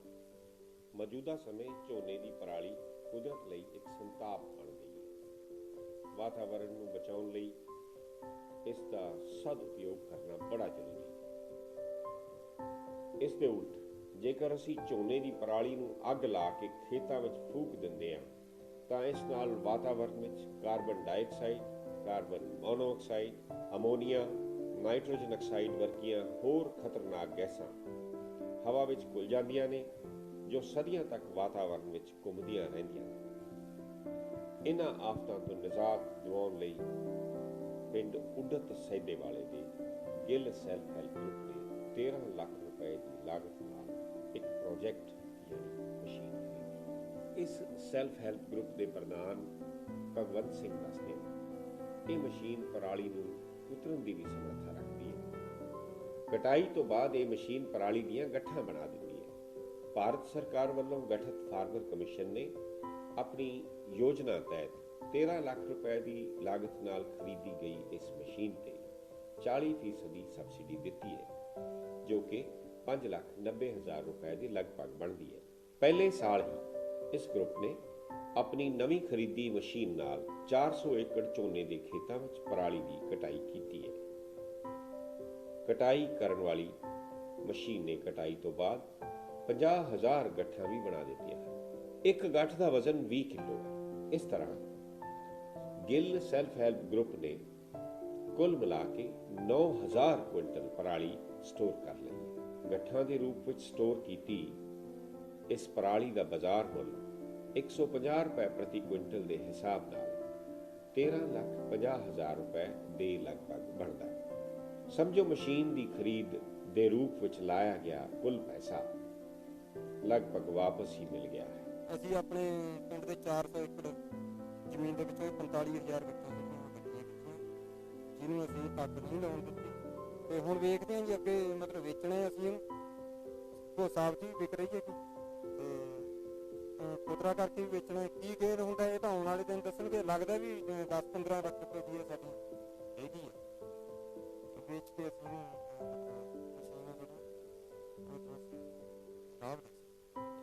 ਗਿੱਲ ਸੈਲਫ ਹੈਲਪ ਗਰੁੱਪ ਦਾ ਉਪਰਾਲਾ ਪੰਜਾਬ ਦੀ ਉਸ ਕਾਰਗੁਜ਼ਾਰੀ ਵੱਲ ਧਿਆਨ ਖਿੱਚਦਾ ਹੈ ਜਿਸ ਦੇ ਅਨੁਸਾਰ ਪੰਜਾਬ ਵਿੱਚ 1 ਕਰੋੜ ਟਨ ਤੋਂ ਵੀ ਵੱਧ ਝੋਨੇ ਦੀ ਪੈਦਾਵਾਰ ਹੁੰਦੀ ਹੈ। ਝੋਨੇ ਦੀ ਕਟਾਈ ਤੋਂ ਬਾਅਦ ਬਚ ਗਈ ਲੱਖਾਂ ਟਨ ਪਰਾਲੀ ਦਾ 80% ਹਿੱਸਾ ਅੱਗ ਲਾ ਕੇ ਫੂਕ ਦਿੱਤਾ ਜਾਂਦਾ ਹੈ। ਪਰਾਲੀ ਦੀ ਇਹ ਸਾੜ ਫੂਕ ਇਨਸਾਨ ਲਈ ਤਰ੍ਹਾਂ ਤਰ੍ਹਾਂ ਦੀਆਂ ਬਿਮਾਰੀਆਂ ਦਾ ਕਾਰਨ ਬਣਦੀ ਹੈ। ਪਰ ਇੱਕ ਹੋਰ ਅਹਿਮ ਗੱਲ ਇਹ ਹੈ ਕਿ ਪਰਾਲੀ ਸਾੜ ਫੂਕ ਨਾਲ ਜ਼ਮੀਨ ਤੇ ਮਿੱਤਰ ਕੀੜਿਆਂ ਦਾ ਖਾਤਮਾ ਹੋ ਜਾਂਦਾ ਹੈ। ਫਿਰ ਅਗਲੀ ਫਸਲ ਦੇ ਪਾਲਣ ਪੋਸ਼ਣ ਲਈ ਰਸਾਇਣਿਕ ਦਵਾਈਆਂ ਤੇ ਕੀੜੇ ਮਾਰ ਦਵਾਈਆਂ ਦੀ ਲੋੜ ਪੈਂਦੀ ਹੈ ਜੋ ਅਨੇਕ ਜੇਕਰ ਕਿਸਾਨ ਭਰਾ ਇਸ ਵਿੱਚ ਦਿਲਚਸਪੀ ਵਿਖਾਉਣ ਅਤੇ ਝੋਨੇ ਦੀ ਪਰਾਲੀ ਦੀ ਖਪਤ ਵੀ ਯਕੀਨੀ ਹੋ ਜਾਵੇ। ਇਸ ਦੇ ਨਾਲ ਹੀ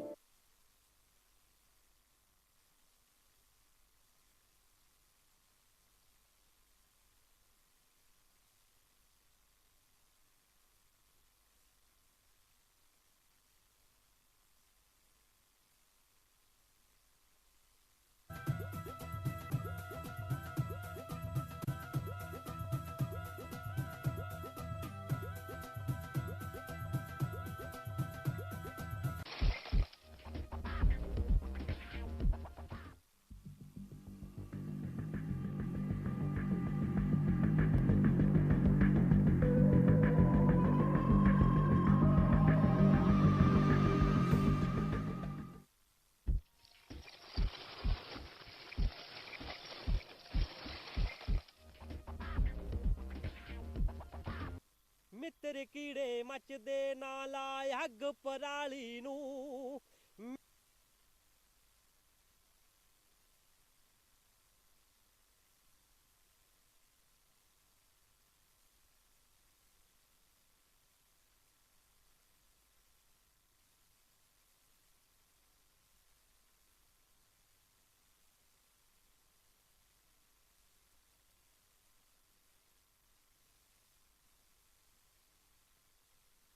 ਤੂੰ ਪਰਾਲ ਸਾੜ ਕੇ ਆਇਆ ਹੈ ਨਾ?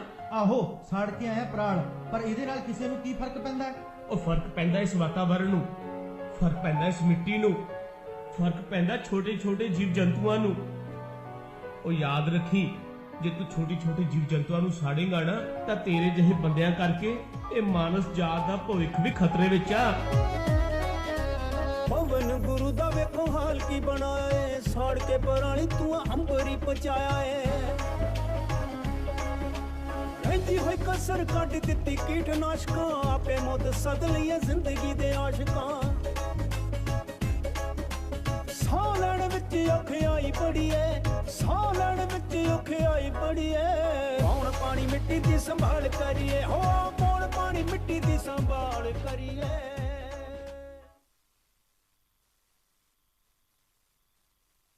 ਤੂੰ ਪਰਾਲ ਸਾੜ ਕੇ ਆਇਆ ਹੈ ਨਾ? ਆਹੋ ਸਾੜ ਕੇ ਆਇਆ ਪਰਾਲ, ਪਰ ਇਹਦੇ ਨਾਲ ਕਿਸੇ ਨੂੰ ਕੀ ਫਰਕ ਪੈਂਦਾ? ਉਹ ਫਰਕ ਪੈਂਦਾ ਇਸ ਵਾਤਾਵਰਣ ਨੂੰ, ਫਰਕ ਪੈਂਦਾ ਇਸ ਮਿੱਟੀ ਨੂੰ, ਫਰਕ ਪੈਂਦਾ ਛੋਟੇ ਛੋਟੇ ਜੀਵ ਜੰਤੂਆਂ ਨੂੰ। ਉਹ ਯਾਦ ਰੱਖੀ, ਜੇ ਤੂੰ ਛੋਟੇ ਛੋਟੇ ਜੀਵ ਜੰਤੂਆਂ ਨੂੰ ਸਾੜੇਗਾ ਨਾ ਤਾਂ ਤੇਰੇ ਜਿਹੇ ਬੰਦਿਆਂ ਕਰਕੇ ਇਹ ਮਾਨਸ ਜਾਤ ਦਾ ਭਵਿੱਖ ਵੀ ਖਤਰੇ ਵਿੱਚ ਆ। ਪਵਨ ਗੁਰੂ ਦਾ ਵੇਖੋ ਹਾਲ ਕੀ ਬਣਾਇਆ ਏ, ਸਾੜ ਕੇ ਪਰਾਲੀ ਤੂੰ ਅੰਬਰੀ ਪਹੁੰਚਾਇਆ ਏ। ਰਹਿੰਦੀ ਹੋਈ ਕਸਰ ਕੱਢ ਦਿੱਤੀ ਕੀਟਨਾਸ਼ਕਾਂ, ਆਪੇ ਮੌਤ ਸਦ ਲਈਏ ਜ਼ਿੰਦਗੀ ਦੇ ਆਸ਼ਕਾਂ। ਸਾਹ ਲੈਣ ਵਿੱਚ ਔਖਿਆਈ ਬੜੀ ਏ, ਸਾਹ ਲੈਣ ਵਿੱਚ ਔਖਿਆਈ ਬੜੀ ਏ। ਪੌਣ ਪਾਣੀ ਮਿੱਟੀ ਦੀ ਸੰਭਾਲ ਕਰੀਏ, ਹੋ ਪੌਣ ਪਾਣੀ ਮਿੱਟੀ ਦੀ ਸੰਭਾਲ ਕਰੀਏ।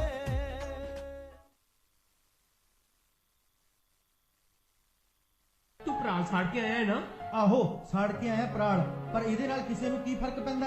ਉਹ ਫਰਕ ਪੈਂਦਾ ਇਸ ਵਾਤਾਵਰਣ ਨੂੰ, ਫਰਕ ਪੈਂਦਾ ਇਸ ਮਿੱਟੀ ਨੂੰ, ਫਰਕ ਪੈਂਦਾ ਛੋਟੇ ਛੋਟੇ ਜੀਵ ਜੰਤੂਆਂ ਨੂੰ।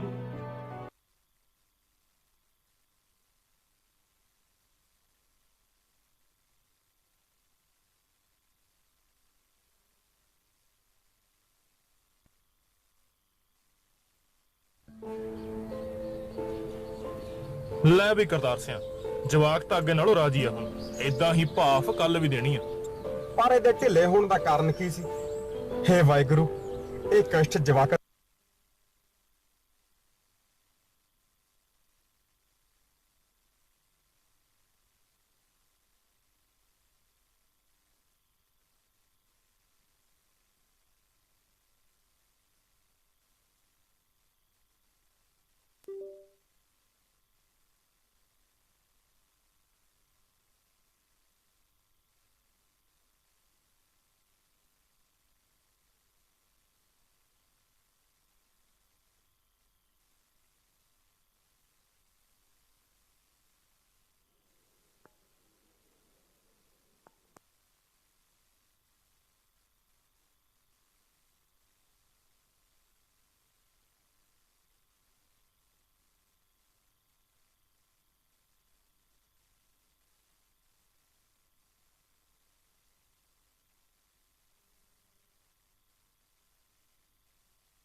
पराली या नाड़ जलाना वर्तमान समय का एक गंभीर संकट बन गया है। ये हमारी आने वाली पीढ़ियों की सांसों में जहर घोल रहा है।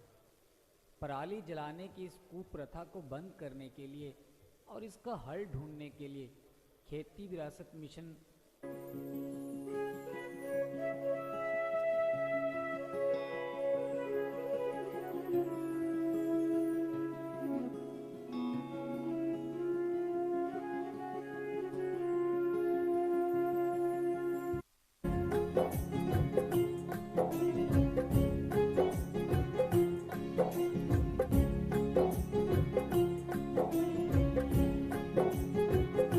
बस करो नाड़ जलाना, बस करो नाड़ जलाना, बस करो नाड़ जलाना, बस करो नाड़ जलाना। हंसती धरती अच्छी लगती, हंसती धरती अच्छी लगती, बुरा है इसे रुलाना। बस करो नाड़ जलाना, बस करो नाड़ जलाना, बस करो नाड़ जलाना, बस करो नाड़ जलाना।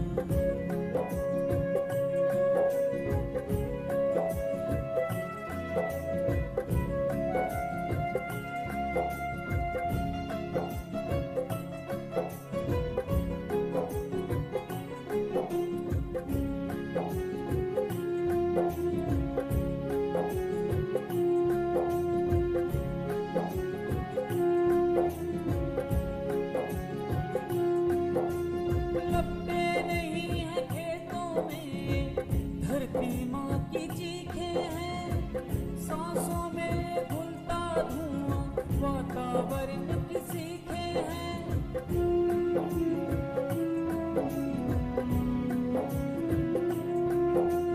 लपटे नहीं है खेतों में, धरती माँ की चीखें हैं, सांसों में घुलता धुआं, वातावरण की सीखें हैं। रोको हाथ को, छोड़ो आग को, नस्लों को जो बचाना। बस करो नाड़ जलाना, बस करो नाड़ जलाना, बस करो नाड़ जलाना, बस करो नाड़ जलाना।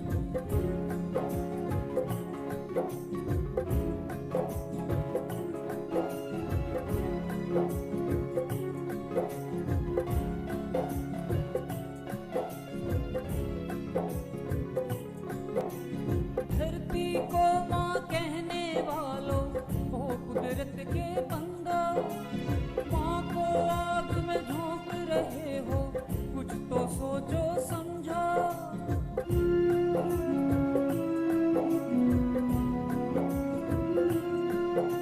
धरती को सभी से अनुरोध है कि अपना अपना स्थान ग्रहण कर लें, बैठ जाएं। आज के विशेष सत्र के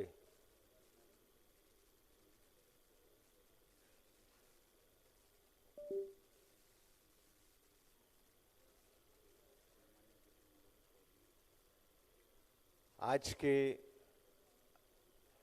गणमान्य अतिथि हमारे बीच में पहुंच चुके हैं और कुछ ही देर में हम सब विशेष सत्र जो है शुरू करेंगे। और इस विशेष सत्र में वही चर्चा होगी पराली एक पूंजी, क्योंकि 2 सत्र हम कर चुके हैं। 2 सत्र में बहुत सारी चर्चा हुई है और ये भी बात सामने आई है कि हम एक साथ मिलकर कुछ करें। पर्यावरण की सुरक्षा की बात आती है तो पर्यावरण की सुरक्षा हमारी अपनी सुरक्षा है और ये भी कहा जाता है कि एक वृक्ष जरूर लगाएं। किसी ने वृक्ष लगाया और छांव में कोई और बैठता है, वो वृक्ष धीरे धीरे बड़ा होता है और हमें छांव देता है।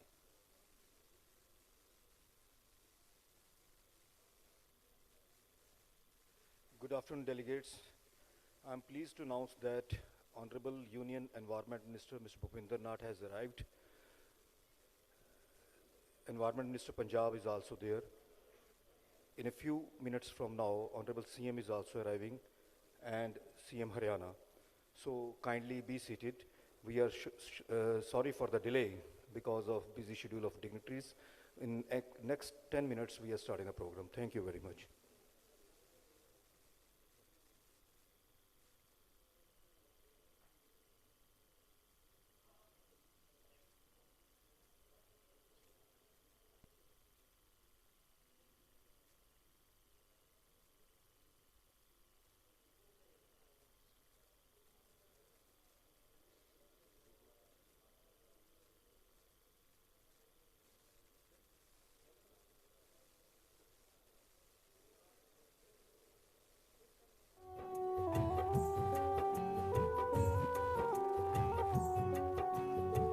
चलो मित्रों पंजाब बचाइए, चलो मित्रों पंजाब बचाइए, खेतां विचों जहर हटाइए, ऐसी ही कोई लहर चलाइए। चलो मित्रों पंजाब बचाइए, चलो मित्रों पंजाब बचाइए।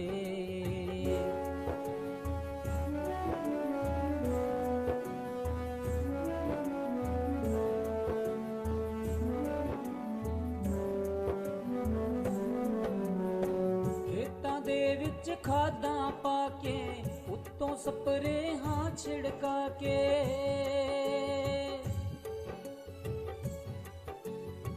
खेतां दे विच खादां पा के, उत्तों स्प्रेहां छिड़का के, कैमिकल दियां चीज़ां खा के, कैमिकल ही ना बन जाइए। चलो मित्रों पंजाब बचाइए, चलो मित्रों पंजाब बचाइए।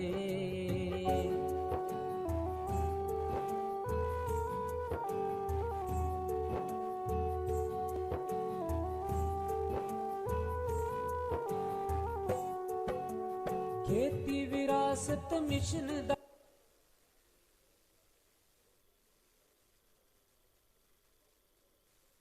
आज के समारोह के गणमान्य अतिथि हमारे बीच में पहुंच चुके हैं। सबसे अनुरोध है कि अपने अपने स्थान पर खड़े होकर गणमान्य अतिथियों का स्वागत करें। जोरदार तालियां सभागार से।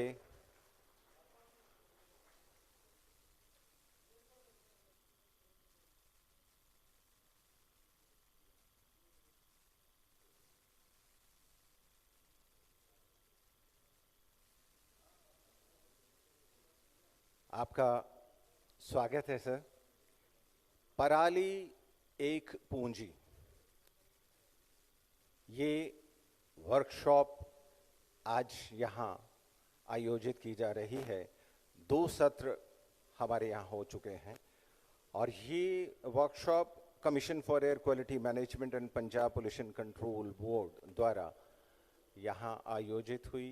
2 सत्र में खूब चर्चा हुई है और तीसरा मिशन लाइफ का मंत्र है लाइफस्टाइल फॉर एनवायरनमेंट। पृथ्वी पर रहने वाले प्रत्येक व्यक्ति को व्यक्तिगत प्रयासों की कामना के साथ ही आज ये मिशन लाइफ का ये विजन दुनिया के सामने रख रहा हूं। प्रकृति बेटा, पृथ्वी पर तुम्हें क्या करना है तुम्हें पता है ना? मुझे लोगों को प्यार से इंस्पायर और लाइफ के लिए एजुकेट करना है, ताकि वो नेचुरल रिसोर्सेज का उपयोग कर इस पृथ्वी को बचाए रखें। इसमें तुम्हारी मदद करेंगी ये 3 चीजें। पहली, टियारा ऑफ फ्लावर्स, जो तुम्हें हमेशा हैप्पी और एनर्जेटिक रखेंगे। दूसरा, ये बैज ऑफ लाइफ, जो लोगों को पर्यावरण के लिए लाइफ जीवन शैली की याद दिलाएगा। जब वे प्रकृति की रक्षा करेंगे तो प्रकृति उनकी रक्षा करेगी। तुम ये बैज उन लोगों को भी दे सकती हो जो हमारे प्लानिट की बेहतरी के लिए योगदान करते हैं। और तीसरा, ये बैग ऑफ होप, जब भी कोई एनवायरनमेंट को हार्म करे तो तुम इसमें से इको सस्टेनेबल ऑल्टरनेटिव निकाल कर उसे देना। ओके, अब मैं अपने मिशन पर चलती हूँ। है एक जीवन, है एक मिशन, आओ हम सब मिलकर करें पर्यावरण संरक्षण, पर्यावरण संरक्षण। हर पल गांव और शहर शहर चले इको फ्रेंडली डिस्पोजेबल्स की लहर लहर। कारपूल को अब सब जन अपनाएंगे, अपना शॉपिंग बैग साथ ले जाएंगे। सस्टेनेबल लाइफस्टाइल का है नारा, है ये लक्ष्य हमारा हमारा हमारा। अब हर जन एक पेड़ लगाएगा, पर्यावरण को स्वच्छ बनाएगा। हो सबकी भागीदारी तो खुशियां हरदम। पर्यावरण, वन और जलवायु परिवर्तन मंत्रालय, भारत सरकार।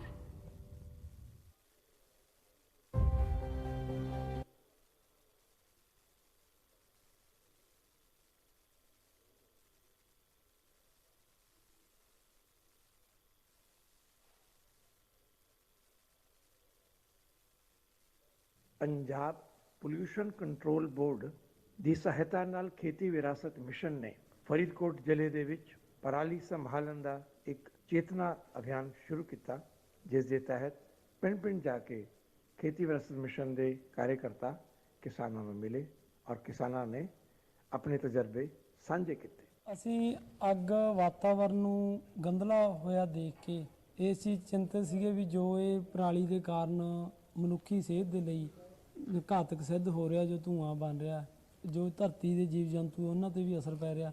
ਇਹ ਵਾਤਾਵਰਨ ਹੀ ਬਹੁਤ ਖਰਾਬ ਹੋ ਰਿਹਾ ਹੈ ਤੇ ਲੋਕਾਂ ਦੇ ਬਿਮਾਰੀਆਂ ਆਵੇ ਦਮੇ ਦੀਆਂ ਬਿਮਾਰੀਆਂ, ਜਿਵੇਂ ਇਹ ਇਸ ਕਾਰਨ ਧੂਏ ਦਾ ਹੀ ਹੈ। ਆਪਣੀ ਪਿਛਲੇ ਸਾਲ ਵੀ 14-15 ਕਿੱਲੇ ਮਲਚਿੰਗ ਵਾਲੀ ਕਣਕ ਸੀ ਤੇ ਇਸ ਵਾਰ ਵੀ 14-15 ਕਿੱਲੇ ਹੈ। ਇਹਦੇ ਵਿੱਚ ਮੱਕੜੀ ਦੀ ਮਾਤਰਾ ਇੰਨੀ ਜ਼ਿਆਦਾ ਹੁੰਦੀ ਹੈ, ਜਾਨੀ ਅੱਗ ਨਾ ਲਾਉਣ ਕਰਕੇ ਵੀ ਆਪਣੇ ਜਿਹੜੇ ਦੂਸਰੇ ਕੀਟ ਹੈ ਜਿਵੇਂ ਤੇਲਾ ਲਾ ਲਓ ਜਾਂ ਹੋਰ, ਉਹ ਸਾਰਿਆਂ ਨੂੰ ਮੱਕੜੀ ਖਤਮ ਕਰ ਦਿੰਦੀ ਹੈ। ਕੋਈ ਸਮੱਸਿਆ ਨਹੀਂ ਆਪਾਂ ਨੂੰ ਆਉਂਦੀ। ਅਸੀਂ ਇਹ ਮਲਚਿੰਗ ਵਾਲੀ ਕਣਕ ਬੀਜੀ ਹੈ ਜੀ, ਤੇ ਆਹ ਤੁਹਾਡੇ ਸਾਹਮਣੇ ਪਰਾਲ ਹੈ ਜੀ। ਇਹ ਇਸ ਤਰ੍ਹਾਂ ਦਾ ਹੋ ਗਿਆ ਥੱਲਿਓਂ। ਮੈਂ ਪਿਛਲੇ ਸਾਲ ਬਈ ਮੈਂ 4 ਕਨਾਲਾਂ ਕਣਕ ਬੀਜੀ ਸੀਗੀ ਇਹ, ਤੇ ਉਹ ਕਣਕ ਮੇਰੀ ਪੂਰੀ ਵਧੀਆ ਰਹੀ ਹੈਗੀ। ਤੇ ਇਸ ਵਾਰ ਮੈਂ 11 ਕਿੱਲੇ ਬਾਣ ਬੀਜਿਆ ਜੀ। ਇਹ ਕਣਕ ਦੀ ਬਿਜਾਈ ਅਸੀਂ ਜਦੋਂ ਪਰਾਲੀ ਖਿਲਾਰ ਲੈਣੇ ਲੈਣ ਆਏ ਆ ਉਹਦੀਆਂ, ਮੁੜ ਕੇ ਛੱਟਾ ਦੇ ਕੇ ਤੇ ਰੀਪਰ ਮਾਰ ਦਈਦਾ ਤੇ ਉਹਦੇ ਨਾਲ ਬਿਜਾਈ ਕਰ ਦਿੰਦੇ ਆ। ਐਤਕੀ ਤੀਜਾ ਸਾਲ ਆ ਸਾਡਾ ਤੇ ਇਹਦੇ 'ਚ ਲਦੀਨ ਵੀ ਘੱਟ ਹੁੰਦੇ ਆ ਤੇ ਬਾਕੀ ਸਾਨੂੰ ਤਾਂ ਕੋਈ ਪ੍ਰੋਬਲਮ ਨਹੀਂ ਆਈ। ਕਣਕ ਬਹੁਤ ਵਧੀਆ ਖੜੀ ਆ। ਤਾਂ ਬਿਨਾਂ ਅੱਗ ਤੋਂ ਬੀਜਦੇ ਆ, ਖੇਤੀ ਕਰਦੇ ਆ ਜੀ। ਕਿੰਨੇ ਖੇਤ 'ਚ ਨਹੀਂ ਅੱਗ ਲਾਈ? 40 ਕੁ ਏਕੜਾਂ ਦੇ ਵਿੱਚ ਨਹੀਂ ਲਾਈ ਪਰਾਲੀ ਨੂੰ। ਅਸੀਂ ਤਾਂ ਜੀ ਉਹਨੂੰ ਵਿੱਚ ਕੁਛ ਤਾਂ ਵਿੱਚ ਵਾਹਤੀ ਹੈ ਜੀ, ਵਾਹ ਕੇ ਉਵੇਂ ਬੀਜੀ ਕਣਕ ਜੀ, ਠੀਕ ਹੈ ਜੀ। ਕੋਈ ਜ਼ੀਰੋ ਡਰਲ ਨਾਲ ਬੀਜੀ ਆ, ਗੱਠਾਂ ਬੰਨ੍ਹ ਕੇ ਚਕਾਈਆਂ, ਠੀਕ ਹੈ ਨਾ ਜੀ। ਅਸੀਂ 7 ਸਾਲ ਤੋਂ ਅੱਗ ਨਹੀਂ ਲਾ ਰਹੇ ਜੀ। ਮਲਚਿੰਗ ਵਾਲੀ ਵਧੀਆ, ਨਾਲ ਦਾ ਖਰਚਾ ਘੱਟ ਆ। ਪਰਾਲੀ ਦਾ ਪ੍ਰਬੰਧਨ ਕੋਈ ਕਰਨ ਦੀ ਲੋੜ ਨਹੀਂ, ਸਾਰੀ ਵਿੱਚੇ ਗਲ ਜਾਣੀ ਹੈ। ਇਸ ਚੇਤਨਾ ਅਭਿਆਨ ਦਾ ਸਮਾਪਨ ਫਰੀਦਕੋਟ ਵਿਖੇ ਇੱਕ ਵੱਡੇ ਸਮਾਗਮ ਦੇ ਨਾਲ ਹੋਇਆ, ਜਿਸ ਵਿੱਚ ਪਰਾਲੀ ਨੂੰ ਅੱਗ ਨਾ ਲਾਉਣ ਵਾਲੇ ਕਿਸਾਨਾਂ ਦਾ ਸਨਮਾਨ ਕੀਤਾ ਗਿਆ। ਸਭ ਨੂੰ ਪਿਆਰ ਭਰੀ ਸਤਿ ਸ੍ਰੀ ਅਕਾਲ। ਸਾਰੇ ਬਜ਼ੁਰਗ ਸੱਜਣ, ਸਾਰੇ ਵਿਭਾਗਾਂ ਦੇ ਜਿਹੜੇ ਰਿਪਰੈਜ਼ੈਂਟੇਟਿਵ ਆਏ ਨੇ, ਜਿਹਨਾਂ ਨੂੰ ਮਿਲਦੀ ਹੋਇਆ। ਪੰਜਾਬ ਪੋਲਿਊਸ਼ਨ ਕੰਟਰੋਲ ਬੋਰਡ ਦੇ ਚੇਅਰਮੈਨ ਡਾਕਟਰ ਆਦਰਸ਼ਪਾਲ ਵਿਕ ਜੀ ਦੇ ਹੱਥੋਂ ਕਿਸਾਨ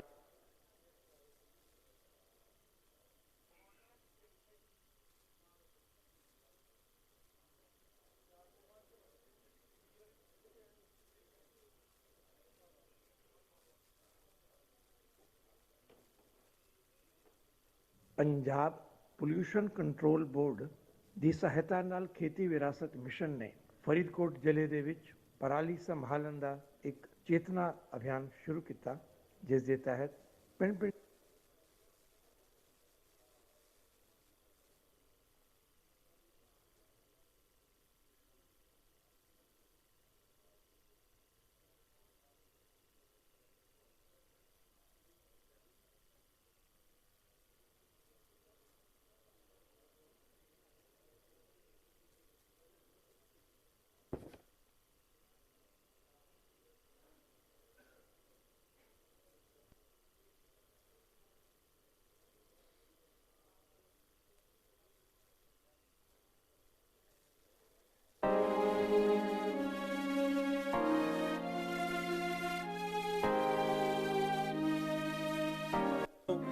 ਲੰਮੇ ਸਮੇਂ ਤੋਂ ਇੱਕ ਮੁਹਿੰਮ ਚਲਾਈ ਜਾ ਰਹੀ ਹੈ, ਜਿਸ ਦੀ ਇੱਕ ਕੜੀ ਵਜੋਂ ਗੀਤਾਂ ਦੀ ਇੱਕ ਲੜੀ ਪੇਸ਼ ਕੀਤੀ ਜਾ ਰਹੀ ਹੈ।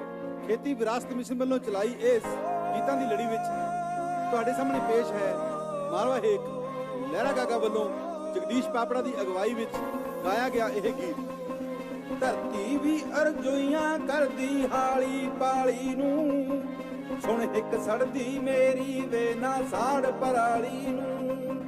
ਧਰਤੀ ਵੀ ਅਰਜ਼ੋਈਆਂ ਕਰਦੀ ਹਾਲੀ ਪਾਲੀ ਨੂੰ, ਸੁਣ ਇੱਕ ਸੜਦੀ ਮੇਰੀ ਵੇ ਨਾ ਸਾੜ ਪਰਾਲੀ ਨੂੰ। ਸੁਣ ਇੱਕ ਸੜਦੀ ਮੇਰੀ ਵੇ ਨਾ ਸਾੜ ਪਰਾਲੀ ਨੂੰ।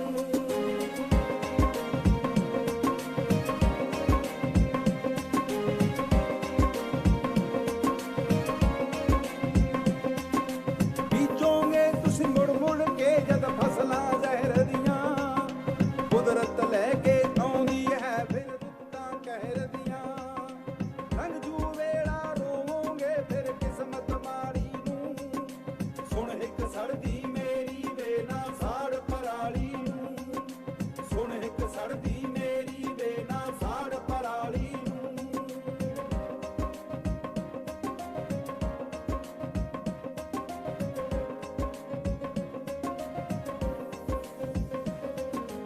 ਅੱਖਾਂ ਦੇ ਵਿੱਚ ਭਰੀ ਕੁੜੱਤਣ ਮੁਸ਼ਕਲ ਸਾਹ ਲੈਣਾ, ਹਰ ਰਾਹੀ ਡਰ ਜਾਂਦਾ ਜਦ ਕੋਈ ਧੁੱਪਦਾ ਰਾਹ ਆਉਣਾ।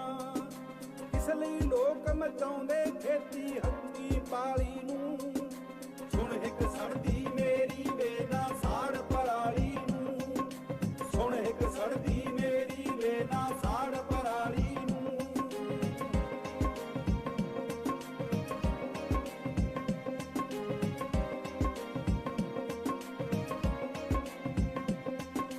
ਮੰਨਿਆ ਹੈ ਮਜਬੂਰੀ ਬਹਿ ਕੇ ਵਕਤ ਵਿਚਾਰ ਲਵੋ, ਪੰਛੀ ਪਾਉਣਾ ਮਿੱਟੀ ਰੁੱਖਾਂ ਦੀ ਕੋਈ ਸਾਰ ਲਵੋ। ਇਸ ਥਾਲੀ ਤੋਂ ਖਾਈਏ ਅੱਗ ਨਾ ਲਾਈਏ ਥਾਲੀ ਨੂੰ, ਸੁਣ ਇੱਕ ਸੜਦੀ ਮੇਰੀ ਵੇ ਨਾ ਸਾੜ ਪਰਾਲੀ ਨੂੰ।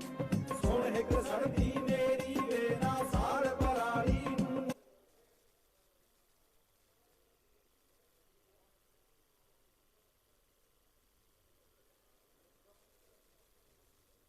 आज के समारोह में गणमान्य अतिथि पहुंच रहे हैं। माननीय मुख्यमंत्री पंजाब श्री भगवंत मान हमारे बीच में पहुंच चुके हैं। जोरदार तालियां आपकी ओर से होनी चाहिए।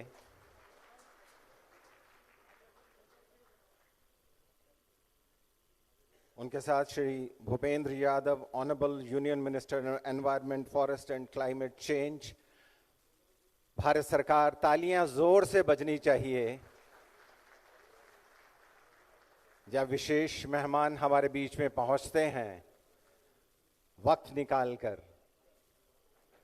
और एक बार अपने लिए भी तालियां बजा दीजिए, क्योंकि आज जिस पर मंथन हम कर रहे हैं वो है पराली एक पूंजी।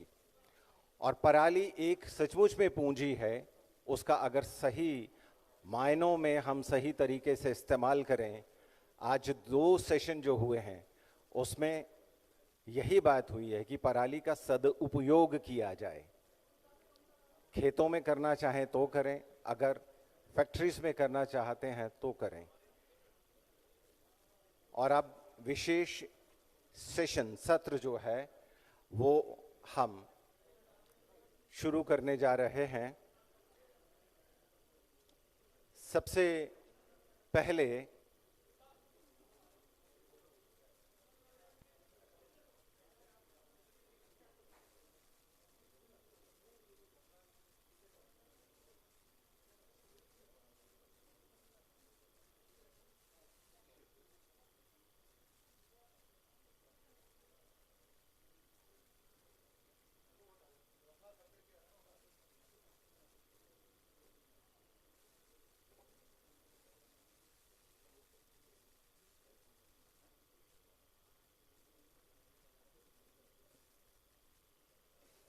पराली एक पूंजी, इस विशेष सत्र में आप सभी गणमान्य अतिथियों का स्वागत है।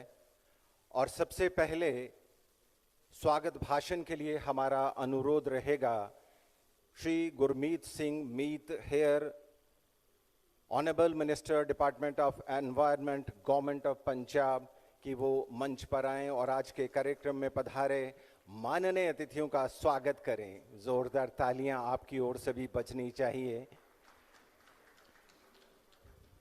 थैंक यू जी। साडे बहुत सत्कारयोग मानयोग केंद्रीय मंत्री भुपिंदर यादव जी ते पंजाब दे लोकां दी दिलों की धड़कन साडे बहुत मेहनती ईमानदार मुख मंत्री भगवंत मान जी, हरियाणा के एनवायरनमेंट मिनिस्टर दलाल साहब, चेयरमैन कुट्टी साहब, दोनों सूबियां दे CS साहब, चेयरमैन साहब ते साडे सूबे दियां वख-वख धार्मिक संस्थावां, NGOs जिहड़ियां एनवायरनमेंट ते काम कर रही ने। सो अज बहुत एक इंपॉर्टेंट टॉपिक पराली एक पूंजी, ਉਹਦੇ ਤੇ वार्तालाप करन लई मानयोग मंत्री साहब, मुख मंत्री साहब, तुसीं सारे पहुंचे हो। मैं तुहाडा सारियां दा बहुत स्वागत करदा, निੱਘਾ ते धन्नवाद करदा।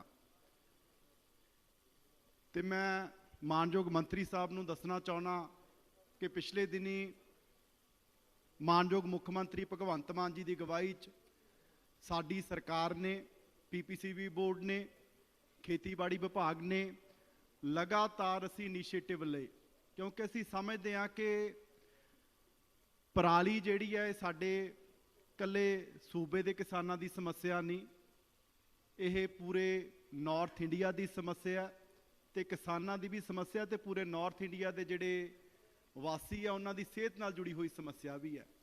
सो इहदे हल लई साडे सारे जिहड़े डिपार्टमेंट्स आ उन्हां ने सांझे जिहड़े उपराले कीते। इहदे विच असीं एक्सेटिव मैनेजमेंट ते भी काम कीता, इनसेटिव मैनेजमेंट ते भी काम कीता, ते मैनूं खुशी है कि पिछले साल दे नालों असीं 30% जिहड़ी पराली सड़न दी जिहड़ी तादाद है उहदे विच पंजाब ने जिहड़ी उपलब्धि जिहड़ी आ ओह हासिल कीती है।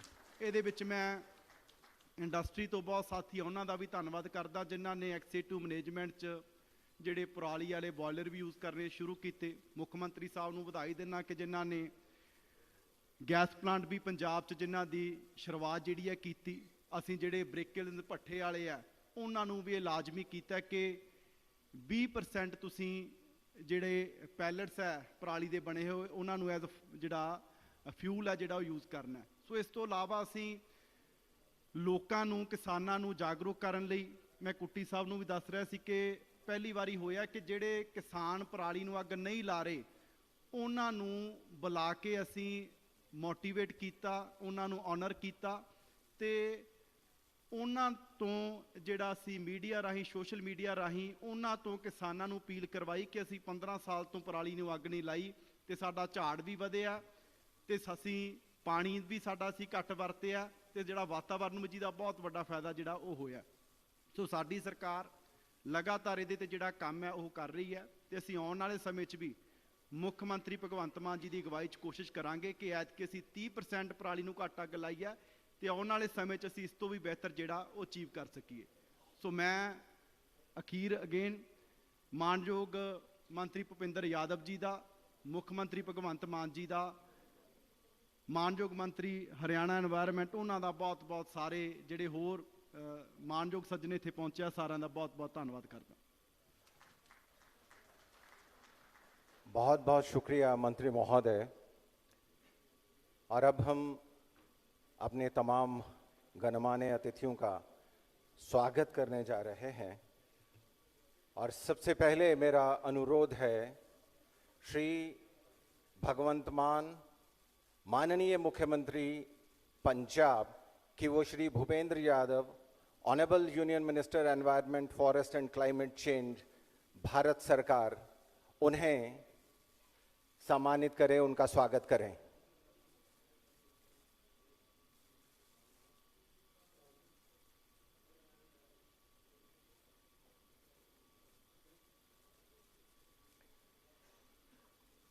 Honorable Chief Minister of Punjab, Shri Bhagwant Maan, Shri Bhupendra Yadav, Honorable Union Minister Environment, Forest and Climate Change, उनको सम्मानित करेंगे, उनका स्वागत करेंगे।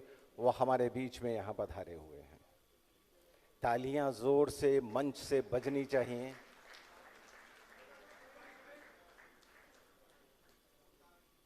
फुलकारी एक विशेष स्थान रखती है पंजाब में, और पटियाला की तरफ जाएंगे तो फुलकारी ही फुलकारी आपको दिखती है, और ये विशेष सम्मान फुलकारी और साथ में एक पौधा दिया जा रहा है।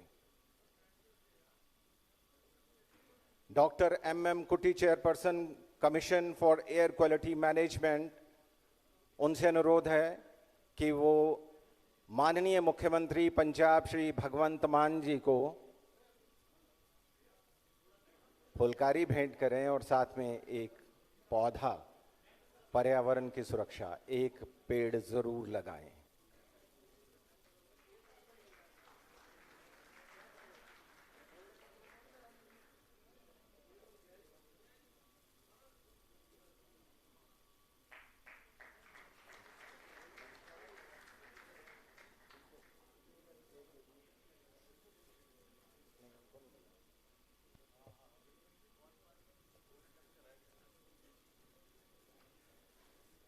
स्वर्ण मंदिर का जो एक मेमेंटो है, वो मुख्यमंत्री Punjab Shri Bhagwant Mann ji, Shri Bhupender Yadav, honourable union minister environment, forest and climate change, Bharat सरकार को देंगे।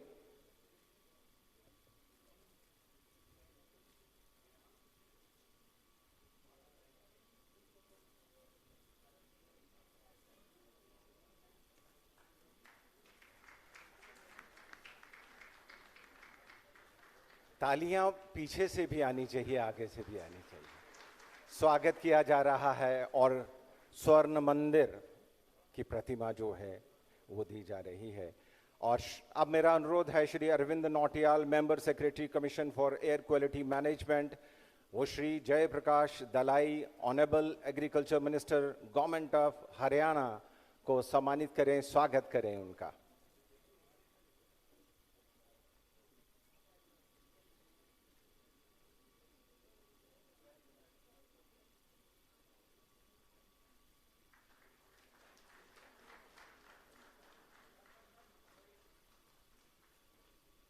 श्री अरविंद नौटियाल जी से ही एक बार फिर से आग्रह करना चाहेंगे कि वो Shri Gurmeet Singh Meet Hayer, honourable minister department of environment, government of Punjab, उन्हें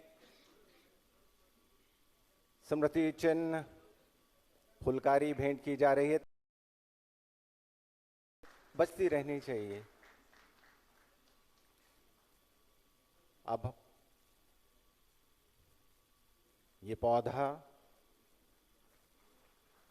पर्यावरण की सुरक्षा का प्रतिबिंब।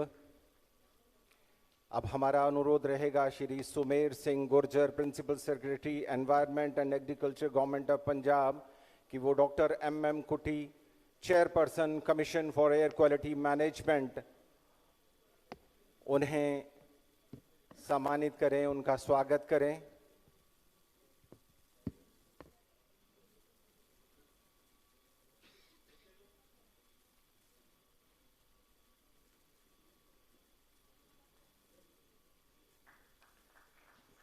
तालियां जोर से बजनी चाहिए, आवाज गूंजनी चाहिए। अतिथियों का स्वागत किया जा रहा है। अब हमारा अनुरोध रहेगा doctor professor Adarsh Pal Vig, chairman Punjab pollution control board, कि वो Shri Sanjeev Kaushal, chief secretary government of Haryana, उनको सम्मानित कर उनका स्वागत करें।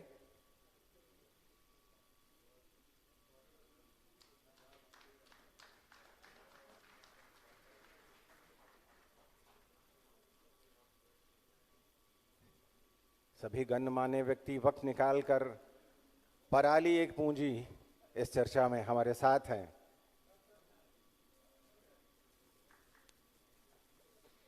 चेयरमैन साहब से एक बार फिर से गुजारिश है कि वो Shri Vijay Kumar Janjua, chief secretary government of Punjab, उन्हें सम्मानित करें, उनका स्वागत करें।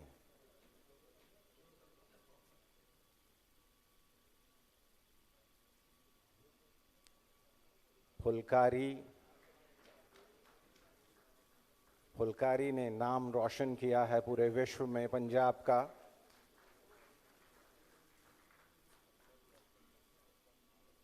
अब हमारा अनुरोध रहेगा Shri Sumer Singh Gurjar, principal secretary environment and agriculture government of Punjab, की वो Shri Tanmay Kumar, chairman central pollution control board,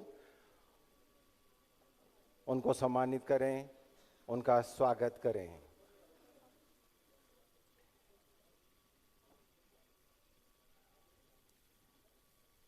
अतिथियों के स्वागत में तालियां हमारी ओर से लगातार बजती रहनी चाहिए। एक बार फिर से हमारा अनुरोध रहेगा श्री सुमेर सिंह गुर्जर, प्रिंसिपल सेक्रेटरी, कि वो Shri Naresh Pal Gangwar, additional secretary, ministry of environment, forest and climate change, government of India, उन्हें सम्मानित करें, उनका स्वागत साथ साथ तालियों से भी होते रहना चाहिए।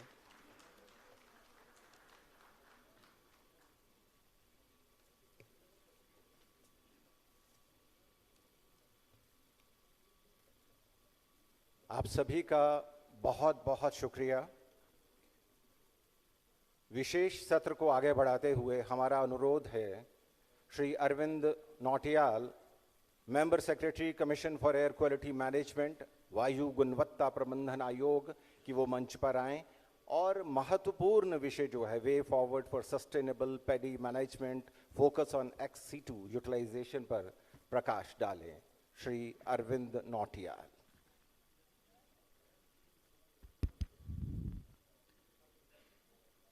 नमस्कार, हार्दिक अभिनंदन। मंच और सभा में उपस्थित सभी सम्मानित जनों का मैं एक बार हार्दिक अभिनंदन और आभार प्रकट करता हूं, जो आप सब ने यहाँ उपस्थित होकर इस वर्कशॉप की गरिमा बढ़ाई है। और आज हम हमारे सम्माननीय श्रद्धेय श्री भूपेंद्र यादव जी, उनके मार्गदर्शन में जो इन्होंने एक कंसेप्ट दिया, एक नारा दिया कि हम पराली को वेस्ट न बोल के एक पूंजी के रूप में देखेंगे और उसके लिए एक नीतिगत रूप से कार्य करेंगे, तो उसी दिशा में एक छोटा सा प्रयास है। पंजाब, हरियाणा सरकार, पंजाब सरकार, ministry of environment, forest, climate change, ministry of agriculture, commission for air quality management, दोनों स्टेट्स के, पंजाब और हरियाणा के पोल्यूशन कंट्रोल बोर्ड्स, उन सब के एक सम्मिलित प्रयास से हमने एक गोष्ठी का आयोजन किया है। आप सबका एक बार हार्दिक अभिनंदन। मंच की अनुमति के साथ मैं थोड़ा ब्रीफ देना चाहूंगा सर। आज का जो एक केंद्र बिंदु है XC2 management of paddy straw, efficient XC2 management, इस पे चलते हैं। इसके पहले एक छोटा सा परिप्रेक्ष्य, किस तरह से हमने पराली से जो जलने वाली समस्याएं हैं और उसका किस तरह से हम निदान पिछले गत वर्षों में करते आए हैं, तो हम देखेंगे कि प्रयास इस दिशा में जारी रहे हैं और साल दर साल हरियाणा, पंजाब, उत्तर प्रदेश के NCR जिलों, जो कि पूरा इस NCR के एयरशेड को गवर्न करते हैं, वहाँ की एयर क्वालिटी पे एक प्रभाव डालते हैं, खास करके विंटर मंथ्स में 15 सितंबर से लेकर 30 नवंबर तक। तो उस दिशा में हम देखते हैं कि इसमें काफ़ी कमी आई है, हमारे प्रयास सार्थक हो रहे हैं।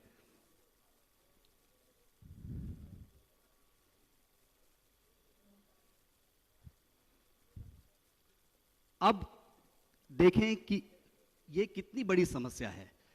करीब 31.5 और करीब 14 लाख हेक्टेयर में पैडी कल्टीवेशन होता है पंजाब और हरियाणा क्रमशः में। उसमें से 27 मिलियन टन स्ट्रॉ जनरेट होता है। जैसा कि हम सबको विदित है, कंसर्न है हमारा नॉन बासमती पैडी से, जो कि फॉडर के रूप में इतनी आसानी से नहीं हम इस्तेमाल कर पाते, और करीब करीब 20 मिलियन टन, 21 मिलियन टन हम देखेंगे कि उसका हमें प्रबंधन करना है, और बासमती वाला उतना बड़ा कंसर्न नहीं है।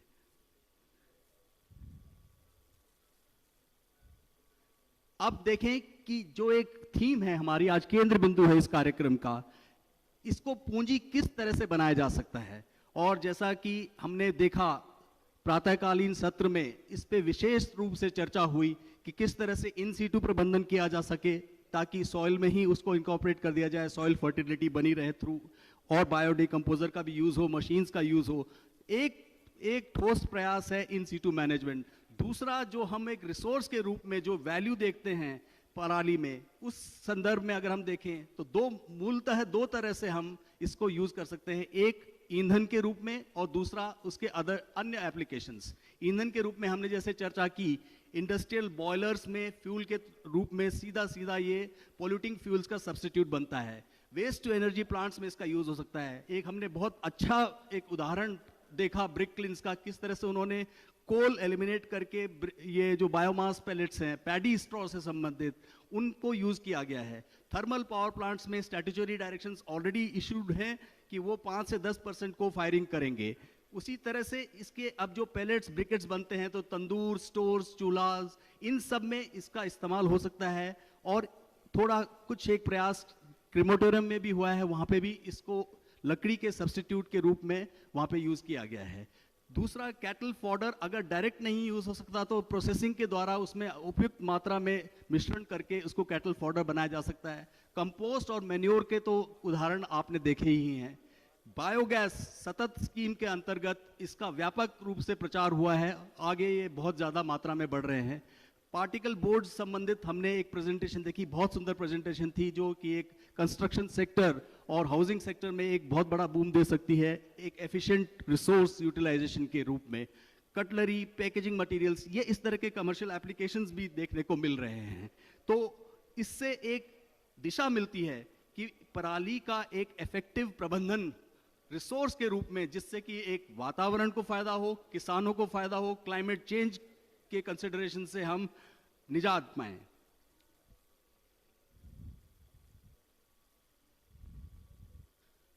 अब हम चले इसकी अगर क्वांटिफिकेशन करते हैं तो साल दर साल जैसा हमने देखा 2021 में करीब 1.35 मिलियन टन पंजाब में इस्तेमाल हुआ था XC2 यूटिलाइजेशन में। 1 मिलियन टन, ये अपने आप में मात्रा और आंकड़े बहुत छोटे दिखते हैं, छोटे हैं नहीं। अगर आप इसका स्केल देखें, 3 मिलियन टन, 30 लाख टन, ये बहुत बड़ी मात्रा है। हालांकि स्ट्रॉ हमारे पास एबंडेंस में है, उसमें कोई कमी नहीं है। हरियाणा उसी तरह से देखें तो 0.76 से लेके सीधा एक क्वांटम जंप हुआ था 1.2 मिलियन टन का। 1.3 मिलियन टन इस साल का प्रोजेक्शन है, इसमें उम्मीद है और बढ़ोतरी होगी। इन सब में सर हमको जो हमने एक कॉमन थ्रेड पाया कि इन सब XC2 यूटिलाइजेशंस में कहाँ कंसर्न आते हैं, कहाँ पे समस्याएं, कहाँ पे दिक्कत होती है, वो है एक रोबस्ट सप्लाई चेन, जो कि ये supply chain end to end, शुरू में स्ट्रॉ खेतों से उठकर प्रोसेसिंग प्लांट्स में जाना, वहाँ पे नियत तरीके से उसकी या तो पैलेटाइजेशन या ब्रिकेटिंग या कॉम्पैक्टिंग हो, और उसके बाद जो जैसा उसका एंड यूज है उस तरह से ट्रांसपोर्ट स्टोरेज हो, साल भर की इसकी जरूरत होगी, और उसको अंत में जो एंड यूज एप्लीकेशंस हैं वहां तक पहुंचाने में जो सप्लाई चेन लॉजिस्टिक्स है वो एक कमी दिखी है। उसमें इन्वेस्टमेंट से लेके एंड बाकी लॉजिस्टिकल सप्लाईज एंड सिस्टम्स की अभी एक थोड़ी सी कमी जो दिख रही है, उसको अलग अलग प्रयासों से दूर करने की बहुत जरूरत है। इसी दिशा में सर हमने पाया कि अब हर जगह प्लांट्स और एप्लीकेशंस तो आ चुके हैं। बायोमास पावर जनरेशन हो रही है, CBG के प्लांट्स बन रहे हैं, बायो इथेनॉल के प्लांट्स बन रहे हैं, फर्नेसेस हैं, बॉयलर्स हैं जहां पे इसका इस्तेमाल हो सकता है। मुद्दा था कि वहां पे पैलेट ब्रिकेटिंग प्लांट उस तरह से नहीं है, तो राजस्थान से या मध्य प्रदेश से या और भी सुदूर प्रदेशों से वहां पे इसकी जो सप्लाई चेन है उसको एस्टैब्लिश करने में कॉस्ट इकोनॉमिक्स बहुत ज़्यादा बनती है। ज़रूरत है सख्त इस समय कि हर डिस्ट्रिक्ट में, जहाँ पे कि अक्सर पूरा पंजाब पूरा हरियाणा इस यहाँ पर बहुत डेंसली कल्टिवेटेड एरियाज हैं, हर डिस्ट्रिक्ट में या पैलेटिंग या ब्रिकेटिंग या कॉम्पैक्टिंग प्लांट्स बने जो कि एंड यूज को देखते हुए और डिस्टेंसेस को देखते हुए एक ऑप्टिमल डिस्टेंस बनाएंगे। कॉस्ट इकोनॉमिक्स बढ़ेगी, कॉस्ट इकोनॉमिक्स में फायदा होगा, किसानों को भी कॉस्ट कम पड़ेगी, वैल्यू अच्छी मिलेगी।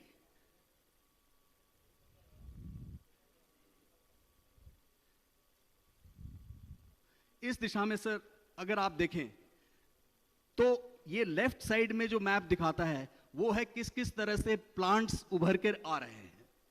अगर आप देखें सीबीजी प्लांट्स 5 ऑपरेशनल हैं, बायो इथेनॉल प्लांट 1 ऑपरेशनल है, बायोमास पावर प्रोजेक्ट्स ऑलरेडी 8 चल रहे हैं, पैडी स्ट्रॉ बॉयलर्स 11 जगह काम कर रहे हैं, सीबीजी प्लांट्स जो कमीशन होने वाले हैं वो 19 हैं पाइपलाइन में, थर्मल पावर प्लांट्स ऑलरेडी जो डायरेक्शंस हैं उनको यूज करना है वो 6 हैं, पैडी स्ट्रॉ बॉयलर्स 100% जो हैं वो 6 हैं, बाकी 3।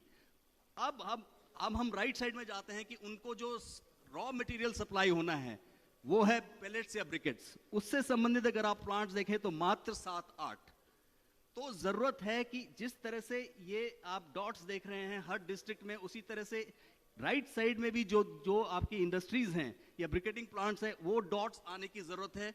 उस दिशा में हमें central government, state government, organisations और सारे जो अपने इंडस्ट्रियल हाउसेज हैं इन सब को एक सम्मिलित प्रयास के अंतर्गत इस दिशा में काम करने की बहुत सख्त जरूरत है। अन्यथा ये जो robust supply chain and assured availability of paddy straw जो है एक हमेशा एक मुद्दा बना रहेगा इसको सुचारू रूप देने के लिए।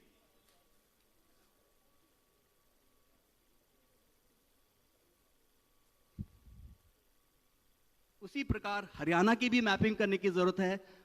हमारे पास हरियाणा संबंधित उतना डेटा नहीं उपलब्ध हो पाया था, लेकिन प्लांट्स हमने जरूर मैप कर लिए हैं। उसी तरह से पेलेटिंग ब्रिकेटिंग प्लांट्स जिस तरह से हरियाणा में आए वो भी जहां जहां पर जरूरत है, पैडी हर जगह अवेलेबल है, प्लांट्स इधर आ गए हैं, एंड एप्लीकेशंस यहां आ गई हैं। जरूरत है इनके बीच में सेतु बनाने की, लॉजिस्टिक्स चेन बनाने की और ब्रिकेटिंग पेलेटिंग यूनिट्स एस्टेब्लिश करने की।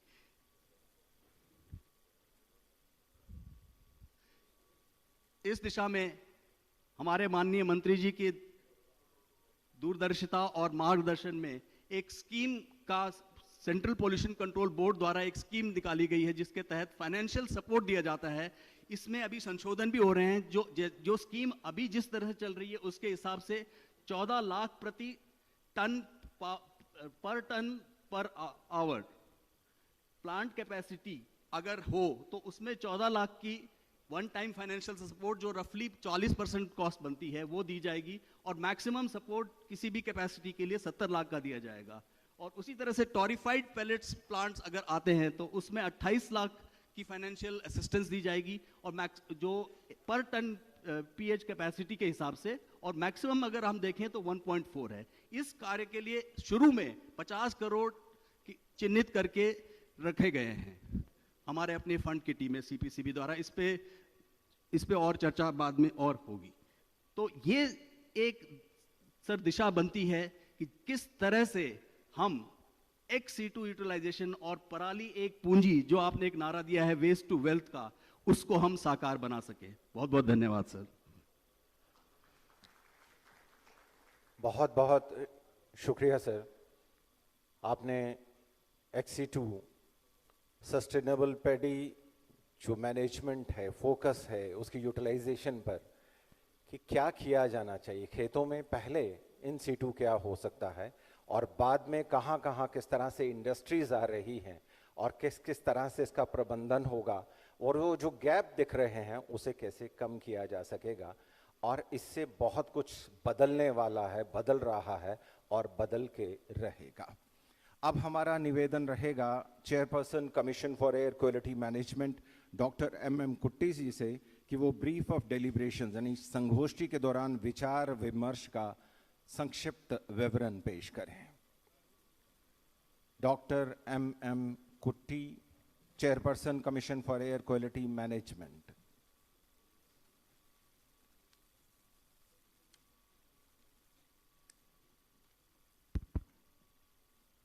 Honorable Union Minister of Environment, Forest and Climate Change, Shri Bhupendra Yadav ji, Honorable Chief Minister of Punjab, Shri Bhagwant Mann ji, Honorable Minister of Environment, Government of Punjab, Shri Gurmeet Singh Hair ji, Honorable Minister of Agriculture, Government of Haryana, Shri Jayaprakash Dalal ji, my service colleagues on the rostrum, distinguished participants, invitees, ladies and gentlemen.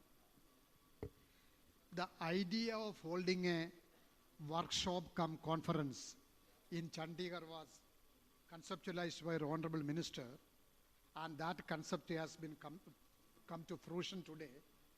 And this workshop is an attempt to bring all players, all stakeholders from the central government, state government, academic institutions, public sector undertakings, innovators, entrepreneurs, industrialists, NGOs, social and cultural religious organizations, farmer producer organizations in one umbrella, so that all the people who are working towards this controlling paddy stubble burning get a macro picture and what is currently going on and what more can be done to control the problem of stubble burning. And ये सबको पता है stubble burning एक बहुत बड़ा समस्या है, इसको कंट्रोल करना बहुत अनिवार्य है और बहुत कारण से इसको कंट्रोल करना अनिवार्य है. एक तो कंटिन्यूस स्टबल बर्निंग का कारण से सॉइल का फर्टिलिटी एंड प्रोडक्टिविटी कम होते जा रहा है. सेकेंडली इसका कारण से एयर पोल्यूशन होते जा रहा है एंड एयर पोल्यूशन का कारण लोगों का हेल्थ में एडवर्स इम्पैक्ट होता है. And sustainable agricultural practices promote करना सबका काम है, सोसाइटी में फार्मर्स के, एडमिनिस्ट्रेटर का, सबका काम है. एंड ये जब स्टबल बर्निंग बंद करेगा एंड इसको एक रिसोर्स की तरफ से यूज करेगा, फार्मर्स इनकम भी सब्सटेंशियली बढ़ जाएगा. तो बहुत कारण से स्टबल बर्निंग कंट्रोल करना बहुत उचित है. एंड इस उद्देश्य से जब से कमीशन कॉन्स्टिट्यूट किया, करीब 2 साल होने वाला है, तब से हम state government of Punjab, state government of Haryana and NCR state government से साथ बहुत बातचीत किया, बहुत मीटिंग किया एंड हमने एक फ्रेमवर्क बना के दिया है. वो फ्रेमवर्क के बेसिस में एक्शन प्लान भी बनाया. एक्शन प्लान 2 साल हमने इम्प्लीमेंट किया है. अभी लास्ट ईयर का इम्प्लीमेंटेशन का अनुभव भी अभी इस साल के लिए हमको मिलेगा. स्टैट्यूटरी डायरेक्शन भी हमने इश्यू किया है. सो अभी सारा एनसीआर स्टेट है और पंजाब को काफ़ी तरफ से परिचय भी है, पता भी है क्या क्या करना है, कैसा करना है. बेसिकली हमारा स्ट्रैटेजी क्या है? 7-8 स्ट्रैटेजी है. एक तो क्रॉप डाइवर्सिफ करे, सेकेंडली इन सिटू मैनेजमेंट को प्रमोट करे, जितना बायोडिकम्पोजर अप्लाई कर पाएगा उतना अप्लाई करे. एक्सिटिव क्रॉप रेसिड्यू मैनेजमेंट हो जाए, इसका मतलब क्रॉप रेसिड्यू इंडस्ट्रीज में यूज हो जाए, क्रॉप डाइवर्स हो जाए, दूसरा क्रॉप में शिफ्ट हो जाए, short duration early maturing variety of paddy में शिफ्ट हो जाए, बासमती पैडी में शिफ्ट हो जाए, लेस स्ट्रॉ जनरेट करना पैडी वैरायटीज यूज किया जाए, direct seeding of paddy promote किया जाए and crop residue burning prohibit करा जाए and extensive IEC activity करे so that awareness about the bad practices सारा public को, farmers को, society को, सबको पता चले. And on the whole जो policy and action plan state government of Haryana, Punjab बनाया करके effectively implement हो जाए. Sir, this morning में sir there were 3 sessions. One is an inaugural session, then one technical session, another technical session. In the first technical session, IARI and Ministry of Agriculture and Department of Agriculture representatives from Government of Punjab and Government of Haryana explained the various methodologies and techniques they are using to control stubble burning. And IARI director ने specifically बताया जो अनुभव है Pusa decomposer field में apply करके timely apply करे, soil से mix करे, थोड़ा टाइमली इसको मॉइस्चराइज करे, इसको use it is possible to control stubble burning. UP में इसका अच्छा अनुभव है, हरियाणा में भी इसका काफ़ी अनुभव है. तो इस साल पंजाब गवर्नमेंट ने बोला है 10,000 हेक्टर में they are going to adopt this technology. Sir next session आया है, this is a session on exclusively on ex situ utilisation. This equity utilization में how to convert paddy straw into a wealth. And इसके लिए various ex-situ utilization possible है sir. The comprehensive approach on ex-situ management of agricultural residue in the context of Punjab and Haryana was presented by Punjab Renewable Energy Systems Private Limited. They focused one point among many other things, that is there is a need for arranging working capital for large-scale replication of ex-situ management strategies.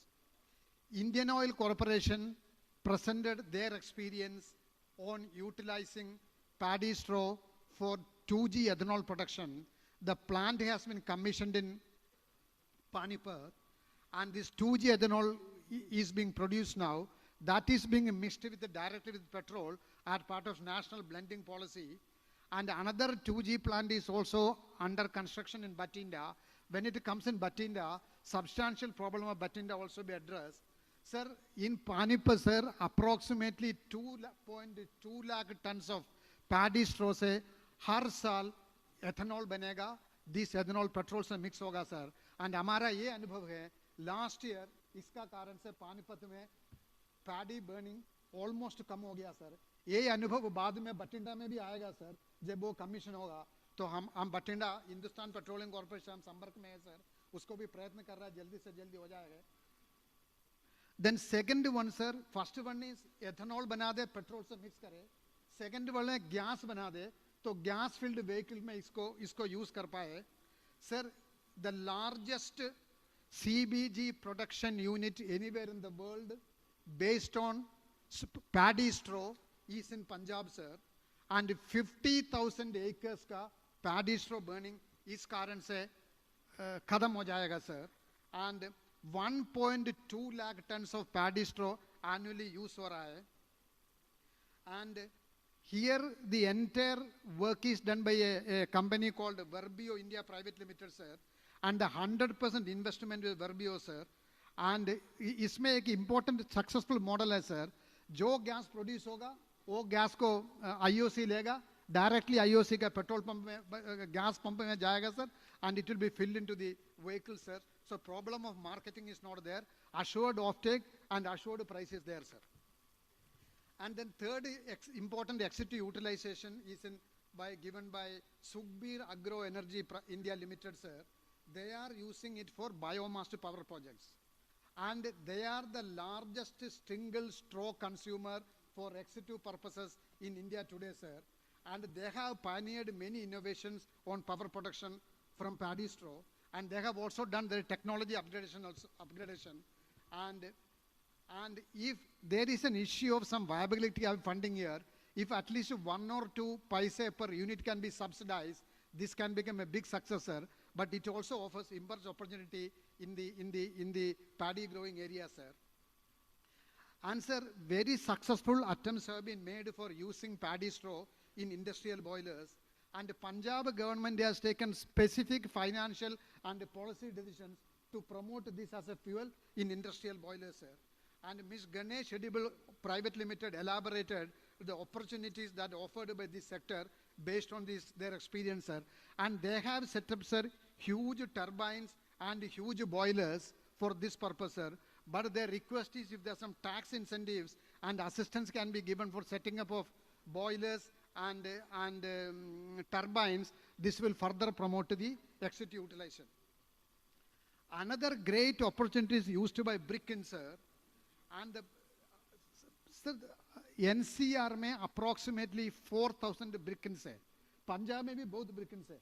ये 4,000 brick-ins में 3,000 brick-ins सिर्फ zigzag technology में जा रहा है. उधर अभी कोल use कर रहा है.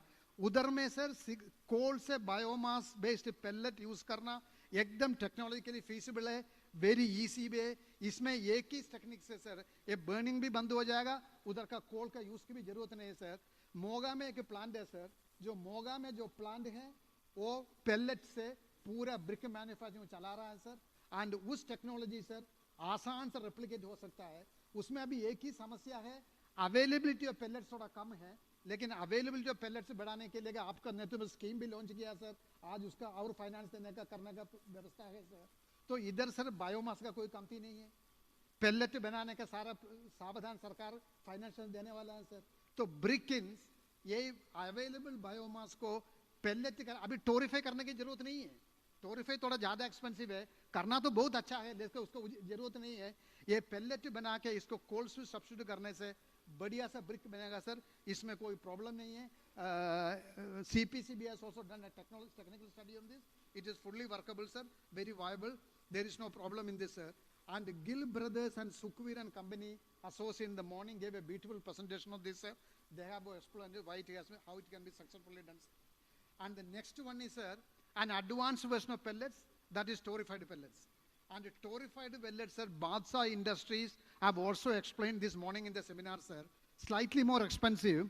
And the torrefied pellets बनने से उसका calorific value substantial increase होता है. Sir, entrepreneurs, industrialists, and for people, it is a perfect opportunity to invest their money in pellets and in torrefied pellets. In the process, farm fire control हो जाएगा, pellets आ जाएगा, pellets का use सब जगह हो सकता है. Thermal power plant है, wherever there is a requirement of fuel, उस जगह में pellet का use हो जाएगा. And the next one, sir, very interesting, sir, presentation was given by Asan Build Limited, sir. Very fascinating, sir. They are using this as a sustainable fiber board for making houses and for making buildings, sir.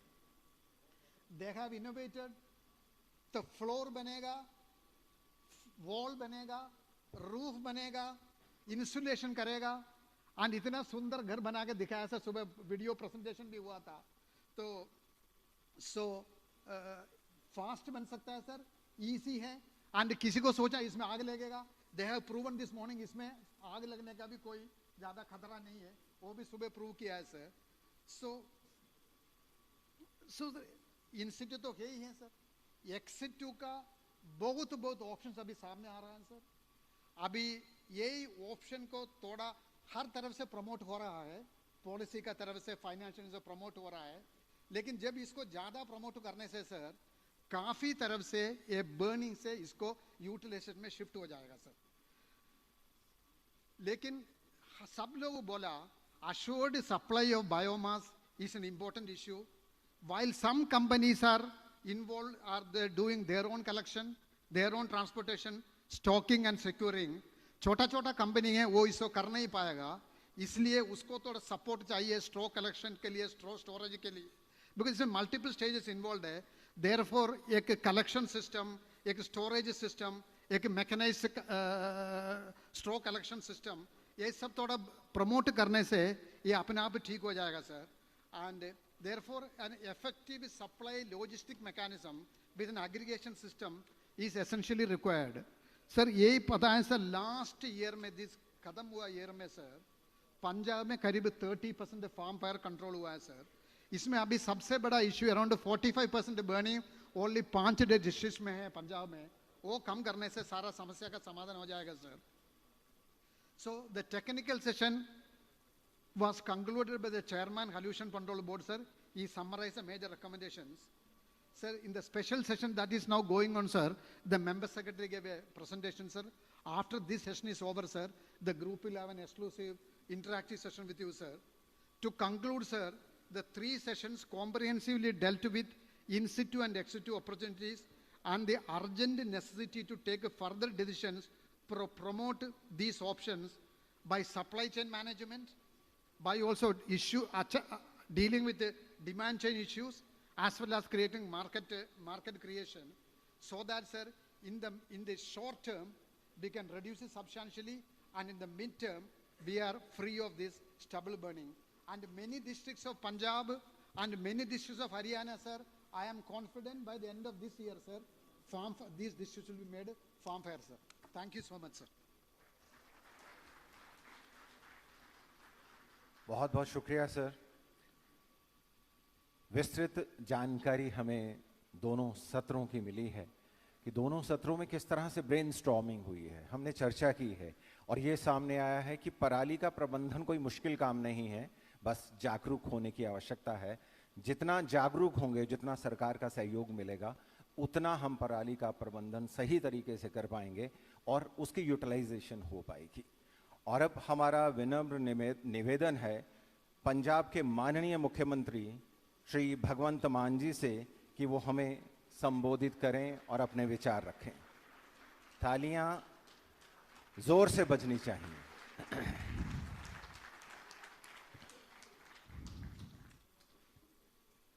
बहुत बहुत धन्यवाद, बहुत बहुत शुक्रिया। मंच पर आसीन Shri Bhupender Yadav ji, honourable union minister environment, forest and climate change, Shri Tanmay Kumar ji, chairman central pollution control board, Shri B K Janjua ji, honourable chief secretary Punjab, Shri Gurmeet Singh Meet Hayer, honourable minister of state of Punjab, department of environment, Khattar sahab अभी आने वाले हैं, ऑनरेबल जो चीफ मिनिस्टर हैं हरियाणा के, श्री जयप्रकाश दलाल जी, ऑनरेबल एग्रीकल्चर मिनिस्टर, जो ये function जो हो रहा है उसमें सभी का कंसेंट जो है वो हमें चाहिए, Shri doctor M Kutty, chairperson commission for air quality management, Shri Sanjeev Kaushal ji, chief secretary government of Haryana, Naresh Pal Gangwar ji, additional secretary ministry of environment, forest and climate change, government of India, और जितने भी एनजीओज, जितने भी मंचेस को आप रिप्रेजेंट करते हैं, आप सबका बहुत बहुत धन्यवाद भी है।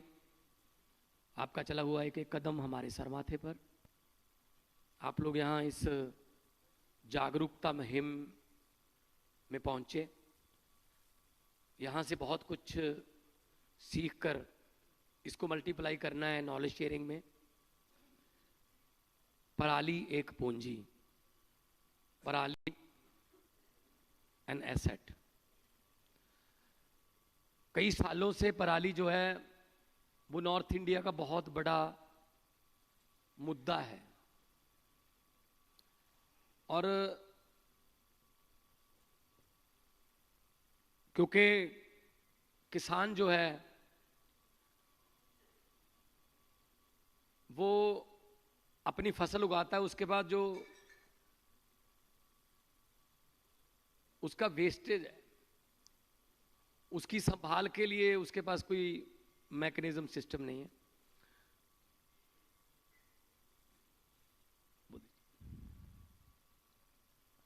हमारे बीच में मुख्यमंत्री हरियाणा माननीय श्री मनोहर लाल खट्टर जी पधार चुके हैं, उनका स्वागत करिए।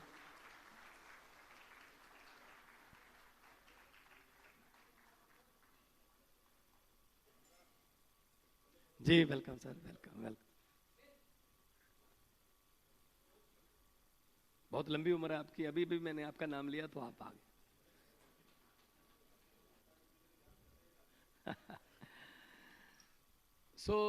मैं शुरुआत यहीं से करूंगा कि असल में किसान भी पराली नहीं जलाना चाहता, क्योंकि वो धुआं जो है पराली का, वो दिल्ली में जहाँ आसपास के एनसीआर के एरिया में तो 4-5 दिन लगते हैं उसको पहुंचने में, लेकिन किसान के घर के ऊपर से तो उसी दिन जाता, वो उसी में किसान का परिवार, किसान के बच्चे भी सांस लेते हैं। तो वो खुद भी नहीं चाहता, लेकिन उसका हल चाहिए एक। मैं माननीय जो हमारे मंत्री साहब हैं भूपेंद्र यादव जी, उनसे बात कर रहा था, अगर टेक्निकली देखें, क्योंकि मैं खुद खेती करता ना हूं, टेक्निकली देखें तो एक दिक्कत ऐसी है जिसका बहुत कम जिक्र होता है। पराली जलाने में मजबूरी क्या है किसान की, एक फसल और दूसरी फसल के बीच बहुत कम समय है। तो इसीलिए देखो अक्टूबर में 15 अक्टूबर के बाद हमारी मंडियां पीक सीजन होता है। 20, 25, 30 अक्टूबर तक हम धान को प्रोक्योर करके भेज देते हैं देश के अलग अलग अनाज भंडारों में, और नवंबर के पहले हफ्ते में गेहूं बीजा जाता है। 7 दिन 10 दिन लगा लो, वो 10 दिन में कुछ भी नहीं कर सकता, ना तो खुद उठा सकता उसको, या तो उसके पास कोई ऐसा मैकेनिज्म हो कि उसको कहा जाए कि तू एक जगह पे इसको रख ले, तुझे सर्टेन अमाउंट दी जाएगी, जितना तेरा लेबर लगेगी इसको एक जगह पे रख ले। जैसे हम गेहूं का जो जिसको तूड़ी बोलते हैं पंजाबी में, वो सोने के भाव बिकती है, जैसे उसका कुप लगाते हैं, उसी तरह अगर पराली का लग जाए तो गवर्नमेंट उनको श्योरिटी दे, सेंट्रल गवर्नमेंट और स्टेट गवर्नमेंट मिलकर, कि हम इसको उठा लेंगे, आपकी जगह भी फ्री हो जाएगी, आप उसमें कुछ और भी बीज सकते हो, कुछ सब्जियां या कुछ और। कोई ना कोई ऐसा हल, क्योंकि वो खुद भी नहीं चाहता। नंबर 2, जो कंपनियां आ रही हैं पराली से बायोगैस, खाद, बिजली का भी प्रावधान है, लेटेस्ट टेक्नोलॉजी आ गई है हमारे पास, है पंजाब में कंपनियां। अभी रिसेंट अगर मैं कहूं तो लहरा गागा के पास बर्वियो जर्मनी की कंपनी है, बर्वियो ने अपना प्लांट लगाया सर, 1 लाख मीट्रिक टन एक साल में चाहिए उनको पराली। 47,000 एकड़ में वो पराली जलने नहीं देते, लेकिन 47,000 सिर्फ एक कंस्टिट्यूंसी की पराली होती है सर, सिर्फ एक कंस्टिट्यूंसी की, क्योंकि हमारे यहाँ 75 लाख एकड़ में हमारा धान की उगाई होती है। तो ऐसी कंपनियां आ जाएं, जैसा कि आपने मुझे ब्रोशर दिखाया, आप एप्रिशिएट कर रहे हैं आप ऐसी टेक्नोलॉजी को, लेटेस्ट टेक्नोलॉजी है, तो फायदा होगा। जब उसको पता चलेगा कि ये पराली को आग नहीं मैं लगा रहा, मैं पैसे को आग लगा रहा हूं, मैं अपनी संपत्ति को आग लगा रहा हूं, तब वो कहेगा मैं नहीं इसको आग लगाऊंगा, इसको मैं बेच दूंगा, तो फाइनेंशियली उसको फायदा हो जाएगा। नंबर 3 पे अगर आए तो धान के वो बीज जो कम दिन लेते हैं, जैसे PR 126 है, 27 है, 29 है, उनको अप्रिशिएट किया जाए। वो 93 डेज में पक जाती है, बिजली भी कम लगती है, समय भी कम लगता है, पानी भी धरती से कम निकलता है।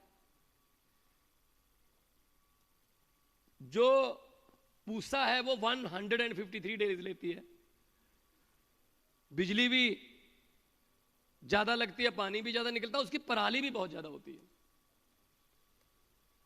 हम एप्रिशिएट कर रहे हैं इस बार कॉटन, जो नरमा और कपास, उसको एप्रिशिएट कर रहे हैं हम कि आप बीजिए। थोड़ा विश्वास टूट गया पिछली 2 फसलों से, बीज नकली आ गए, और एक बार वाइट फ्लाई और एक बार गुलाबी सुंडी, उसने उनकी फसल बर्बाद कर दी, तो फिर वो अगली बार फसल बीजने से थोड़ा हिचकिचाते हैं। उनको अप्रिशिएट कर रहे हैं जाके ज़्यादा से ज़्यादा रकबा जो है, खासतौर पे अबोहर, फाजिलका, तलवंडी साबो, बठिंडा, मुक्तसर का एरिया। गन्ना जो है वो बहुत बड़ा बदल है धान का, एक साल में एक ही फसल होती है। गन्ने का भी वही प्रॉब्लम है, गन्ना हमारे बहुत अच्छा हो सकता है, वही पंगा है, 10-10 किलोमीटर की लाइनें लगती हैं, गन्ने की पर्ची बनती है ब्लैक में, उसके बाद मिल वाले जो हैं, प्राइवेट मिल वाले, वो पैसे नहीं देते। यही यूपी में हालात है सर, ये हमारे यहाँ। तो वो कहते हैं हमें चीनी बेचने दो, वो कहते हैं हम यहाँ से आप कुछ बाहर निकलने नहीं देंगे। तो ये जो तालमेल है वो बैठ नहीं पा रहा गन्ना का। तो गन्ना को हम इस बार हमने शुगर फैट ने पहली बार हुआ है कि सारे पैसे दे दिए, हमने 380 रुपये क्विंटल पूरे देश में सबसे ज़्यादा हमने भाव दिया। और प्रोसेसिंग की तरफ अगर हम ध्यान दें, पठानकोट से ज़्यादा मीठी लीची नहीं हो सकती जी। अगर लीची को प्रोसेस कर लें, अबोहर फाजिलका के किन्नूज को प्रोसेस कर लिया जाए, जलंधर के पोटैटो एंड टमाटो, कपूरथला का गार्लिक, पल्सेस, सनफ्लावर, मक्की, बाजरा, कौन सी फसल है जो पंजाब में उग नहीं सकती? पंजाब में कोई ऐसी फसल नहीं जो पंजाब में उग नहीं सकती, इतनी फर्टाइल लैंड है।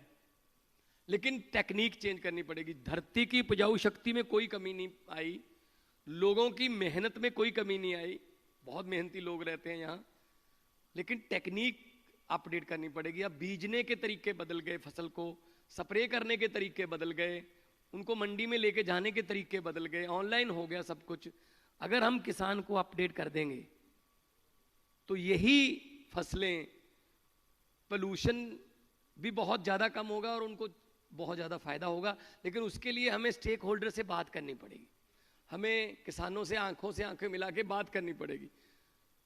अभी क्या चलता है, इससे पहले क्या चलता है, मैं तो खुद गांव में रहा हूं, कोई फसल को सुंडी लग गई, नरमे को या गेहूं की फसल को, कोई खेतीबाड़ी अफसर या कोई पीएयू की तरफ से कोई नहीं आता गांव में कि ये इस किस्म की एक सुंडी की खबर आई है, इस पे आप ये स्प्रे कीजिए।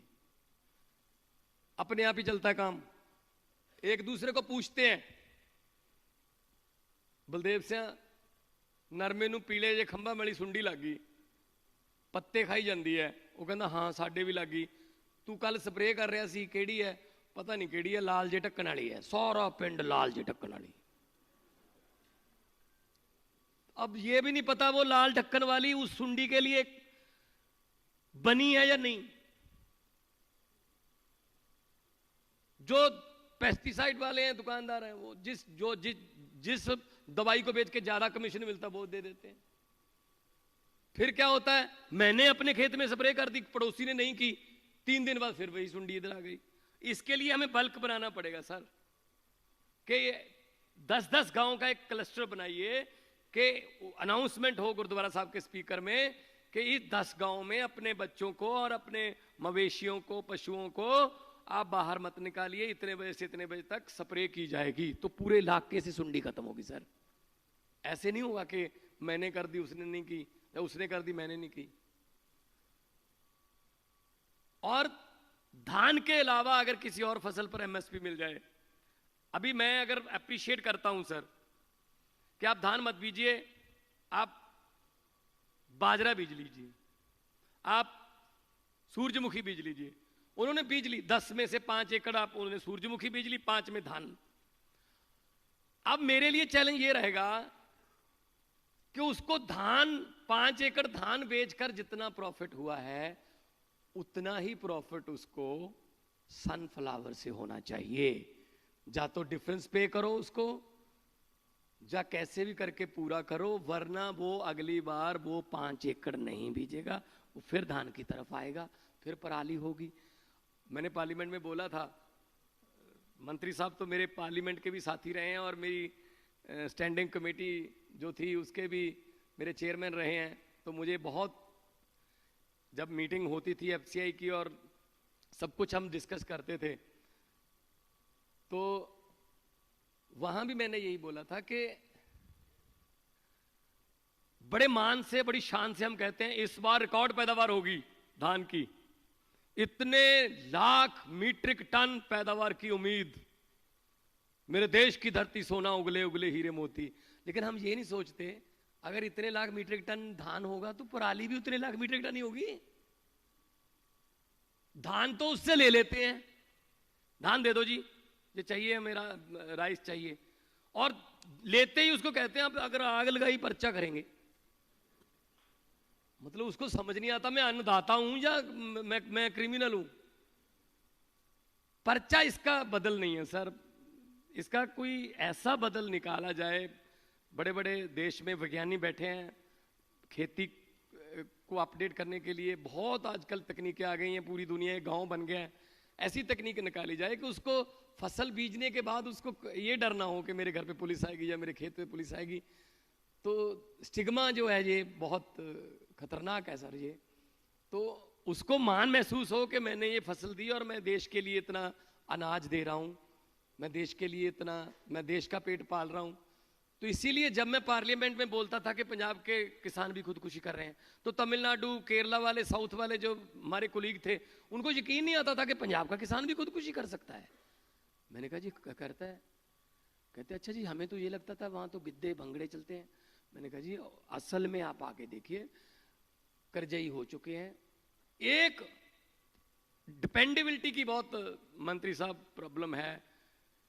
100% डिपेंडेबिलिटी उसकी फसल पर है। 6 महीने बाद आएगी, 6 महीने से 2 दिन पहले आधे घंटे की ओलावृष्टि जब बेमौसमी बरसात हो गई, उसकी सारी कबीलदारी लाइन से उतर जाती है। सब उसका मतलब हिसाब किताब बिगड़ जाता है उसका। एक बेटी की शादी 10-10 साल, 15-15 साल कर्जा नहीं उतरता, फिर वो खुदकुशी की तरफ जाता है। खुदकुशी से कोई हल नहीं है। कर्जा तो रहता है ना, वो अपनी जान लेता है, कर्जा थोड़ी खत्म करता है। कर्जा बेटे पर आ जाता है, कर्जा वहीं पे रह जाता है। तो अगर उसको एक बदल भी दे दिया जाए कि धान भी बीज ले, पराली का तुझे पैसे मिलेंगे, होके उसका प्रॉफिट बढ़ गया, और आपके पास एक बदल है, आप डेयरी में आ जाओ, आप फिशरी में आ जाओ। श्रिम्प का हमारे यहाँ बहुत ही खासतौर पे जलालाबाद, फिरोजपुर में बहुत बड़ा आजकल बढ़ रहा है इसका। श्रिम्प की जो वो रखते हैं, तालाब बन चुके हैं बहुत से। तो हमने एक सरकार किसान मिलनी की थी पीएयू में 12 फरवरी को।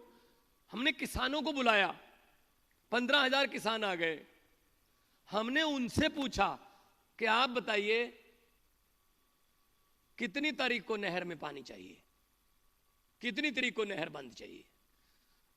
आपको हैरानी होगी कि नरमा और कपास वालों ने कहा, जो बेल्ट है ये बठिंडा वाली अबोर तक, राजस्थान के बॉर्डर तक, उन्होंने कहा जी 1 अप्रैल को अगर पानी आ जाए ना टेल में, वो टेल कहते हैं, 1 अप्रैल को नहर में पानी आ जाए और 3 पानी हमारे नरमे को, पहले 3 पानी हमें नहर से पानी मिल जाए, उसके बाद कोई भी सुंडी नरमे का नुकसान नहीं कर सकती, क्योंकि नरमे का जो पौधा है वो स्ट्रांग हो जाता है। कितना अच्छा सोल्यूशन है। वही समस्या थी, वहीं से सोल्यूशन मिल गया।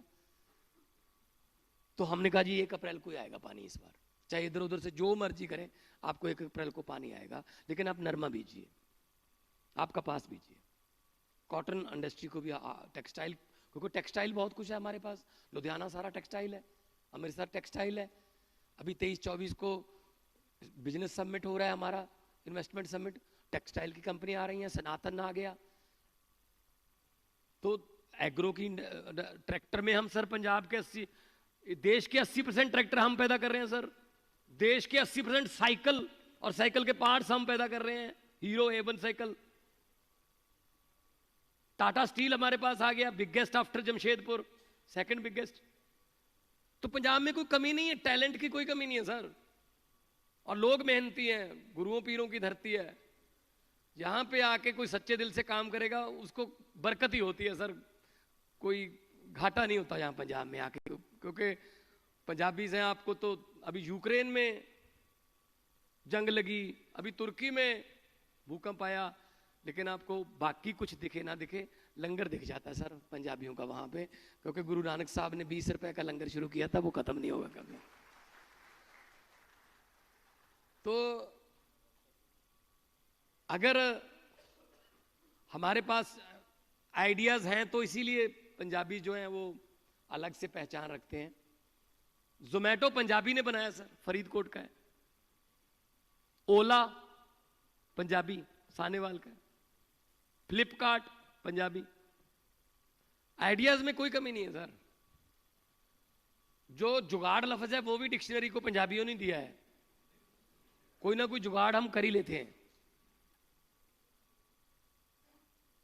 वो किसी कंपनी की, वो टूथपेस्ट की कंपनी थी, सेल बढ़ानी थी, तो पूरी मैनेजमेंट और जो उनके प्रमोशन के बोर्ड था वो सब बुला लिए उन्होंने कि सेल कैसे बढ़ाई जाए, आइडियाज दो। कोई कहे शाहरुख खान को ब्रांड एम्बेसडर ले लो, किसी ने कहा जी तेंदुलकर को ब्रांड एम्बेसडर ले लो, किसी ने कहा जी ये IPL की ब्रांड ब्रांड वो ले लो ब्रांडिंग, कोई कुछ। एक पंजाबी बैठा था, वो कहता कुछ नहीं करने की जरूरत, सेल बढ़ेगी, जितने % सेल बढ़ेगी उसमें से 50% मेरा।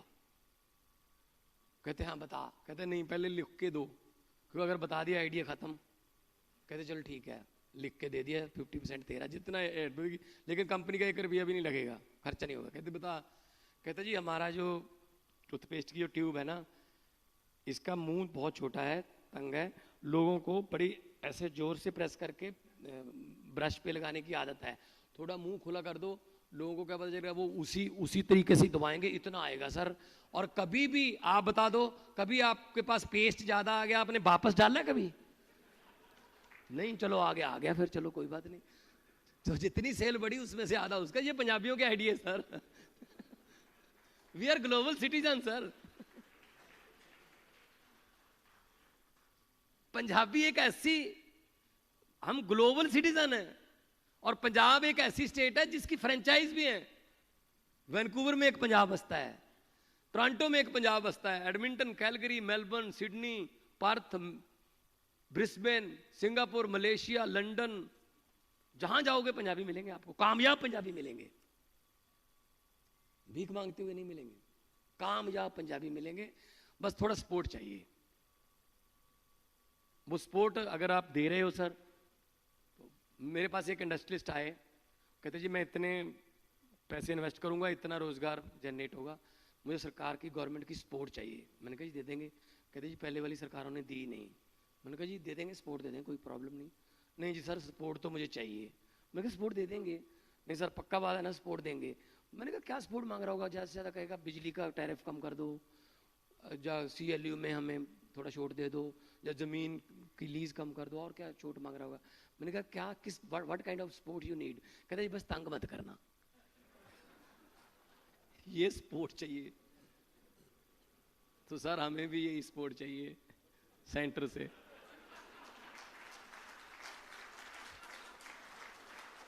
जितना हमारा GST है वो टाइम पे दे दिया करो,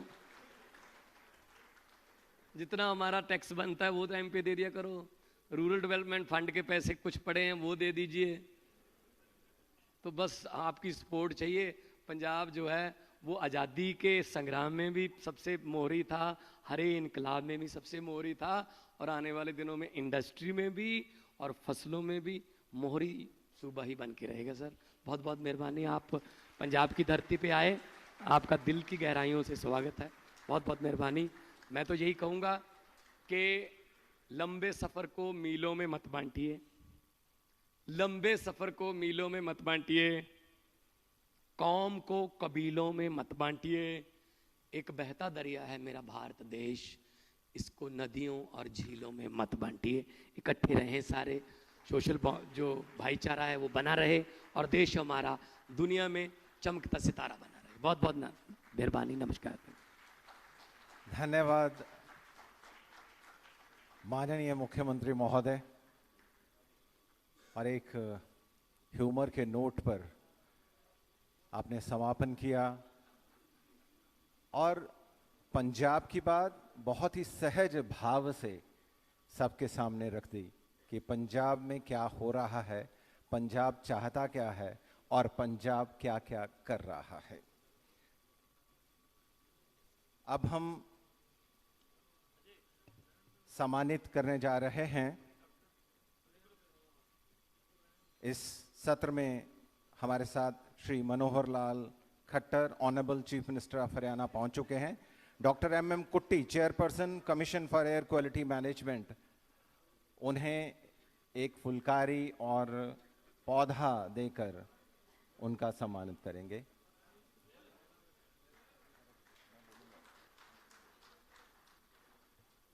तालियां जोर से बजाइए।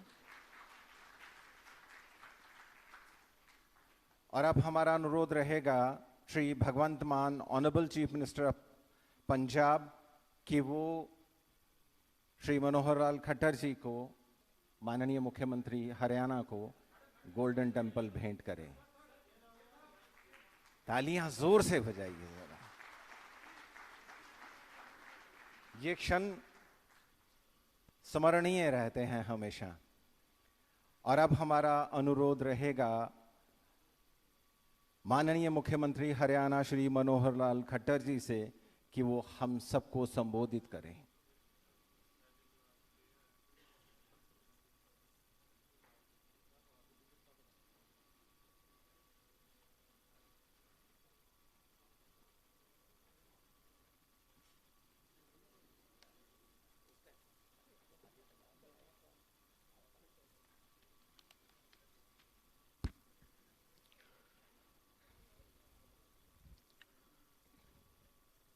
केंद्रीय वातावरण वन व जलवायु परिवर्तन मंत्री श्री भूपेंद्र यादव जी, संबोधन में जरूर मैं सुन ही रहे होंगे पंजाब के हमारे मुख्यमंत्री श्री भगवंत सिंह मान जी, हरियाणा सरकार के मेरे साथी कृषि मंत्री श्री जेपी दलाल जी, पंजाब से हमारे मंत्री श्री मीथिया जी, चेयरमैन CAQM श्री MM कुट्टी जी, आयोग के सभी अधिकारीगण, उपस्थित इस क्षेत्र में काम करने वाले विभिन्न संस्थाएं, विभिन्न जो हमारे संगठन हैं, उनके सभी महानुभाव सज्जनवृंद, पत्रकार छायाकार मित्रों, विषय बहुत ही ये महत्वपूर्ण है। पराली एक पूंजी, यानी वास्तव में इस विषय पर चिंतन करना अपने आप में मानवता पर उपकार करना है, क्योंकि जैसे ये वातावरण को शुद्ध करने के लिए इतने प्रयत्न किए जा रहे हैं, उसमें जो प्रदूषण है, विभिन्न प्रकार का प्रदूषण है, पराली उसमें से एक है। अब ये ठीक है कि कृषि हजारों साल से हो रही है, पराली भी कोई आज का विषय नहीं है। 5000 साल पहले भी जब ये खेती शुरू हुई, बाद में धान पैदा हुआ, बाद में चाहे धान की पराली है, चाहे और फसलों का भी जितना अवशेष है, उन सब का अलग अलग उपयोग किसान करता था, लोग करते थे। जब अधिकता हो गई तो उसको जलाने का एक रास्ता ये हमारे किसान ने चुना कि उसको तुरंत जमीन खाली चाहिए। अब जमीन खाली करने के लिए उसके पास और कोई रास्ता नहीं है, क्योंकि उसको पता नहीं है कि मैं इस पराली का करूं क्या। कुछ पराली पशुओं के चराने के लिए चारे में काम आती है। अगर मैं धान की बात करता हूं तो आधी से ज्यादा पराली तो बासमती की पराली है, वो तो किसान के काम आती है। लेकिन जो बासमती नहीं है उसको पशु भी नहीं खाएगा, जमीन में भी वो उसको खपा नहीं सकता है। तो इसके उपयोग पर चर्चा, वास्तव में आवश्यकता तो इस बात की है। जैसे हर प्रकार के वेस्ट को आज हमने उपयोग करना शुरू किया है और कहा कि वेस्ट इज वेल्थ, इसी प्रकार से पराली इसको भी एक वेल्थ के रूप में, पूंजी के रूप में कैसे उपयोग करें। उपयोग करने के लिए बहुत से विषय सामने आ गए हैं। आज बायोगैस भी बनता है, आज एथनॉल भी बनता है, आज इसके ब्रैकेट्स भी बनते हैं जो थर्मल प्लांट्स में काम आते हैं, जलाने के इंडस्ट्री में भी जलाने के लिए काम आते हैं। तो आज हमारी आवश्यकता तो इंडस्ट्री को आगे बढ़ाना जिसके अंदर पराली का उपयोग हो सके, और उसके लिए अवेयरनेस पैदा करना किसान में। जहां आवश्यकता पड़े वहां सरकारें उसको सहयोग करें। सरकार के सहयोग के बिना शायद ये इंडस्ट्री आगे बढ़ना अभी तो कठिन है, क्योंकि इतनी जितनी रॉ मटेरियल उनको बाकी जगह का मिल जाता है, उतना शायद पराली का रॉ मटेरियल उसकी उपयोगिता, उसके उपयोग के बराबर में उसकी जो कीमत है शायद वो अदा ना कर सके। तो इस प्रबंधन को लेकर के जब हम आगे बढ़ेंगे तो जो समस्या है वो अपने आप समाधान बन जाएगा, और जब समस्या समाधान बनता है तो फिर वास्तव में हम उस समस्या से जो छुटकारा पाएंगे, अपने लक्ष्य को प्राप्त करेंगे, और कई और लाभ होने वाले हैं। आखिर उस उद्योग में जो प्रोडक्ट बनेगा, चाहे वो एथेनॉल बनता है, चाहे वो बायोगैस, कंप्रेस्ड गैस, या कोयले की जगह ब्रैकेट्स यूज करने के लिए हम उपयोग करेंगे, तो ये प्रोडक्ट बनेगा, एक उसका लाभ है। दूसरा, इस उद्योग के माध्यम से लोगों को रोजगार भी मिलेगा। आखिर जलाने से तो कोई रोजगार नहीं है, प्रदूषण के अलावा निकलेगा कुछ नहीं। लेकिन यदि इसकी टेक्निकल तरीके से, आज की टेक्निक के माध्यम से आगे बढ़ते हैं, तो इसके कई लाभ हैं। सरकार की ओर से हमने हरियाणा में किसानों के लिए बहुत सी ऐसी मशीनें उनको उपलब्ध कराई हैं, बेलर उपलब्ध कराए हैं। कस्टम हायरिंग सेंटर से जो किसान नहीं खरीद सकते हैं, उनको हायरिंग सेंटर से ये मशीनरी उपलब्ध कराई है। सब्सिडी भी दी है। पहले हमने 1,000 रुपया पर एकड़ बेलिंग करने के लिए सब्सिडी शुरू की, लेकिन ध्यान में आया कि एंड टू एंड सोल्यूशन इसका ये है कि उसकी बेल भी बने, उसको फिर एक जगह स्टोरेज भी चाहिए, गोदाम भी चाहिए, फिर उसको ट्रांसपोर्टेशन के माध्यम से जहां उसको उपयोग है वहां भी चाहिए। तो उस 1,000 को बढ़ा करके हमने टोटल पैकेज अब 25 रुपया टन ये उसका तय किया है, पैसा इसी वर्ष तय किया है, और उसका हमको लाभ मिल रहा है। धीरे धीरे बहुत से व्यवसायी उसमें आ रहे हैं, जो बिलिंग भी कराएंगे, ट्रांसपोर्टेशन भी करेंगे, स्टोरेज भी करेंगे, और बाद में एंड यूजर तक उसको पहुंचाएंगे भी सही। ट्रांसपोर्टेशन का खर्चा भी उसमें आएगा, और उसके अंदर किसानों को भी कुछ पैसा मिलेगा। तो इस प्रकार के कार्यक्रम चलाने के माध्यम से हमारे यहाँ धीरे धीरे उपयोग बढ़ रहा है। IOCL का हमारा जो एथेनॉल प्लांट लगेगा पानीपत में, 2 लाख मीट्रिक टन उसकी खपत है पराली की। और जो हमारे अभी बायोगैस के जितने प्लांट लगे हैं और जो आगे लगने वाले हैं, इनमें भी कुल मिलाकर के 9 लाख मीट्रिक टन इसकी खपत ये हो रही है, होने वाली है। लगभग 2.5 लाख मीट्रिक टन अभी भूसे में जा रहा है, इससे ज्यादा नहीं है। तो ऐसे देखा जाए तो 14-15 लाख मीट्रिक टन की खपत हमारी हो रही है। आगे चल करके थर्मल जितने हमारे प्रदेश में हैं, उसमें कोयले की जगह उस ब्रैकेट्स को यूज करने के लिए भी एक बहुत जल्दी टेंडर हम निकाल रहे हैं, और शर्त यही है कि हमारे प्रदेश की पराली उसका उपयोग उसमें करेंगे। मुझे लगता है उसमें भी हमको कुछ लाख मीट्रिक टन की खपत होने की एक संभावना बनेगी। फिर भी अभी ये 25 से 30 लाख मीट्रिक टन हरियाणा के अंदर पराली ये भी आती है।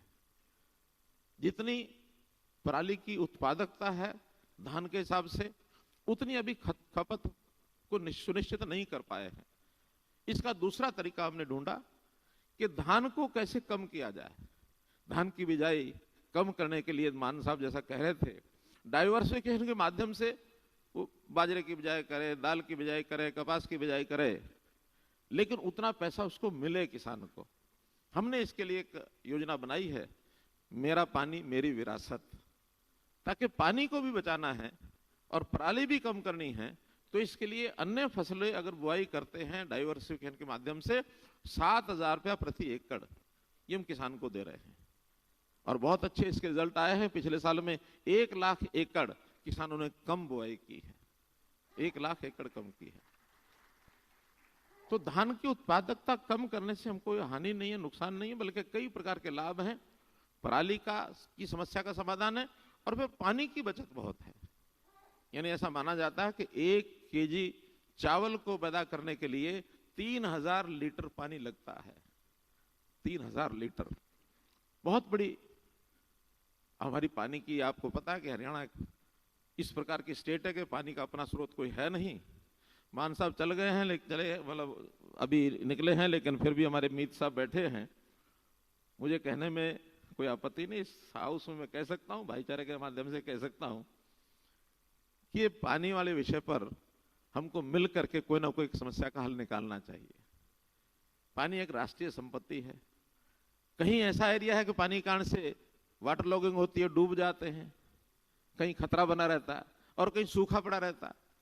आज सबसे पहली आवश्यकता पीने के पानी की है। पीने के पानी का जितना लोड हरियाणा पर पड़ रहा है, खास करके NCR एरिया का, राजधानी का, तो राष्ट्रीय राजधानी क्षेत्र की जो 4 करोड़ की आबादी आज के डेट में है, उसमें पीने के पानी की आवश्यकता मुझे लगता है कि सब प्रांतों में सबसे ज्यादा जो बड़ी आवश्यकता हमारी ये है। दिल्ली में भी पानी की कमी आती है, जब भी कहीं वहां से प्रमाण आता है। हमारे शेयर बटे हुए हैं, लेकिन शेयर बटने के बावजूद भी दिल्ली को हम 300-250 क्यूसेक पानी ज्यादा दे रहे हैं। वो भी सुप्रीम कोर्ट की इंटरनेशनल बीच में हुई कि इतने पानी की आवश्यकता पीने की पूरी करनी होगी। शेयर 719 है, हम 1049 क्यूसेक पानी ये दिल्ली को दे रहे हैं। हमारे अपना भी दिल्ली के आसपास फरीदाबाद है, गुरुग्राम है, सोनीपत है, वो एरिया बड़ी आबादी का एरिया हो गया है। और कई बार तो 2000 क्यूसेक पानी जो ये महीने आते हैं, खास करके दिसंबर, जनवरी, फरवरी, कभी कभी 2000 क्यूसेक पानी यमुना में से मिलता है हमको, सिर्फ 2000, जिसमें से 1000 क्यूसेक, 1100 क्यूसेक ये दिल्ली और 200-300 क्यूसेक हमारे प्रेशर, 1400 क्यूसेक तो पीने का पानी वहीं चला जाता है। तो इस समस्याओं में से समाधान निकालने के लिए पानी का प्रबंधन, जैसे पराली का प्रबंधन है, उसके साथ साथ पानी का प्रबंधन ये भी हमको करना होगा। और यदि प्रबंधन हो गया तो आज जो वेस्ट है कल वही पूंजी बनेगी, वही वेल्थ बनेगा। तो प्रबंधन करने से ही ये सारी चीजों का हल होने वाला है। मैं तो हमारे केंद्रीय मंत्री, सुबह से आप लोग बैठे हैं यहाँ, सब लोग विचार कर रहे हैं। मैं निवेदन करूंगा कि उस सारे का सारा जो मानसा मांग है सारा वही ना दे देना। वो पहले मांग के चले गए, लेकिन थोड़ा हिस्सा हमारा भी है। वो हमारे बड़े भाई हैं, हम छोटे हैं, तो छोटे इतना जरूर हरियाणा का भी ध्यान रखना। हरियाणा के किसानों को हमने अवेयर किया है, उनको सचेत किया है, और उसके कारण से मैं धन्यवाद करता हूं हरियाणा के किसानों का, उन्होंने उस बात को माना भी है। और हमारे केसेस बहुत कम हो रहे हैं। पिछले साल लगभग 6700 केसेस थे जो पराली जलाने के। अब मैं पंजाब की बात तो इसलिए भी नहीं करूंगा, मुझे ज्यादा पता भी नहीं है, लोग जो कुछ कहते हैं वो कहते होंगे, लेकिन हमारे यहाँ 6700 केस जो पिछले साल थे, इस साल जो 1 साल के बाद वो केसेस 3800 रह गए हैं। उसका हमने 40% कम किया है। थोड़ा सख्ती भी बरती है।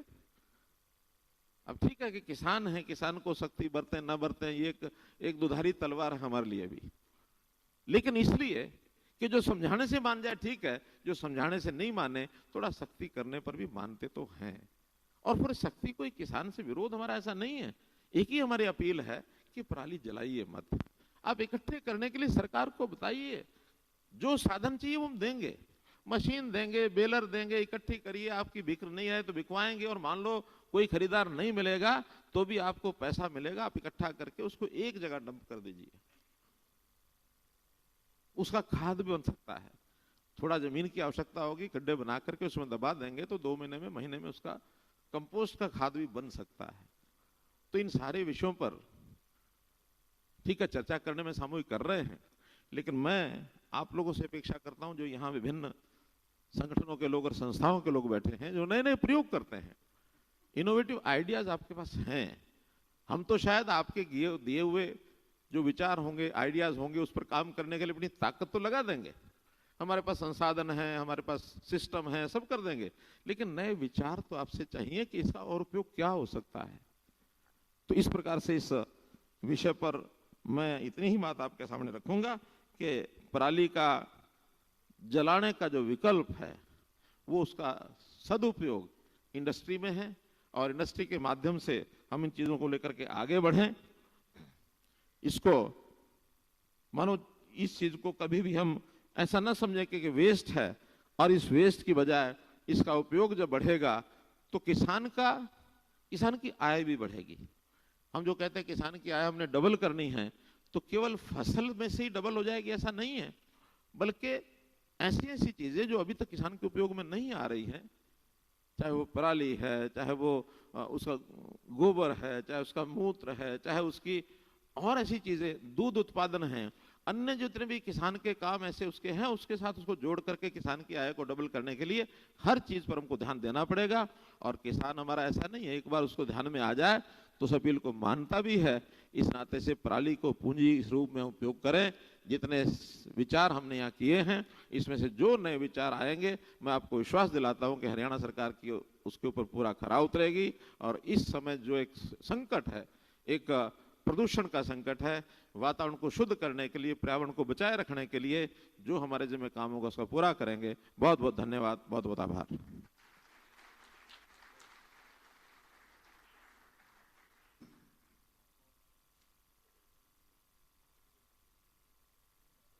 माननीय मुख्यमंत्री जी, आपने बहुत ही संक्षेप से हरियाणा में जो प्रक्रिया अपनाई जा रही है, हरियाणा क्या कर रहा है, और साथ में हरियाणा में आपका स्वागत है। जो बदलाव चाहते हैं अपने विचार साझा कर सकते हैं, और साथ में किसान को पराली से आय जो है उसको सुनिश्चित किया जाए। पूंजी, सचमुच में पूंजी है, इस पर विशेष रूप से ध्यान केंद्रित किया। आपका बहुत बहुत धन्यवाद। और अब हमारा अनुरोध रहेगा विशेष संबोधन के लिए honourable union minister environment, forest and climate change, Bharat सरकार, श्री भूपेंद्र यादव जी से कि वो मंच पर आएं और विशेष संबोधन करें। तालियां जोर से आपकी ओर से बजनी चाहिए। मंच पर उपस्थित हरियाणा के हमारे लोकप्रिय और यशस्वी मुख्यमंत्री माननीय मनोहर लाल जी, मंच पर उपस्थित हरियाणा के कृषि मंत्री श्री जयप्रकाश जी, पंजाब के हमारे पर्यावरण मंत्री श्री गुरमीत सिंह जी मीत, हमारे CAQM के चेयरमैन श्री MM कुट्टी जी, chief secretary Haryana Shri Sanjeev Kaushal ji, chief secretary Punjab Shri Vijay Kumar ji, CPCB chairman Shri Tanmay Kumar ji, पर्यावरण विभाग के एडिशनल सेक्रेटरी श्री नरेश गंगवार जी, इस कार्यक्रम में उपस्थित सभी सम्माननीय प्रबुद्धगण, माननीय मनोहर लाल जी और हम सबके बीच में संबोधन करके हमको गए माननीय भगवंत मान जी, ये अपेक्षा लगा रहे थे कि मैं कुछ देने आया हूं, मैं तो आपसे पर्यावरण की स्वच्छता मांगने आया हूं। और मुझे खुशी है कि CAQM के प्रयास से, क्योंकि माननीय प्रधानमंत्री जी के नेतृत्व और विजन में हम लोगों ने लोकसभा में ये विशेष बिल पास करके एयरशेड की पहचान करी और CAQM का निर्माण किया। और पिछले 1.5 वर्षों में CAQM बनने के बाद जो हमने एक संयुक्त प्रयास किया, उसका सबसे बड़ा लाभ अगर मैं आपको ये कहना चाहूं कि पिछले वर्ष जो पराली के जो जलने की घटनाएं हैं, हमारे सबके प्रयास के कारण पंजाब में 30% और हरियाणा में 48% की कमी आई। मैं इसके लिए दोनों राज्यों को, उनके मुख्यमंत्री को और आप सबको बधाई देना चाहता हूं, क्योंकि जो पंजाब में घटनाएं 71,304 ये 2021 में थी, वो कम होकर के 49,922 हुई और हरियाणा में 6,987 से कम होकर 3,661 हुई। और ये जो डाटा है ये साइंटिफिक डाटा है कि इसरो से जो हम लोग जानकारी लेते हैं, और यही कारण है कि इस बार जब दिल्ली में मेरी लोगों से बात हुई कि जो पॉल्यूशन के सीवियर डेज जो 53 रहते थे पीक टाइम में, वो इस बार घट करके 22 डे हमारे हुए। और औसत अगर आप देखेंगे तो जो पंजाब के मुख्यमंत्री कह रहे थे कि जो हम पराली से जो धुआं निकालते हैं उसमें एक पर्टिकुलर दिन में जो योगदान होता है वो 45% होता है। दिल्ली धुआं बाद में पहुंचता है, पहले तो चंडीगढ़ में, पंजाब में, संगरूर में, यहां हमारे यहां रहता है। प्रश्न ये है कि इसको हम किस प्रकार से एक वेल्थ में बदल सकते हैं, हम अपने इसका प्रयोग किस प्रकार से कर सकते हैं, क्योंकि ये विषय जरूर आता है कि हमारे जो किसान हैं उनको उनकी फसल में अगर कोई वैल्यू एडिशन मिले, अगर वेस्ट को हम वेल्थ बना सके तो दुनिया में इस समय सर्कुलर इकोनॉमी की सबसे बड़ी बात चलती है।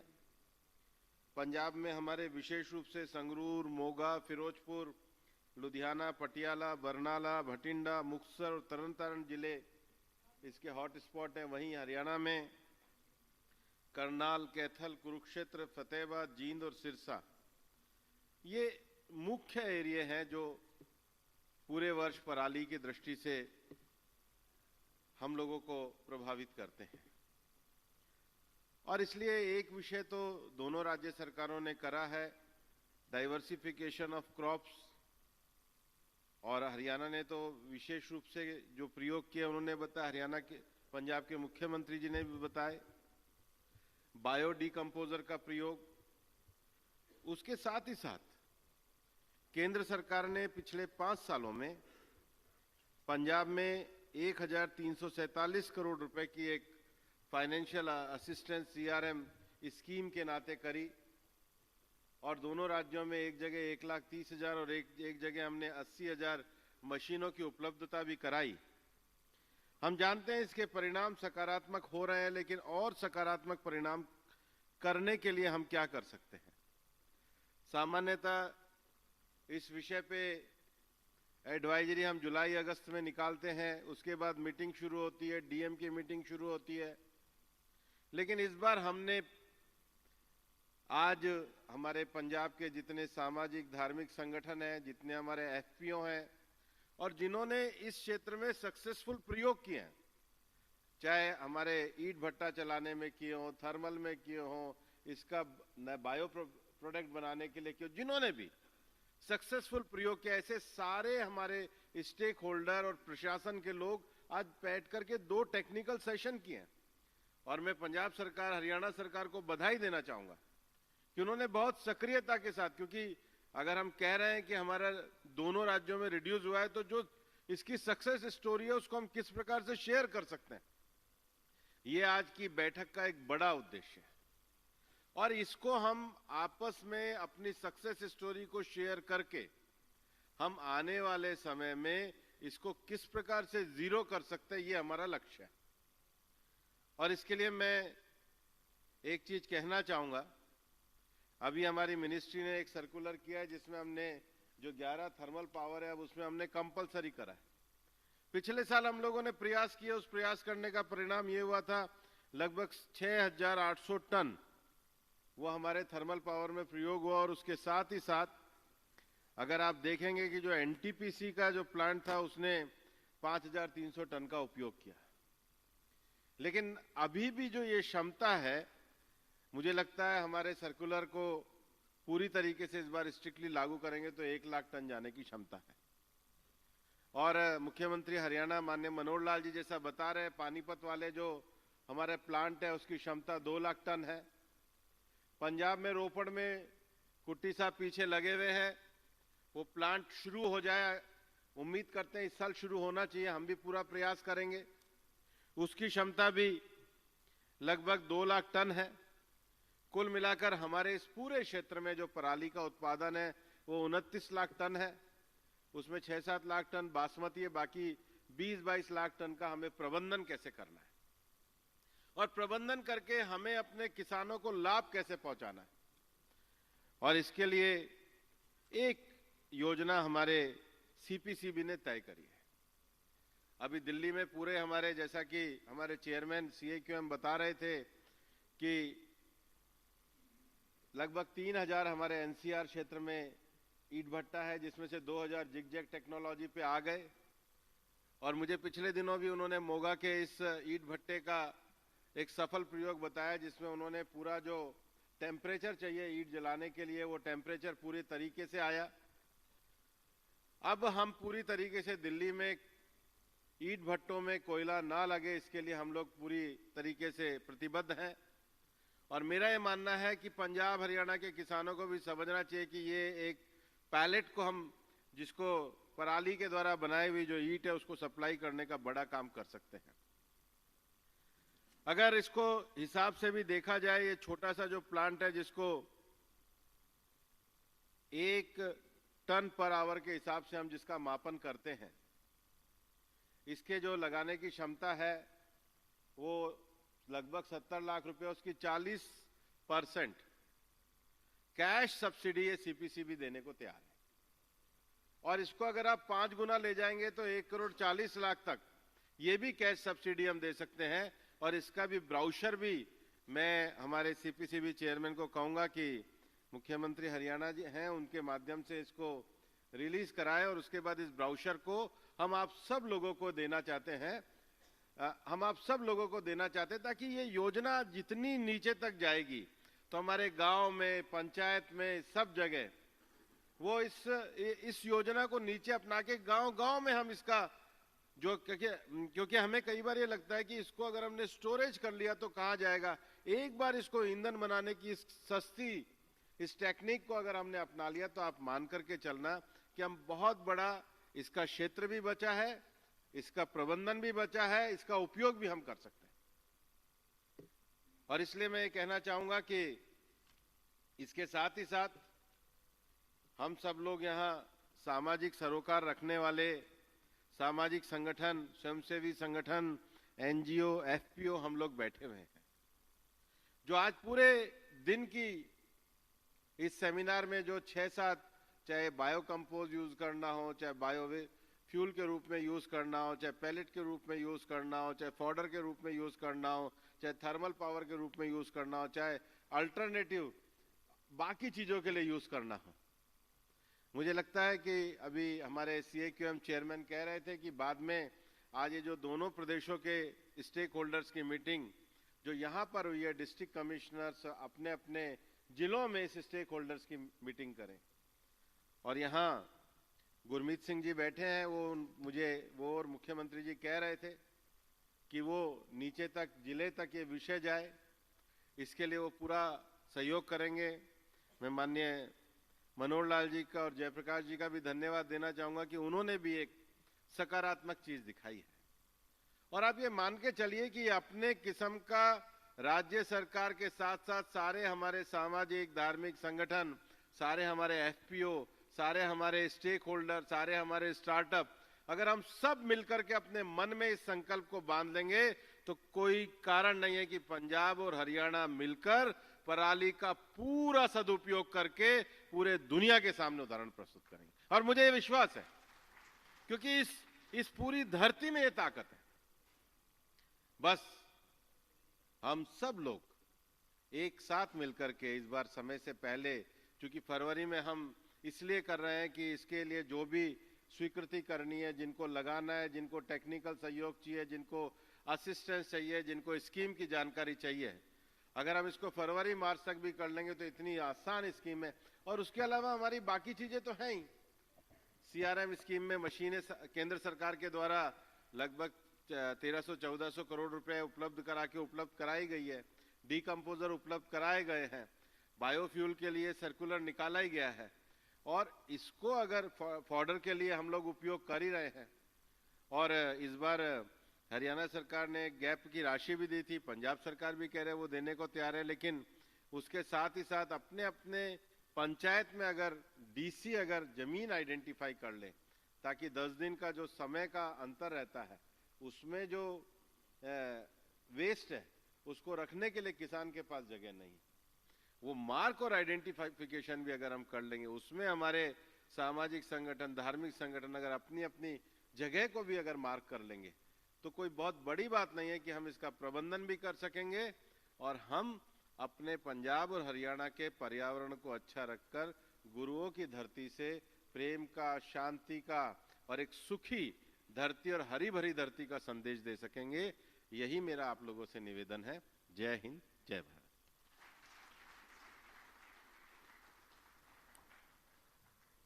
बहुत बहुत शुक्रिया माननीय मंत्री महोदय।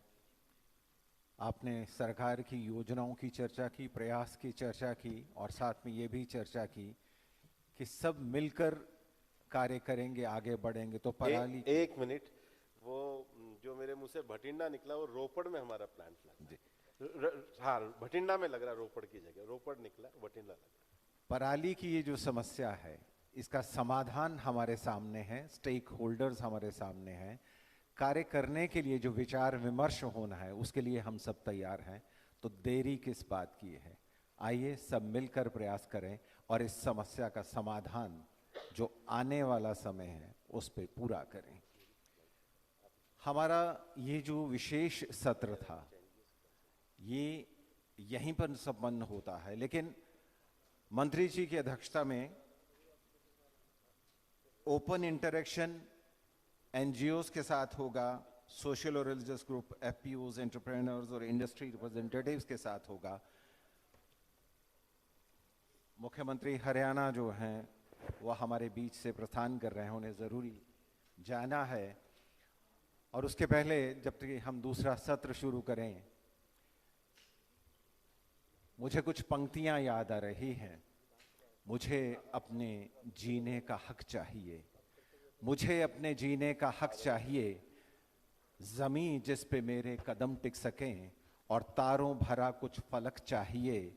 मुझे अपने जीने का हक चाहिए, नेमतें जो मेरे रब ने धरती को दी, साफ पानी, हवा, बारिशें, चांदनी, ये तो हर इब्ने आदम की जागीर है।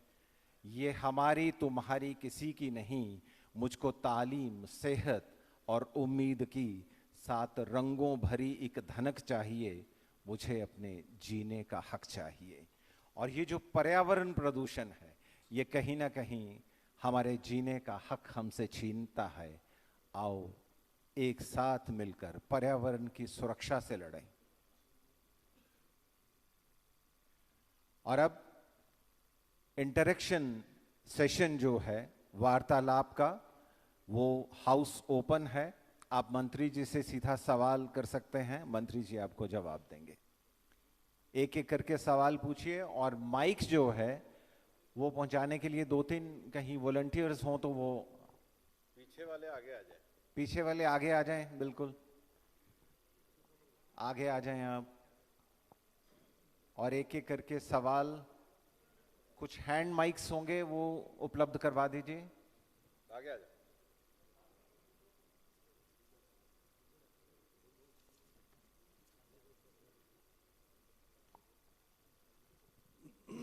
नमस्कार मंत्री जी एवं सभी अधिकारीगण को मेरा नमस्कार। मैं एग्रीनर फार्मर प्रोड्यूसर ऑर्गेनाइजेशन से मनोज नेहरा। मेरा सवाल ये है कि जो मशीनें ब्रिकेटिंग और पैलेटिंग मशीन जो किसान यूज़ कर रहे हैं या जो कॉरपोरेट सेक्टर में यूज़ हो रही है, इनकी मेंटेनेंस कॉस्ट इंडिया में जो है बहुत ज़्यादा हाई है। एक मशीन को ऑपरेट करने के लिए पर केजी पे 2 से 2.5 रुपये का खर्चा आ जाता है, जबकि डेवलप्ड नेशंस में ये मशीन इतनी इजीली अवेलेबल है जिसमें बिजली का खर्चा भी कम आएगा और इसकी मेंटेनेंस कॉस्ट भी कम रहेगी। ये मशीन अभी तक कॉरपोरेट लेवल में यूज़ हो रही है। किसान लेवल तक इस मशीन को पहुंचाने के लिए मैं सरकार के प्रयास को जानना चाहता हूं और ये सजेशन देना चाहता हूं कि इसके रिसर्च के लिए थोड़ा एक मौका मिले। और हम युवाओं ने पिछले 3 साल से इसे ब्रिकेटिंग पे काम कर रहे हैं। मैं एक इन्वायरमेंटल इंजीनियर हूँ और मैंने इसके क्वालिटीज़ देखी है, काफ़ी फ़ायदेमंद है।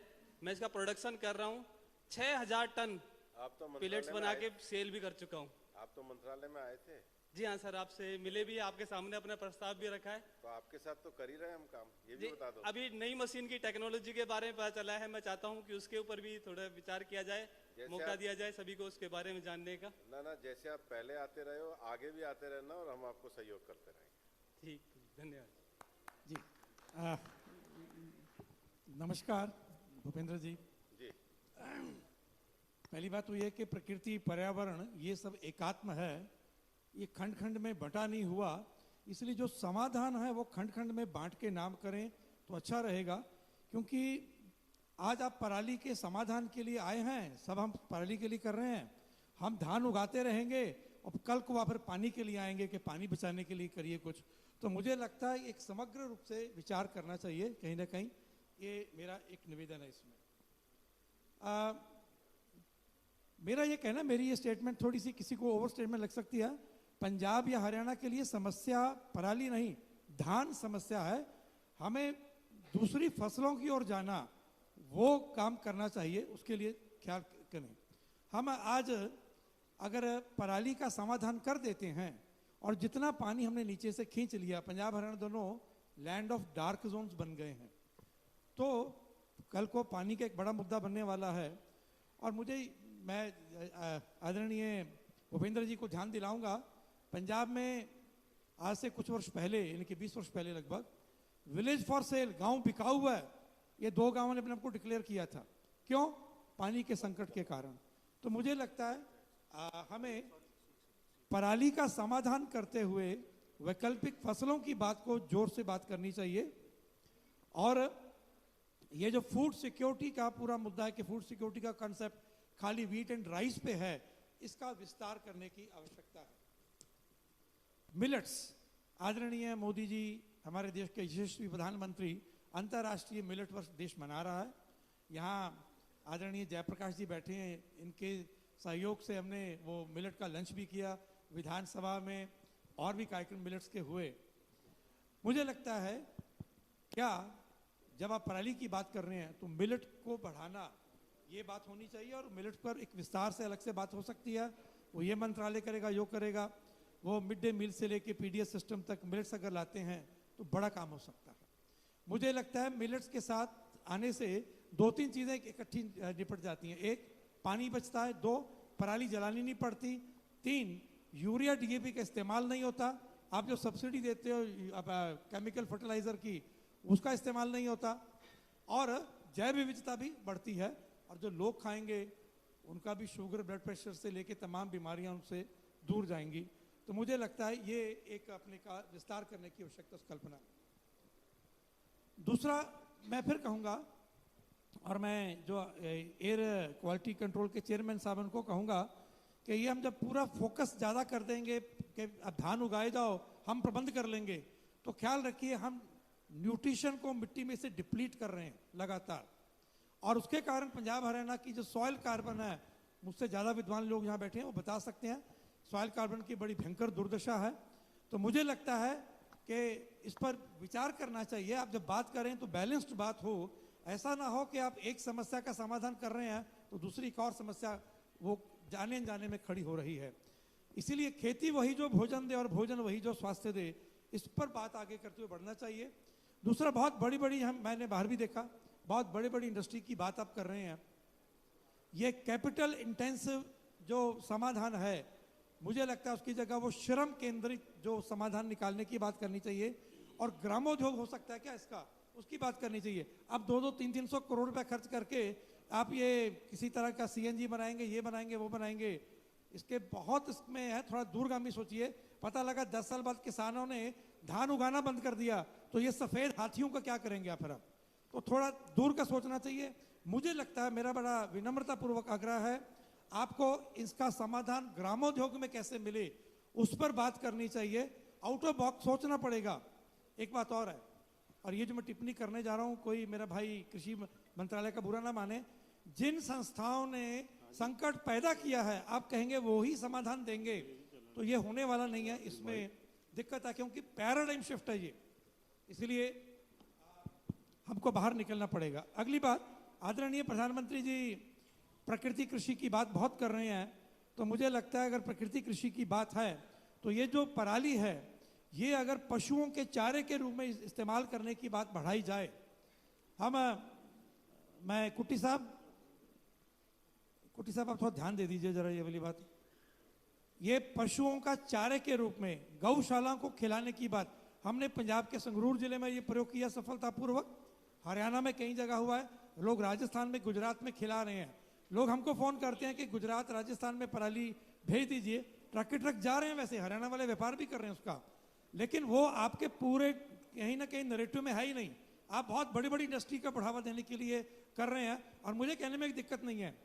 हर संकट में कुछ लोगों के लिए लाभ होता है, हर संकट कुछ लोगों के लिए अवसर बनता है, और इंडस्ट्री उसी का काम करती है, कोई बुरा मानने की आवश्यकता नहीं है, ये बहुत बातों से सिद्ध है।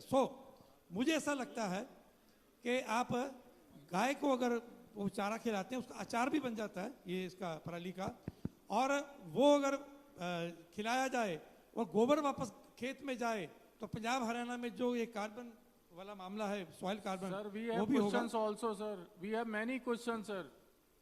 कोई बात नहीं भाई, जरा ये एक बात सर। और एक आखिरी जो मुझे लग रहा है इसमें कि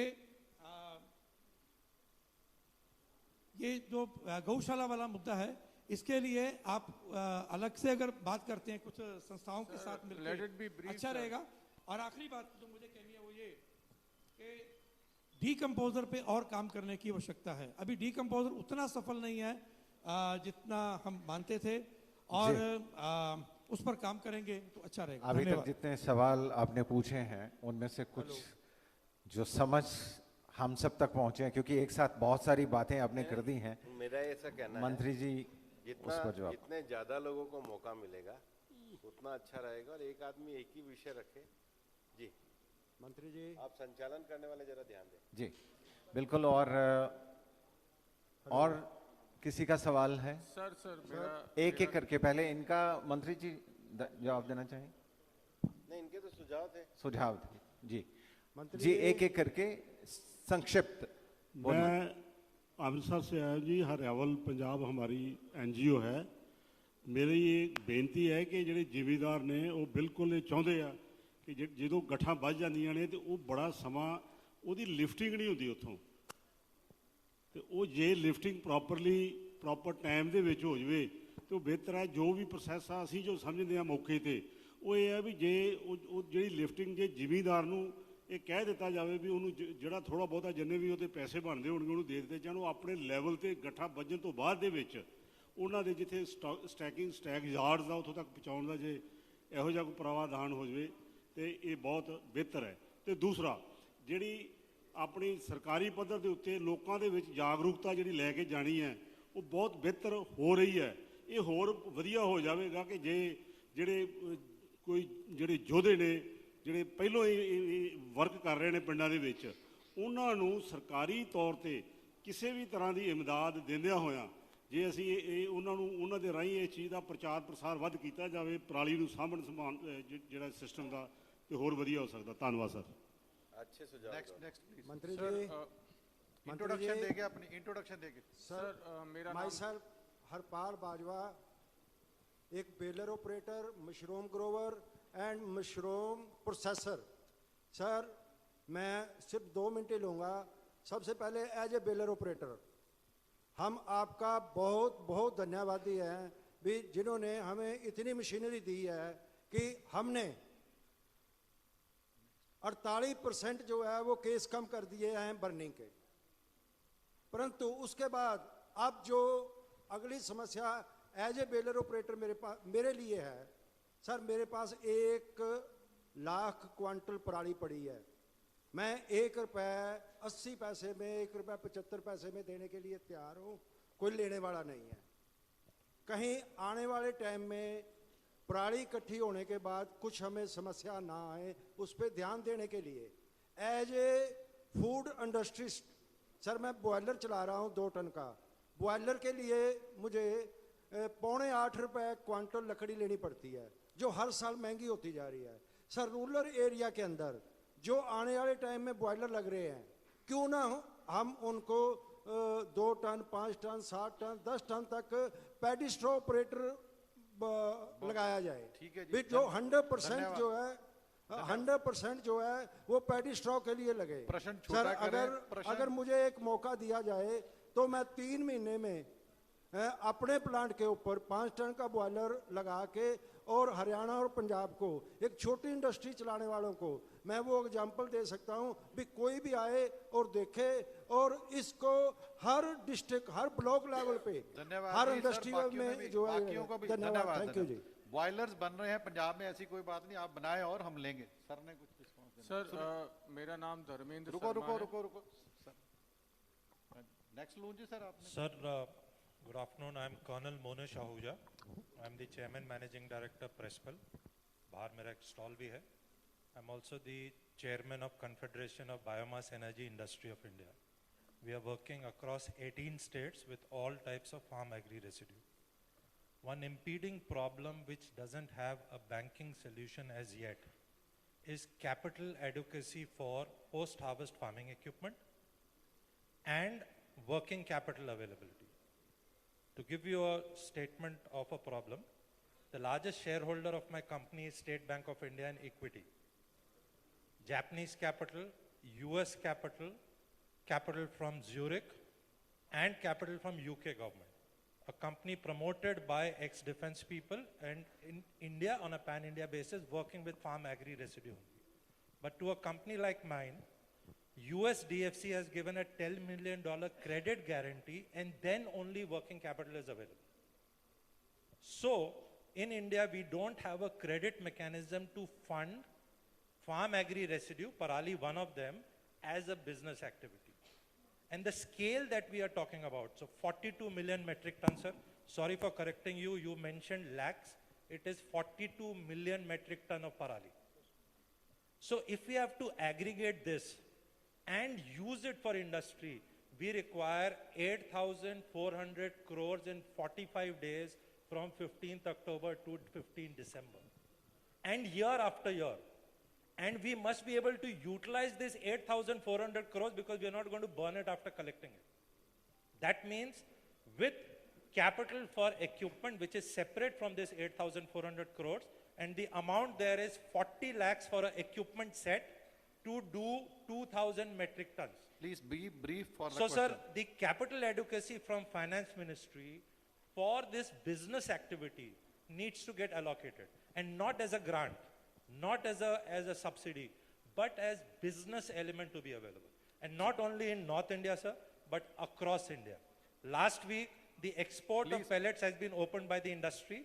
Again, capital adequacy will be a problem. So the point is, let's look at it from a solution to provide for the industry, and maybe we will get it as a resource. Thank you, sir. Namaskar, sir. Hi, Honorable Cabinet Minister Bhupendra Yadav ji. My name is Samir Bansali. I am from Assam. I have a factory in Haridwar, and it's the first factory in the world using Parali, rice straw for making board for housing, schools, hospital, any kind of a construction material. And it's a first factory. Now, I would like to ask you, would like to have a support from you in a way that subsidy for the straw, that what we are getting, all pellet people are getting, other industries from getting, and this is the first factory I started after 40 years. I left America, I came here with my son, and we started this factory, and we are planning to open much more, and we don't have no anybody. All the money as that put is by me, I put it. So I would like to see if I can get some kind of a facilities and subsidies that this first factory can go into 10. Thank you very much for your time.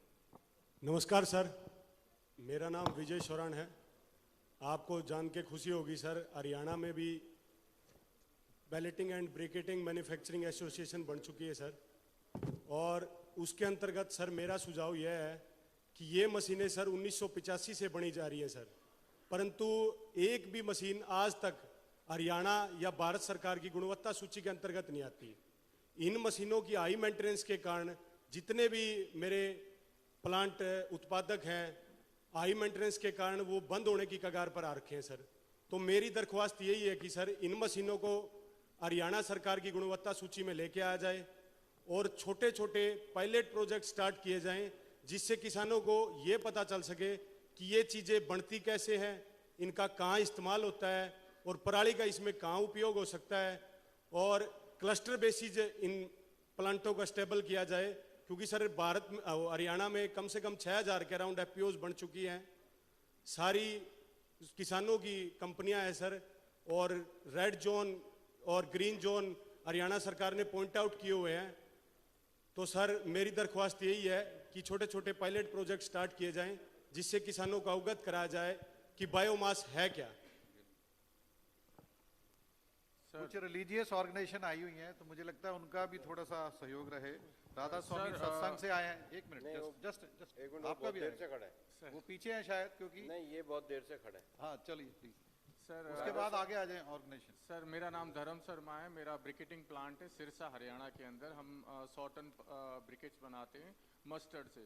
Sir impending question क्या है कि sir raw material के prices बढ़ते जा रहे हैं because plant concentration बढ़ रहा है। तो सर मेरा एक सजेशन है छोटा सा सर, कि सर मनरेगा के अंदर सर आप स्कोप में इसको डलवा दीजिए पराली मैनेजमेंट को scope of work, so that हमारी रॉ मटेरियल कॉस्ट कम आ जाएगी, then we can compete with the industry कि हम उनको अपना माल एक सस्टेनेबल प्राइस पे दे सकते हैं सर। और दूसरा सर मनीष आहूजा जी ने जो सजेशन दिया है sir capital financing capital equipment के लिए बैंक देता है बट रॉ मटेरियल के नहीं देता है सर। ये एक उद्योग है जो कि सीजनल है, तो हमें 10 महीने के लिए रॉ मटेरियल चाहिए, तो उसके लिए वर्किंग कैपिटल का अरेंजमेंट बहुत एसेंशियल है सर। 2 सुझाव है sir. Thank you sir. Radha Swami ji से। हेलो, नमस्कार sir. Rakesh master biomass association की तरफ से सर हमने सर 1000 कप बनवाए हैं किसानों को जागरूक करने के लिए। इनका अनावरण हम आपसे करवाना चाहते हैं और एक मोमेंटो भी बनवाए हैं हमने किसानों को जागरूक करने के लिए। ये आपको हम अर्पित करना चाह रहे हैं सर, अगर थोड़ा सा टाइम दिया जाए सर। सबको सुनने के बाद ठीक है सर, ओके। माइक दे दो उधर। नमस्कार जी, मैं जेसी सेठी फ्रॉम राधा स्वामी सत्संग व्यास। हमने बहुत कुछ सीखा इस सेमिनार से। हम थोड़ा सा इन चीज़ों में बिलीव करते हैं कि जो कुछ आपकी अपनी समस्या है उसको घर में ही सॉल्व करें। यहाँ पर एक बड़ी महत्वपूर्ण बात कही गई थी कि हमें लार्ज स्केल पे तो बहुत बातें हुई हैं, स्मॉल स्केल के ऊपर जहाँ अपनी प्रॉब्लम है उसको हम कैसे एड्रेस करें। तो हम इस पराली की सोल्यूशन में बहुत बड़े कंट्रीब्यूटर नहीं हैं, पर हमारी जो छोटी मोटी कंट्रीब्यूशन है वो हाईलाइट करता हूँ। हम करीब 1000 लेस देन 1000 एकड़ अपनी खेती करते हैं और उसमें ये पराली की समस्या हमारी भी आती है। हमने आज तक 1 किलो पराली कभी जलाई नहीं। क्या करते हैं, सबसे पहले तो हमारी प्लांटेशन इतनी है कि एक रेजिडेंट्स के पीछे 7 पेड़ हम लगाते हैं अपने कैंपस में। उसकी जो मल्चिंग होती है उसमें पराली यूज़ करते हैं। जो नए प्लांट लगते हैं, जो खेती है उसको संभालने के लिए बहुत सारी पराली हमारी उसमें यूज़ हो जाती है। फिर हमारे यहाँ एक संगत है, हमारे करीब 1.5 लाख लोगों के सोने के लिए शेड्स हैं। जब संगत आती है तो हमने पराली का यूज़ करके उनके गद्दे बना दिए ताकि उनको सर्दी के मौसम में संगत को आराम हो सके। एक out of the box thinking थी। इस तरीके से हर एक जगह में अपने अपने तरीके से out of the box thinking की जा सकती है। इसके अलावा जो ब्रिक किल्न है हमारी, यहाँ पर बड़े अच्छे सजेशन आए, मैंने भी बहुत कुछ सीखा। हम रॉ पराली को प्री हीटिंग ऑफ ब्रिक्स के लिए यूज़ करते हैं। करीब 20-25% जो हमारी कोल की सेविंग है, हम रॉ पराली के तरीके से जो कच्ची ईंट है बिल्कुल उसको इनिशियली पकाने के लिए यूज़ कर लेते हैं। ये जो पिलेट्स वगैरह आए हैं इनको हम अब यूज़ करेंगे। एक होता है internal heating of the brick, जो गारा बनता है ईंट का, उसके बीच में फाइन पार्टिकल्स हम डाल देते हैं। जब ईंट जलती है तो फाइन पार्टिकल्स अंदर जल के ईंट को अंदर से ज़्यादा पक्का करते हैं। हाँ, उसमें कुछ होल बनते हैं पर वो आर्चिंग एक्शन से स्ट्रेंथ में कमी नहीं आती, पर अगर बाहर उसके जो होल होते हैं तो प्लास्टर को पकड़ने के लिए ज़्यादा हेल्पफुल हो जाते हैं। तो इस तरीके से एक ये भी है। हमने ब्रिकेट मशीन भी लगाई। ब्रिकेट मशीन हमारे लंगर में, दूसरी चीज़ों में ब्रिकेट्स यूज़ हुई, बड़ा लाभदायक था, पर उसमें हमने देखा कि कहीं ना कहीं पॉल्यूशन वो भी क्रिएट करती है। तो हमने ब्रिकेट्स बना के भी जो लंगर में मैक्सिमम यूजेज होता था उसको भी किया है। मेरी विनती इतनी है कि हमने छोटे स्केल के ऊपर जितना भी हम कर सकते थे उतना किया। दूसरा, मेरे को बहुत ठंड लग रही है तो मुझे ओवरकोट पहन लेना चाहिए। तो मैं उस जगह में हूँ जहाँ चारों तरफ बर्निंग होती है, तो उस पॉल्यूशन को बचाने के लिए मैंने क्या किया, ह्यूज अमाउंट ऑफ प्लांटेशन की। प्लांटेशन के साथ साथ में जितनी सड़कें हैं, खेतों के बीच में बाट बोलते हैं, उनके ऊपर प्लांट्स लगाए। उसके बाद में वाटर हार्वेस्टिंग की, ग्राउंड वाटर चार्जिंग की, हर तरीके से। देखिए 1891 से डेरा है, आज तक हमने 1 लीटर पॉल्यूटेड पानी डेरा ब्यास में नहीं डाला, अपने ब्यास रिवर में नहीं डाला। आज की डेट में ब्यास रिवर को हेरिटेज रिवर डिक्लेयर किया गया। उसका जो बैंक हमने मेंटेन किया है वो एक्वेटिक लाइफ के लिए आइडियल माना जाता है। जितने पक्षी और दूसरे हमारे यहाँ पास में मिलते हैं, कहीं और पंजाब में दिखाई नहीं देंगे। ये एनवायरमेंटल प्रोटेक्शन थी जिसकी वजह से बाहर का जो पराली का इफेक्ट मेरे ऊपर आ रहा था उसको मैंने एनवायरमेंटल मेंटेनेंस के जरिए उसको मैनेज किया। आई जस्ट वांटेड टू से वन थिंग कि बड़ी समस्या गवर्नमेंट लेवल पे होती है, पर हर एक इंसान सोचे जो मेरे घर में अपनी समस्या है उसको मैं अपने तरीके से सॉल्व करने की कोशिश करूं, it will be a great help. Thank you very much. Good evening to you, sir. I'm Gurpreet from Hindustan Times. I've been writing on the matter for past several years, and particularly since you started funding the machines and all, the residue management. Sir, what deadline you set for yourself for zero burning, number one? And number two, what efforts you make to find, to have a solution for the area as a unified unit in Punjab, Haryana and the national capital Delhi. Because when the smoke starts rising, Punjab, Haryana and Delhi starts blaming each other. So that leads to chaos in this situation. So I want answer from you, sir. Thank you. Sir, good evening, sir. मैं Dr. Malvinder Singh Malli. Recently, I participated Argentina in conference, and yesterday I back from that. Actually, I'm very happy that India is doing wonderful job, and 126 people was there, and I'm only from India who participated in the conference in Argentina. So, sir, actually, I have seen that भी एक तो sir 126 जो variety है short duration, इसका maximum होना चाहिए जो मतलब यूटिलाइज आने वाले टाइम पे, क्योंकि जो पूसा वैरायटी है वो लॉन्ग ड्यूरेशन ले जाती है, टाइम बहुत शॉर्ट बचता है. तो एक नो टिलेज पे काम हमें जितना मैंने वहाँ देखा है सोयाबीन पे सब नो टिलेज कर रहे हैं, तो ऐसा ही हमें आने वाले टाइम पे कंपेन करना चाहिए जिससे बर्निंग कम हो. और 100 और आने वाले जितने भी एक्सटेंशन वर्क है जो मैंने देखा फार्मर बर्निंग करना नहीं चाहता. फार्मर तभी बर्न करता है जब उसको बहुत टाइम शॉर्ट बचता है, लेकिन इसलिए हमें कुछ ना कुछ आने वाले टाइम पे सोचना चाहिए. और मैं बहुत धन्यवादी हूँ सर कि आप लोगों ने बहुत बढ़िया यहाँ आके बहुत अच्छा ये कॉन्फ्रेंस किया. Thank you so much.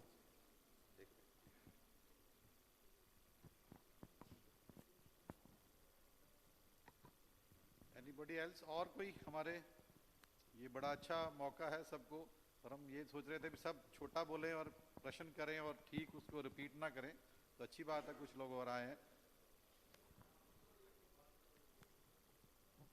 Excuse me. Myself Vedratna Sinha, CEO Sukhbir agro energy limited. Sir हमारे 5 प्लांट हैं, 3 पंजाब में, 2 हरियाणा में. तो पंजाब में तो हमको पराली पूरी हो जाती है सर, बट हरियाणा में पूरी नहीं हो पाती है. तो इस साल भी हमको कम हुआ, और जब हमने रूट कॉज उसका फाइंड आउट किया कि हरियाणा में नंबर ऑफ बेलर्स कम है सर, जिसके कारण से स्पेशली जैसे ये प्रेजेंटेशन में भी हमने देखा कि जो रेड जोन पे आ रहे हैं जैसे कुरुक्षेत्र, कैथल, जैन फतेहाबाद, तो हमारा एक प्लांट कुरुक्षेत्र में, एक प्लांट कैथल में, तो दोनों जगह हमको पराली शॉर्ट पड़ती है. तो वहाँ पे नंबर ऑफ बेलर सिस्टम आपको बढ़ाना पड़ेगा sir. Ji. Two issues. One is insurance companies doesn't give insurance, are reluctant to give insurance. आवाज आपका माइक चल रहा है, उस पे बोल लो, सामने माइक है. Insurance companies are reluctant to give insurance to dump yards where we store bales. So if some directions can be given to insurance company to be relaxed on some conditions for giving insurance will be helpful. Second point is basically Punjab imports most of the brings coal from outside. So the wagons which brings the coal goes back empty, and most of the thermal plants where NTPC is concerned is outside Punjab. So if lower tariff can be availed from railways, it will be useful to transfer the coal or briquettes from here to outside the Punjab. Thank you. Thank you very much. आप लोगों को मैंने सुना, मेरे को flight भी थी, लेकिन मुझे लगता है कि इसमें सभी तरह के सुझाव हैं. जो एक्टिविस्ट काम कर रहे हैं, ओमेंद्र दत्त जी, उनके सुझाव हैं. जो इंडस्ट्री के लोग हैं, जो कैपिटल की से दिक्कत से लेकर बाकी चीज़ों को जिनका उनके सुझाव हैं. जो पूरे फार्मर ऑर्गेनाइजेशन चला रहे हैं या जो बेलिंग मशीन का काम कर रहे हैं, उनके सुझाव हैं. और जो इसके अल्टरनेटिव मैकेनिज़्म पे काम कर रहे हैं, और कुछ जर्नलिस्ट की आशंकाएं भी हैं कि इसको कब तक पूरा करेंगे. तो मेरा मानना है कि हम सब मिलकर के साथ लगेंगे तो जल्दी पूरा करेंगे, क्योंकि ये समस्या हम सबकी है. और ये एक इनिशिएटिव जो CAQM ने लिया था कि मेरे को लगता है पहली बार industry, activist, FPO, social organisation, government सब लोग साथ आकर के बैठे हैं और सबने बहुत ही, इवन मीडिया भी, और मैं मीडिया को भी धन्यवाद दूंगा कि उनका जो अवेयरनेस कार्यक्रम है उसने हम सब लोगों को इकट्ठा करने का काम भी किया है। और मैं आज पूरे दिन की आपकी एक्टिविटी की मैंने रिपोर्टिंग भी सुनी है और मैं यहाँ बैठ कर के देख भी रहा हूँ। एक पॉजिटिव फीलिंग है और सबके मन में जिन्होंने भी प्रश्न पूछे या सजेशन दिए, एक कमिटमेंट के साथ दिया। जहाँ कमियां है निश्चित रूप से सरकार इसीलिए होती है कि आपको सुन करके उसका समाधान करे। तो मैं कहूँगा CAQM जो हमारे बैठे हैं, ये कर्नल आहूजा को, जो दूसरे आए हैं उनको, ओमेन जी को, वो जो इनको सबको आप पर्सनल हियरिंग भी दीजिए। और ये जो हमने आज दोनों स्टेट, एक चंडीगढ़ में चूँकि हमारा एक सेंटर बनता है, यहाँ पे हमने बात करी है। अभी हम इसका पूरा एक प्लान बनाया है कि ज़्यादा से ज़्यादा लोगों को जोड़ते हुए, स्टेक होल्डर्स को जोड़ते हुए हम इसको नीचे तक अलग अलग तरीके से इस विषय को एड्रेस करें। कोई इसके बायोफ्यूल के रूप में, कोई इसके अल्टरनेट्स के रूप में, कोई CRM मशीन के रूप में, कोई इंडस्ट्री के रूप में। क्योंकि आप ये समझो कि 29 लाख टन कोई एक तरीके से हो जाएगी तो मैं नहीं मानता हूँ कि ये एक तरीके, क्योंकि ये बहुत बड़ा वो है, क्वांटिटी बहुत बड़ी है। लेकिन जब सब लोग लगते हैं तो उसका समाधान होता है। और आप देख रहे हैं कि हमारे पंजाब के मंत्री माननीय गुरमीत जी और माननीय जयप्रकाश दलाल जी भी पूरे बैठे हुए हैं, सरकारी अधिकारी भी बैठे हुए हैं। इसलिए मेरे प्रश्न का जवाब हिंदुस्तान टाइम्स वाले ही देंगे कि वो कितनी तेज़ी से इस विषय को आगे बढ़ाते हैं। क्योंकि मैं नॉट एज ए जर्नलिस्ट आपको दे रहा हूँ, पर आपने एज ए कंसर्न सिटीजन के रूप में मेरे से पूछा है। मेरा मन तो है जितना जल्दी जीरो पे आ जाए, लेकिन मेरा को आज पॉजिटिविटी दिखती है। हम सब मिलकर के इसका समाधान करेंगे। और ये नहीं है कि ये हमारा कोई फाइनल डायलॉग है, हम सबको साथ ही रहना है, साथ ही चलना है और साथ ही मिलकर इसका समाधान करना है। आज ये जो शुरुआत है इसकी जीरो होने से ज़्यादा उपलब्धि में मानूंगा कि नीचे तक आने वाले 6 महीने तक CAQM इस प्रोग्राम को, जैसे पिछली बार हम लोगों ने एक मॉनिटरिंग प्रोग्राम को चलाया था, उसका इम्पैक्ट हुआ कि हम 48% कम कर पाए।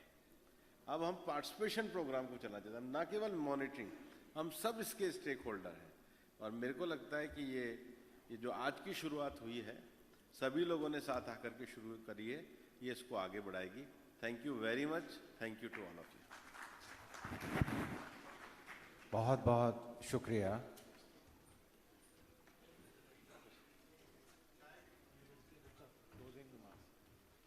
क्लोजिंग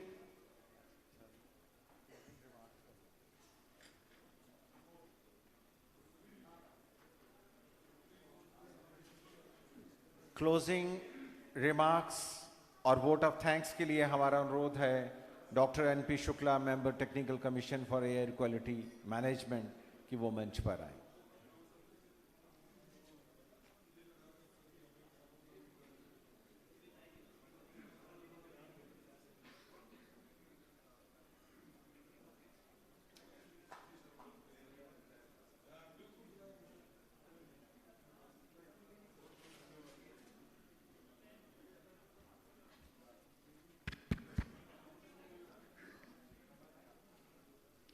ये हमारा समापन सत्र था और जैसे कि हमारी परंपरा है कि हम इसमें जिन लोगों ने भी पार्टिसिपेट किया है, हम उनको उनका आभार प्रदर्शन करते हैं। और इस कड़ी में मैं माननीय श्री भूपेंद्र जी यादव, जो हमारे माननीय मंत्री environment, forest and climate change है, हम उनके आभारी हैं। हम श्री भगवंत सिंह मान, मुख्यमंत्री पंजाब सरकार, उनके आभारी हैं। उन्होंने हमें समय दिया। इसी तरह श्री मनोहर लाल जी खट्टर, जो कि हरियाणा सरकार के मुख्यमंत्री हैं, उन्होंने अपना समय दिया। हम उनके आभारी हैं। हम आभारी हैं श्री जयप्रकाश जी दलाल, माननीय मंत्री कृषि हरियाणा सरकार, और श्री गुरमीत सिंह जी जो कि माननीय मंत्री एनवायरनमेंट हैं पंजाब सरकार के, हम उनके भी बहुत आभारी हैं। इस कार्यक्रम में बहुत से अधिकारियों ने भाग लिया।